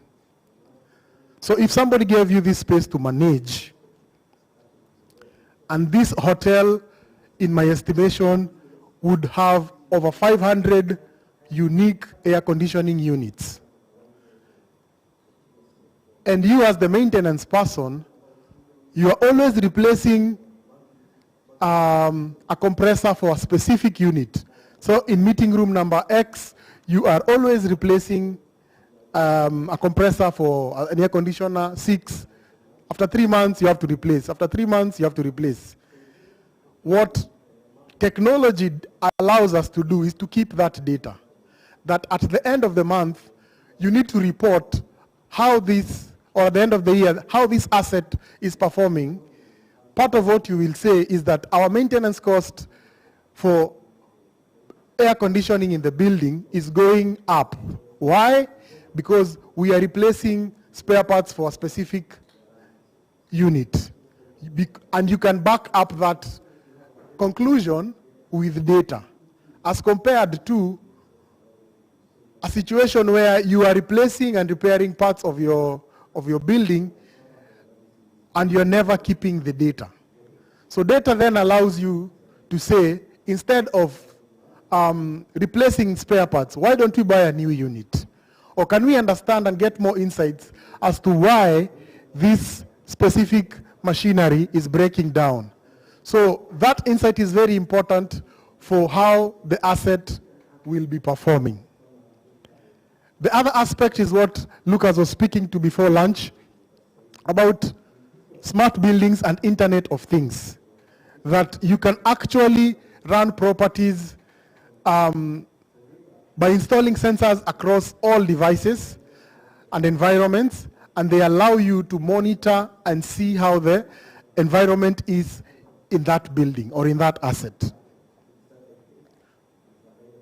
So generally, FM is moving towards a space where we need to balance the technology and the effect it has on people and the environment.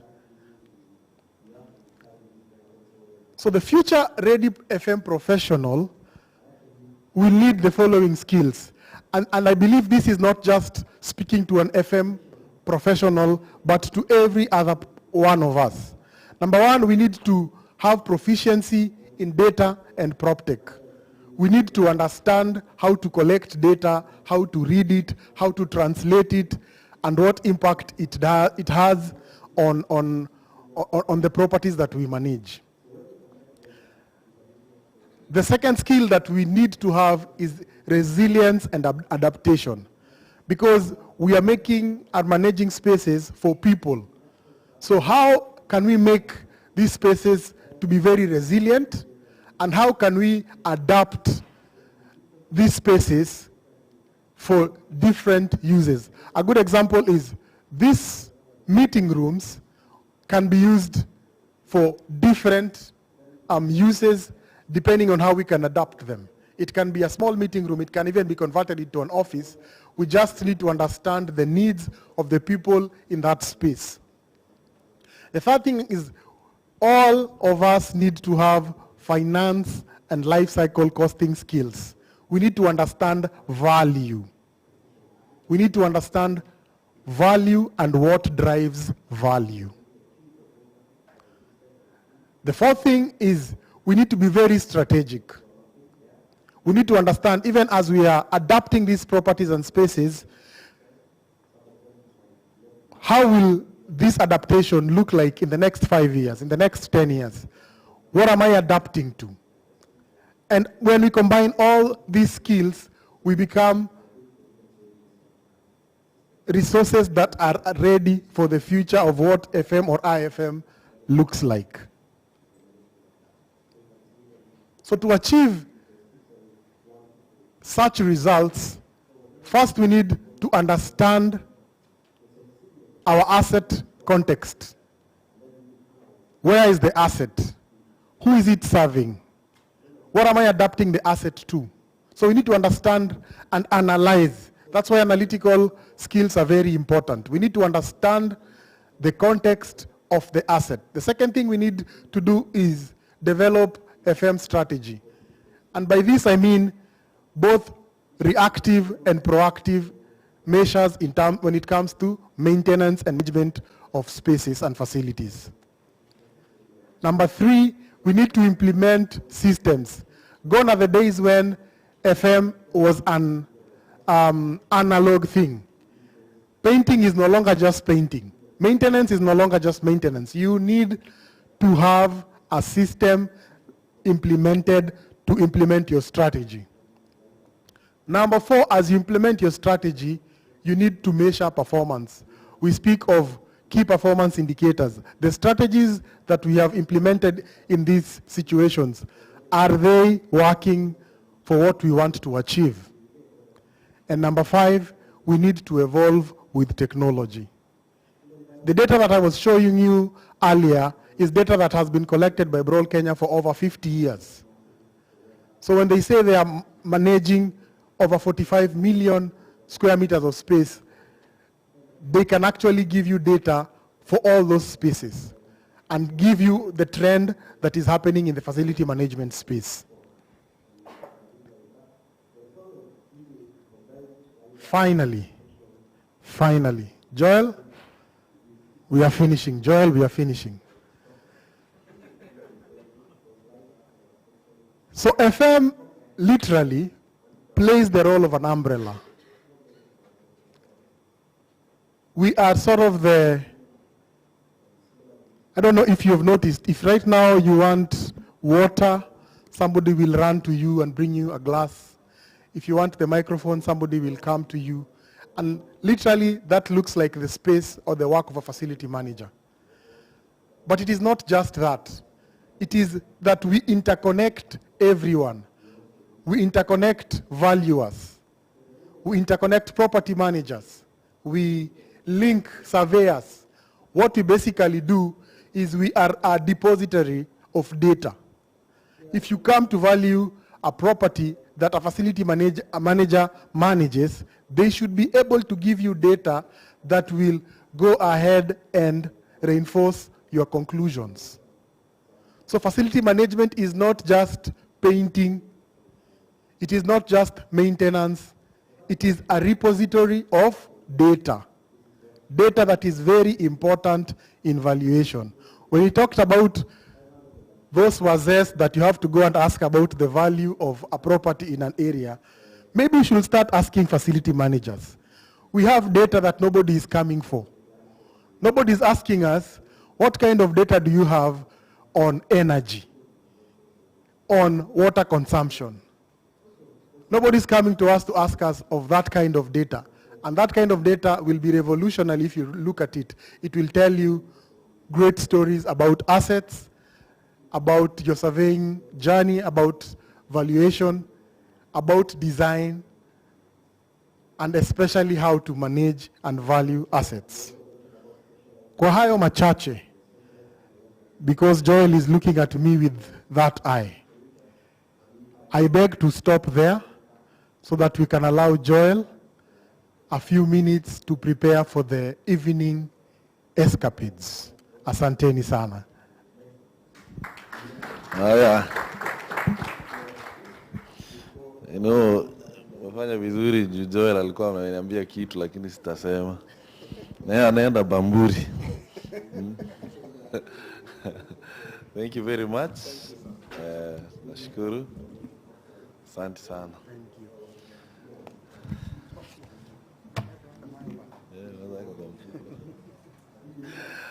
At least you have learned something about facility management. We are very happy. That is also part of our profession that most of us have not invested in, and we have left it. Joel, mambo na facility management, encourage your people bwana. You know, tumekaa kando, tunaona tu mambo inaendelea. And I think one thing that makes me proud of this profession is you can be anything. This profession, hata mwingine ajui kuendesha gari, yeye anaenda kuvalue gari. Umeona hiyo maneno? So, you know, I really take this profession kama daktari. Mtu ako na mashida zake, si kwa ubaya, ako na mashida, anataka 5,000,000. Wewe unaenda unamwandikia hata pata 1,000,000. Do you know you can, this profession you can even decide the trajectory ya life ya mtu. Tuseme hata mtu akuje na property iko worth 10 million, then pale kwa remarks useme hii property kuuza ni ngumu sana. Hiyo maneno imeisha hivyo. Huyo ameenda ni hivyo. Anaanza kukubembeleza, unamwambia hapana, hivyo mimi ndio nilio.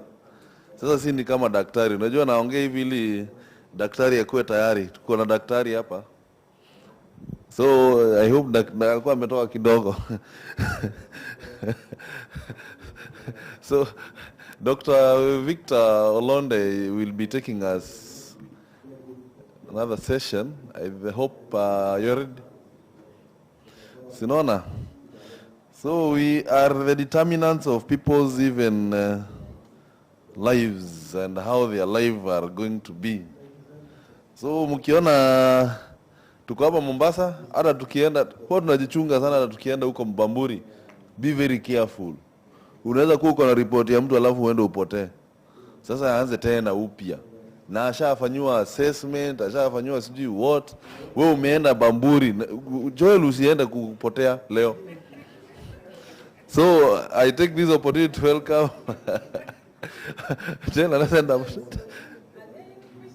Yeah, we are taking questions, or you want us to take these questions.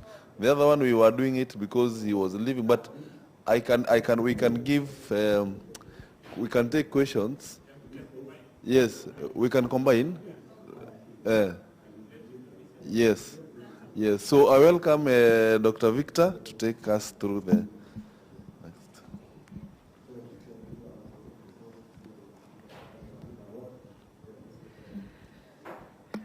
Good evening.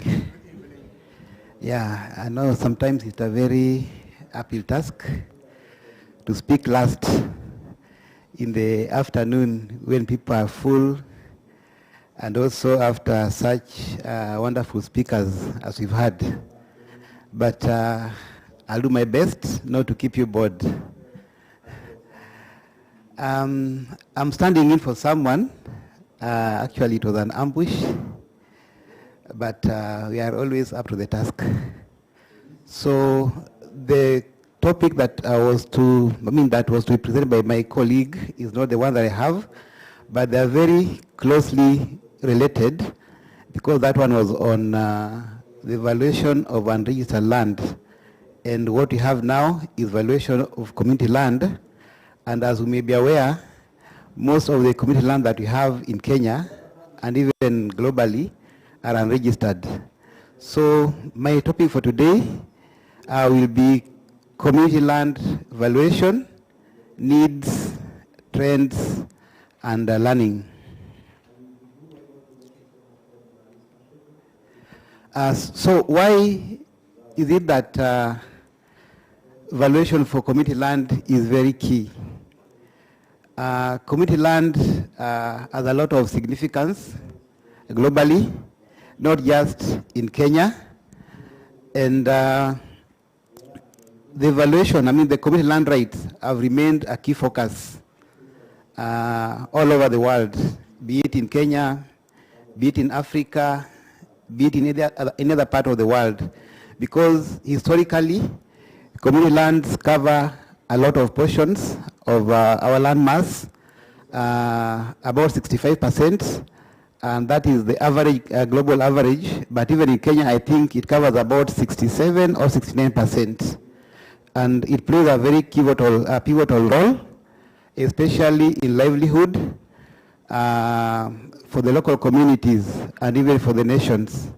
Apart from the livelihood, is also very important in the ecosystem services for the communities and aspects such as climate change adaptation and preservation of biodiversity. So, as I've said, that it plays a very significant role. Globally, about 2 billion people rely on community land.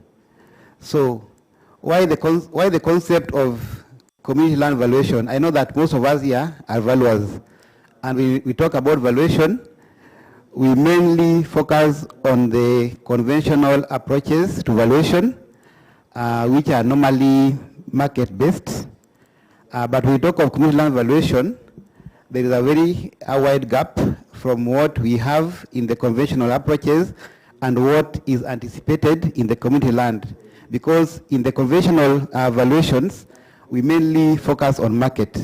But when we are to consider wholesomely the value of community land, then we have to go beyond the market and consider aspects such as cultural, spiritual, ecological, the livelihoods in this land, and even the social and governance roles that they play within the communities. For instance, in Kenya, the community lands are concentrated in the semi-arid areas. That is the northern Kenya, the coast, some parts of Rift Valley, And for those who have engaged in these valuations, most of the time we go for market values and we compare them with other lands that are neighboring. And as a result, normally the communities there are disenfranchised, because when you just go for plain market value without considering other aspects that are intrinsic to the community land value, community lands, then we undervalue them. So when you approach the valuation of community land, it should be something that is participatory, not the individual valuations that we are used to.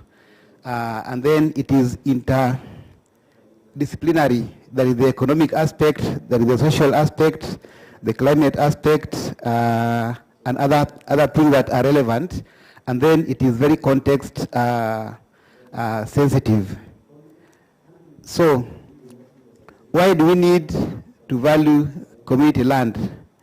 So number one, as I've said, that most of the time we rely on the market approaches, and then this leads to disenfranchising the communities. So for us to empower these communities, we need to come up with a viable approach towards community land valuation. And then there is the element of equitable compensation for those who have done valuation for compulsory acquisition.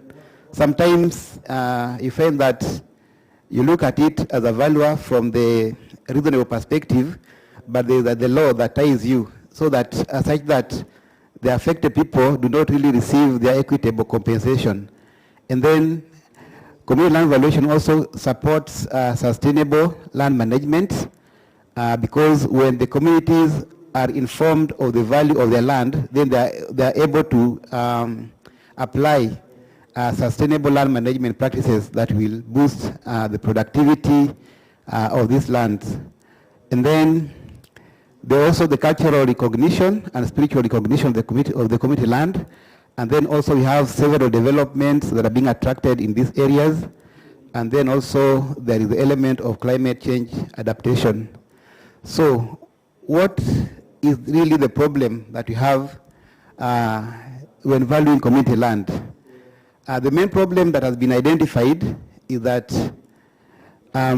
the conventional valuation methodologies do not fully capture the elements of these lands, and therefore undermines the benefits that should be accrued to these lands through valuation. And then the consequence of this is that the members are disenfranchised, leading to injustice in the valuation of the community land for acquisition or compensation. So why do we have this problem? I've listed some gaps that may be the cause for this, but there are other factors maybe that may not be here. So number one is the institutional gap. In Kenya and even globally, there is no common approach. There is no common integrated approach towards community land valuation. You find that even when you're doing the valuation for compensation, one valuer will have a different approach from the other. Maybe if you go to Uganda, they have a different approach to the approach that we have in Kenya. If you go to Tanzania, they follow a different approach. So we don't have any integrated approach towards community land valuation.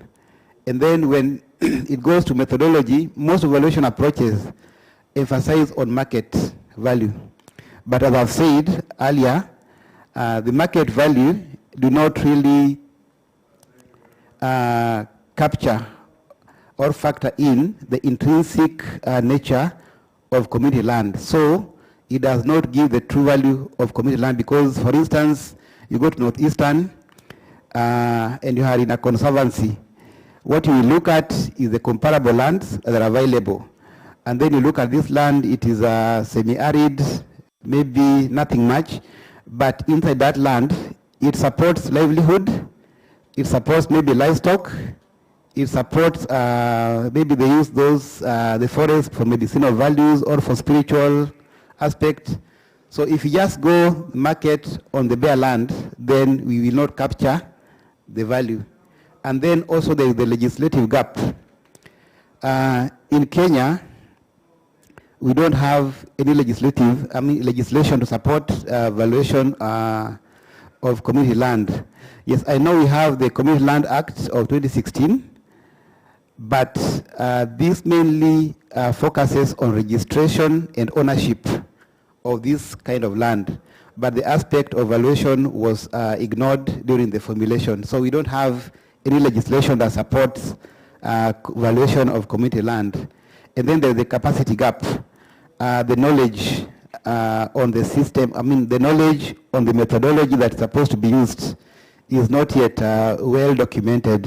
And that's why I've said that most valuers will use different approaches and come up with different values. But most of the time, it is market value, and that's why even when you have compensation, for instance, in the northern Kenya or parts of Lamu, there are a lot of conflicts, there are a lot of conflicts with regard to the values that are returned to the affected parties.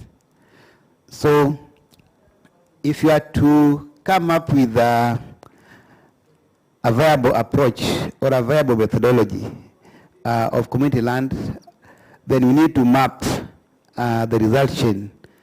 And in this, we have, what we have now is what I've said, that the exploitation and disenfranchisement of the communities due to inappropriate methodology, and then the value is based on markets, and then the livelihood aspects, livelihood aspects, environmental aspects are often ignored. So what we need to do is to put more resources into research activities and also gain the relevant knowledge and also have support from stakeholders, and that is the valuers, civil societies, the governments, the donors, so that we can come up with a viable approach. The expected output here will be to have a standardized approach in terms of the concept and also methodology, and then the institutional framework that will guide the valuation of community land. The aim is to get a just or fair compensation, and then the impact is to have, apart from having empowered community, we also have sustainable land management practices. So there have been approaches that have been used lately, but still they have their limitations. So as you can see on the screen, the main approach that is used is mainly conventional market based, but these ones, they ignore the non-market attributes and therefore do not lead to the right value. And then we also have the non-market value, but the difficulty with this again, it is not very easy to quantify these aspects because there are very many aspects when you're considering the non-market values. So we've not had a research to quantify, to determine how to quantify these. So it is a bit biased when you come to this approach. And therefore, I will take you through some of the trends that have been there. In Kenya, we've had we've had the Community Land Valuation, Community Land Act of 2016. This one mainly, as I said, was based on registration and ownership. It was meant to safeguard the community lands, but I think valuers tulilala wakati huo. So the valuation aspect was not really incorporated into the Community Land Act. So maybe it's a time that we should lobby and have the aspect of valuation being incorporated into that. And then there is also in Australia, there is the Indigenous Advancement Strategy in Australia. This one is based on the cultures, to capture the recognition of the cultures and address the appraisal appraisal barriers that are inherent in the market values or market valuation. And then you have other examples in Brazil, in Tanzania, and also in Canada. But when you look at all these, you find that the problem that cuts across is that most of these countries, they mainly rely on market valuation. So they're trying to look at how can they divert from the market valuation and capture the non-market values within the community land. but still there is no common approach that have been settled on. So this is also one of the approaches that was being tried in Kenya with support of the Swedish government, and it was mainly to identify the non-market attributes of the community land.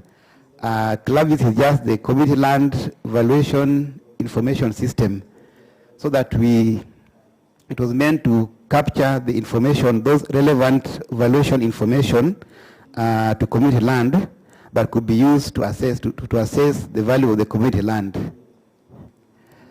So if you are to have a viable community land valuation process, then there are procedures, there are elements that we need to consider. And number one is to map the resources.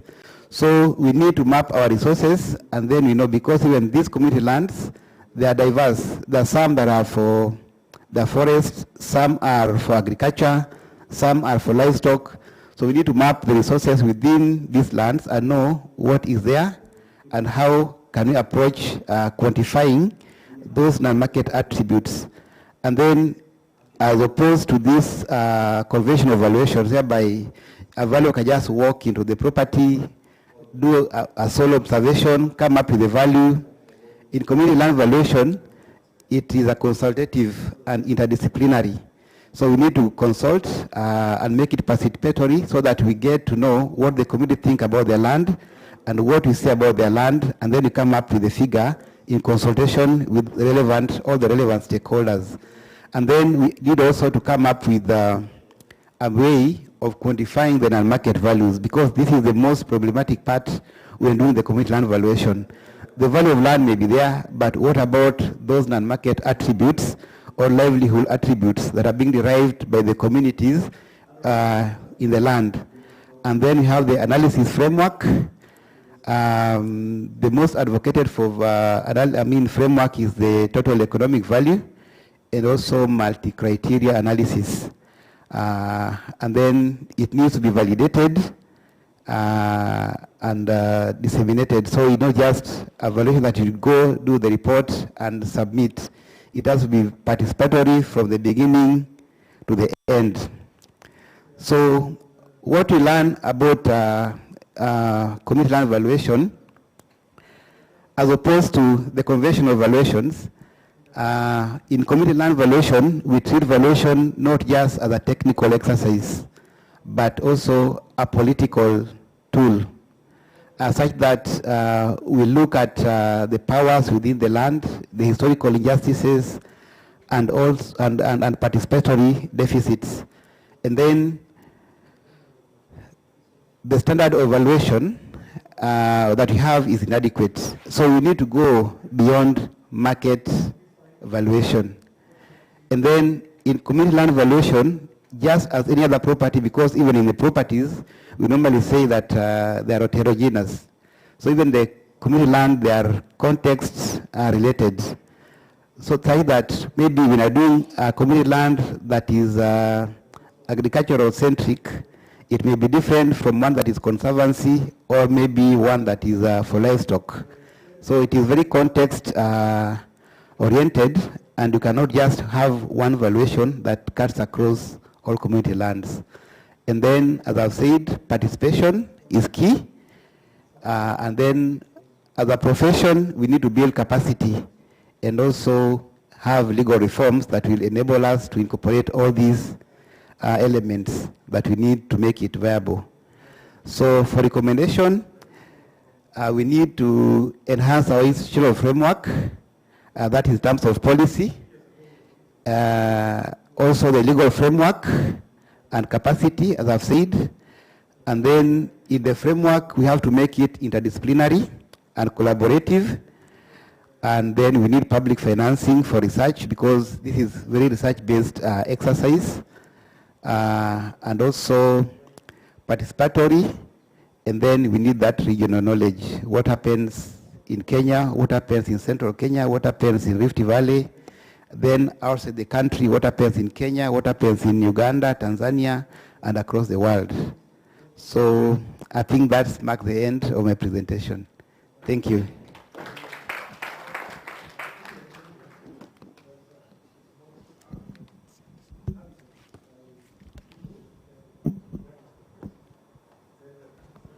Thank you very much, Dr. Victor.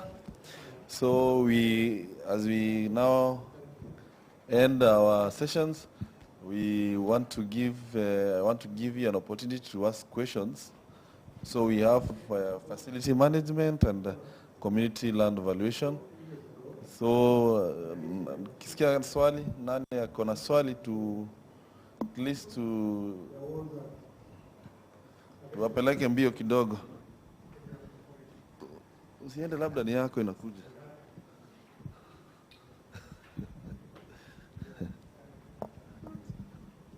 Thank you. Good evening, everyone. Thank you. Mine is not really a question, but a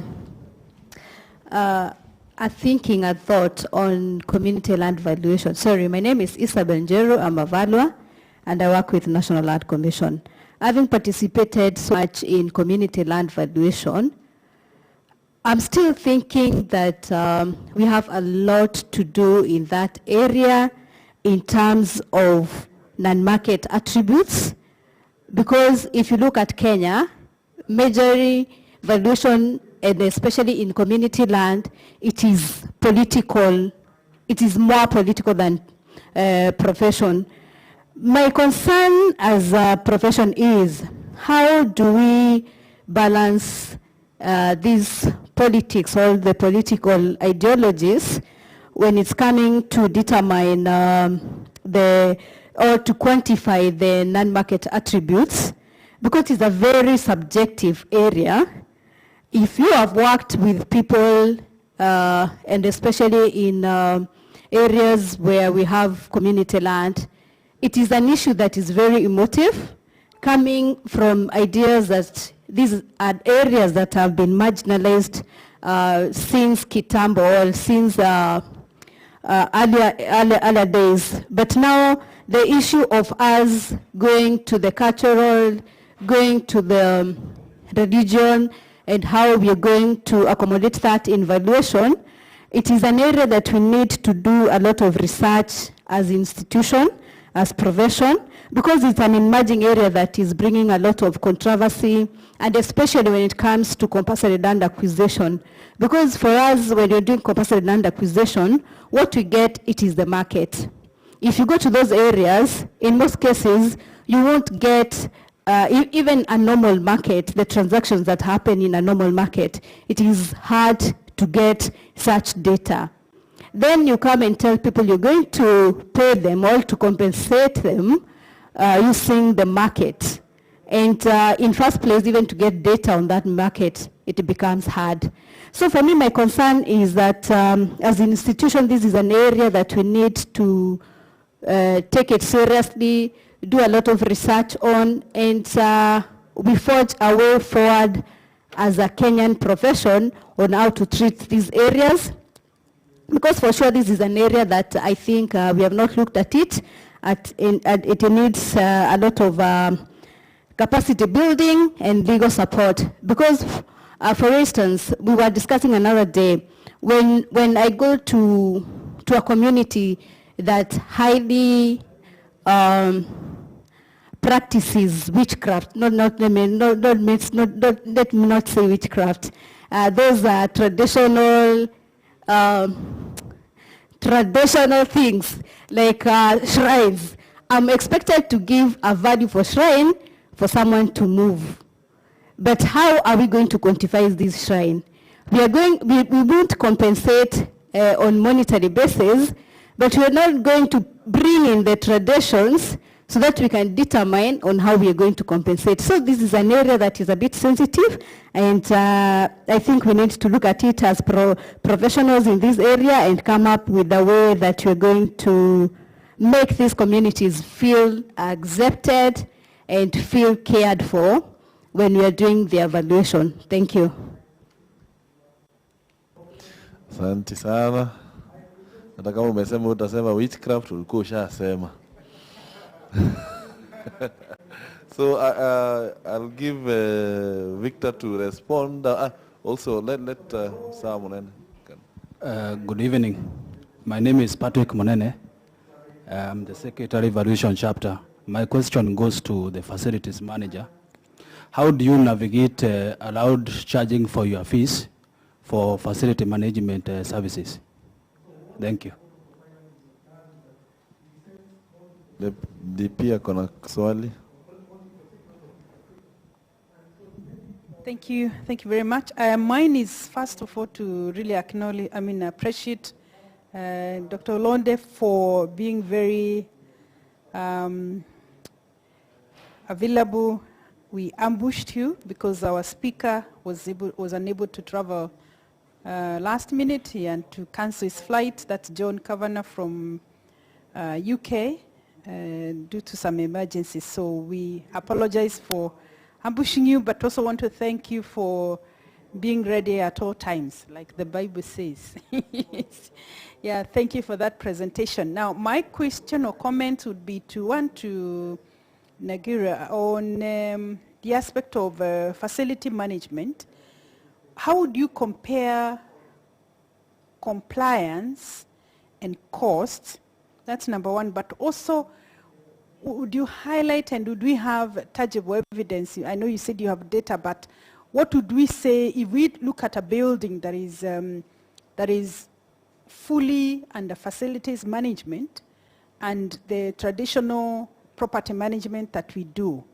Would there be a gap where one is saying that either it's how can you quantify the benefit for facility management against property management, so that we can be able to say whether if the data is in there, again also do research and be able to demonstrate that with facility management we are talking about people and the property or the facilities themselves, the difference is this much, and therefore you have to encourage your clients to opting for facilities that encompasses everything as opposed to property management. Then the other one finally is to Dr. Victor, if you could just help us understand again, futuristic, what do we need to do? Because you see, when we talk about political influence to one's evaluation or considerations, now to what extent, if you're going to value community land A, where the politics are a bit calm, and then another community B, how does that influence the values? And then do we then have history of the figures we returned and we start creating a market? Or what do we remove? Because when we start then factoring in political influence, to what extent? Because it looks like it's going to be fluctuating, because it will be depending on who is in power today and their connection with what the politics are. And so it's not kind of static. Is there data? Do we need to do research? I'm just asking ourselves so that we can kind of start bringing in this community evaluation to some sensible evidence-based valuation, or a structure that can support us as we proceed towards doing community land valuation the best way we know how. Thank you. Asante sana. Actually, on that community land also, I can maybe put a challenge to Victor. Daktari, if we go on this road to Marsabit, when we are going for road trip, I just thought about it. When we find Mount Ololokwe, where we go to take pictures, you have seen us sitting on the tarmac, eh? Now, if that community says that they want to be compensated, there are no sales, as Madam Sabella was saying, there are no sales. The community have said they want to benefit from what the contractor has been digging.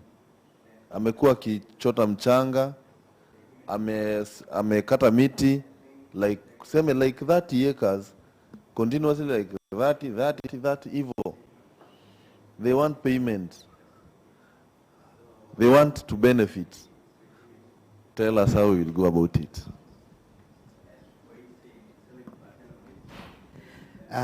Thank you.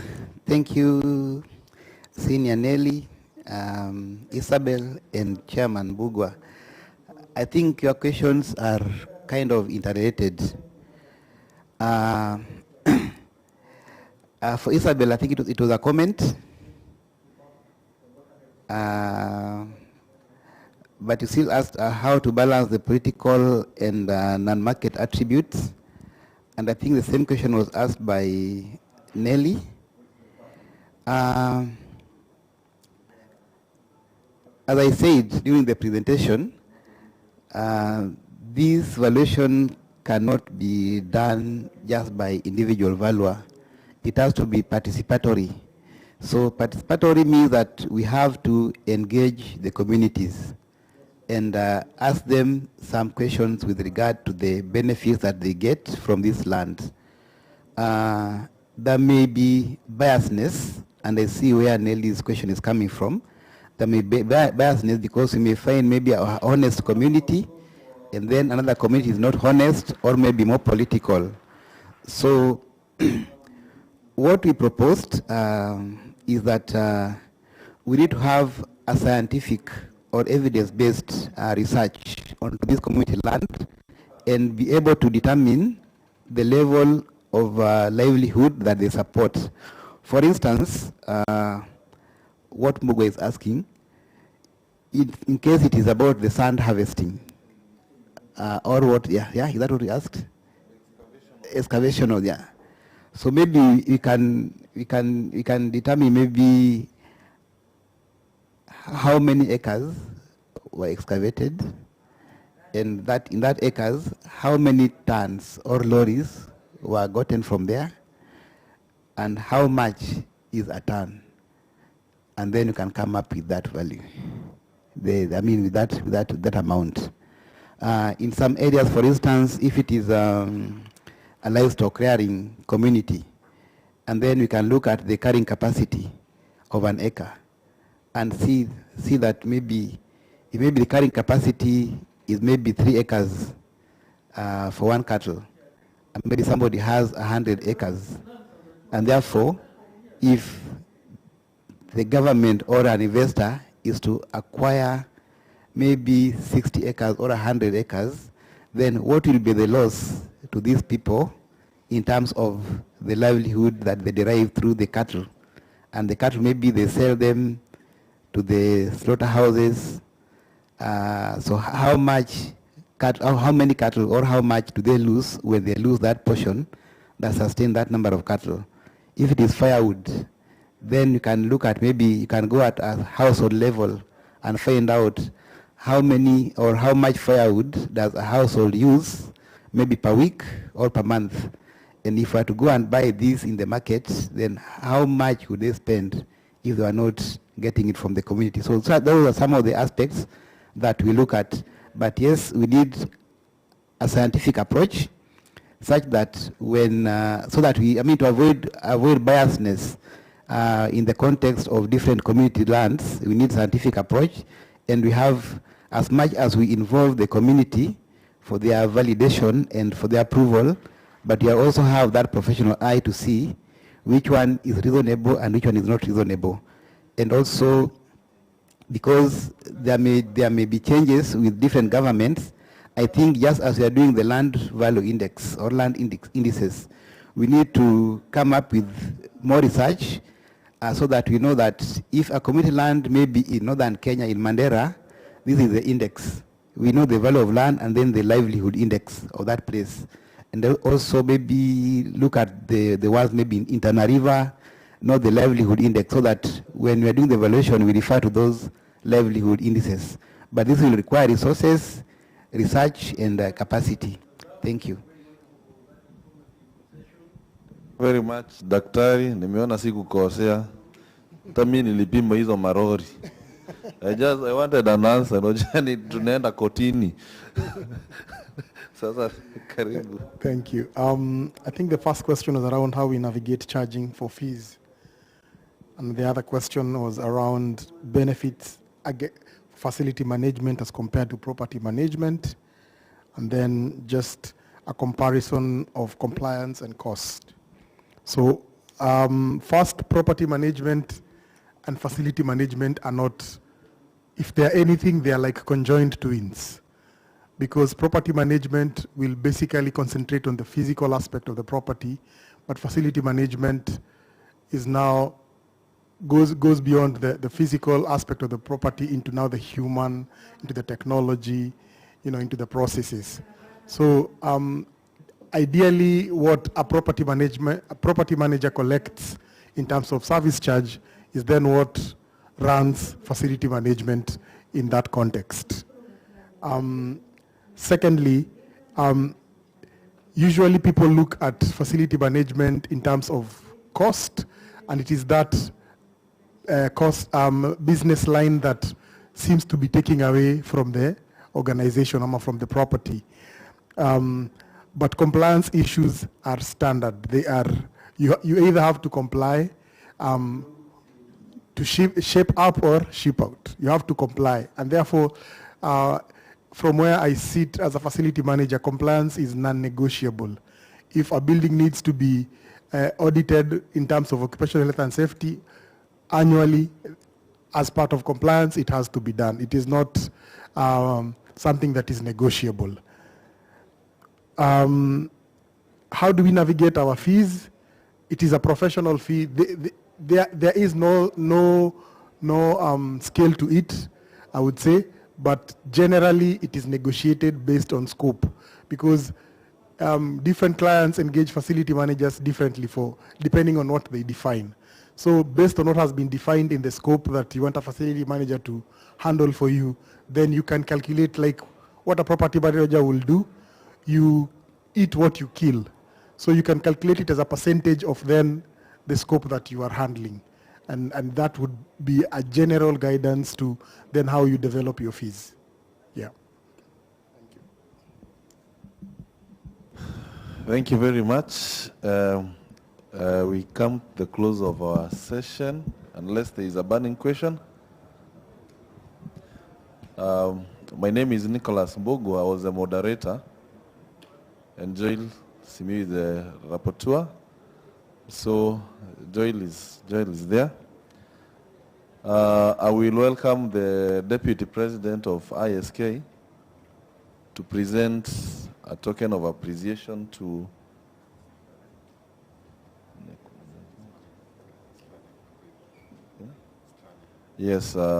to Stalin. Then because we have ambushed daktari, tutamtengenezea yake.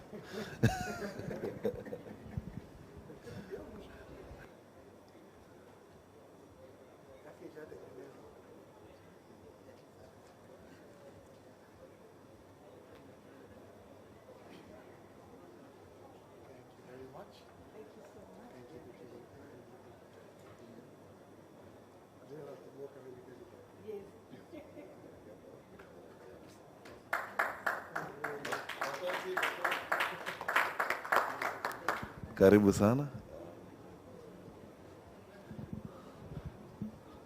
Tushatafuta solution, usijali, tutapigwa picha.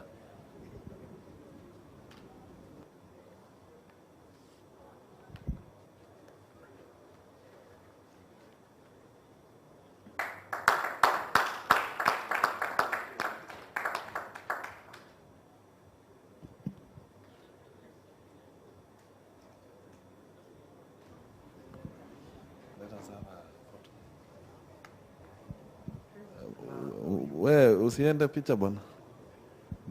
Ndatoa wapi evidence?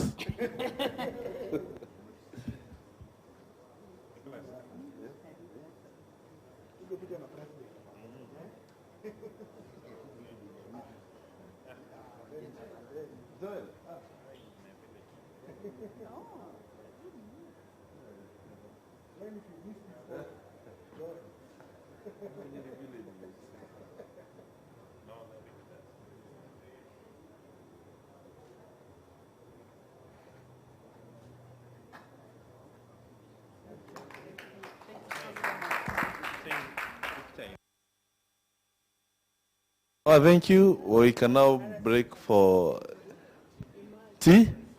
There's tea? Yes? 4 o'clock tea? No, it is.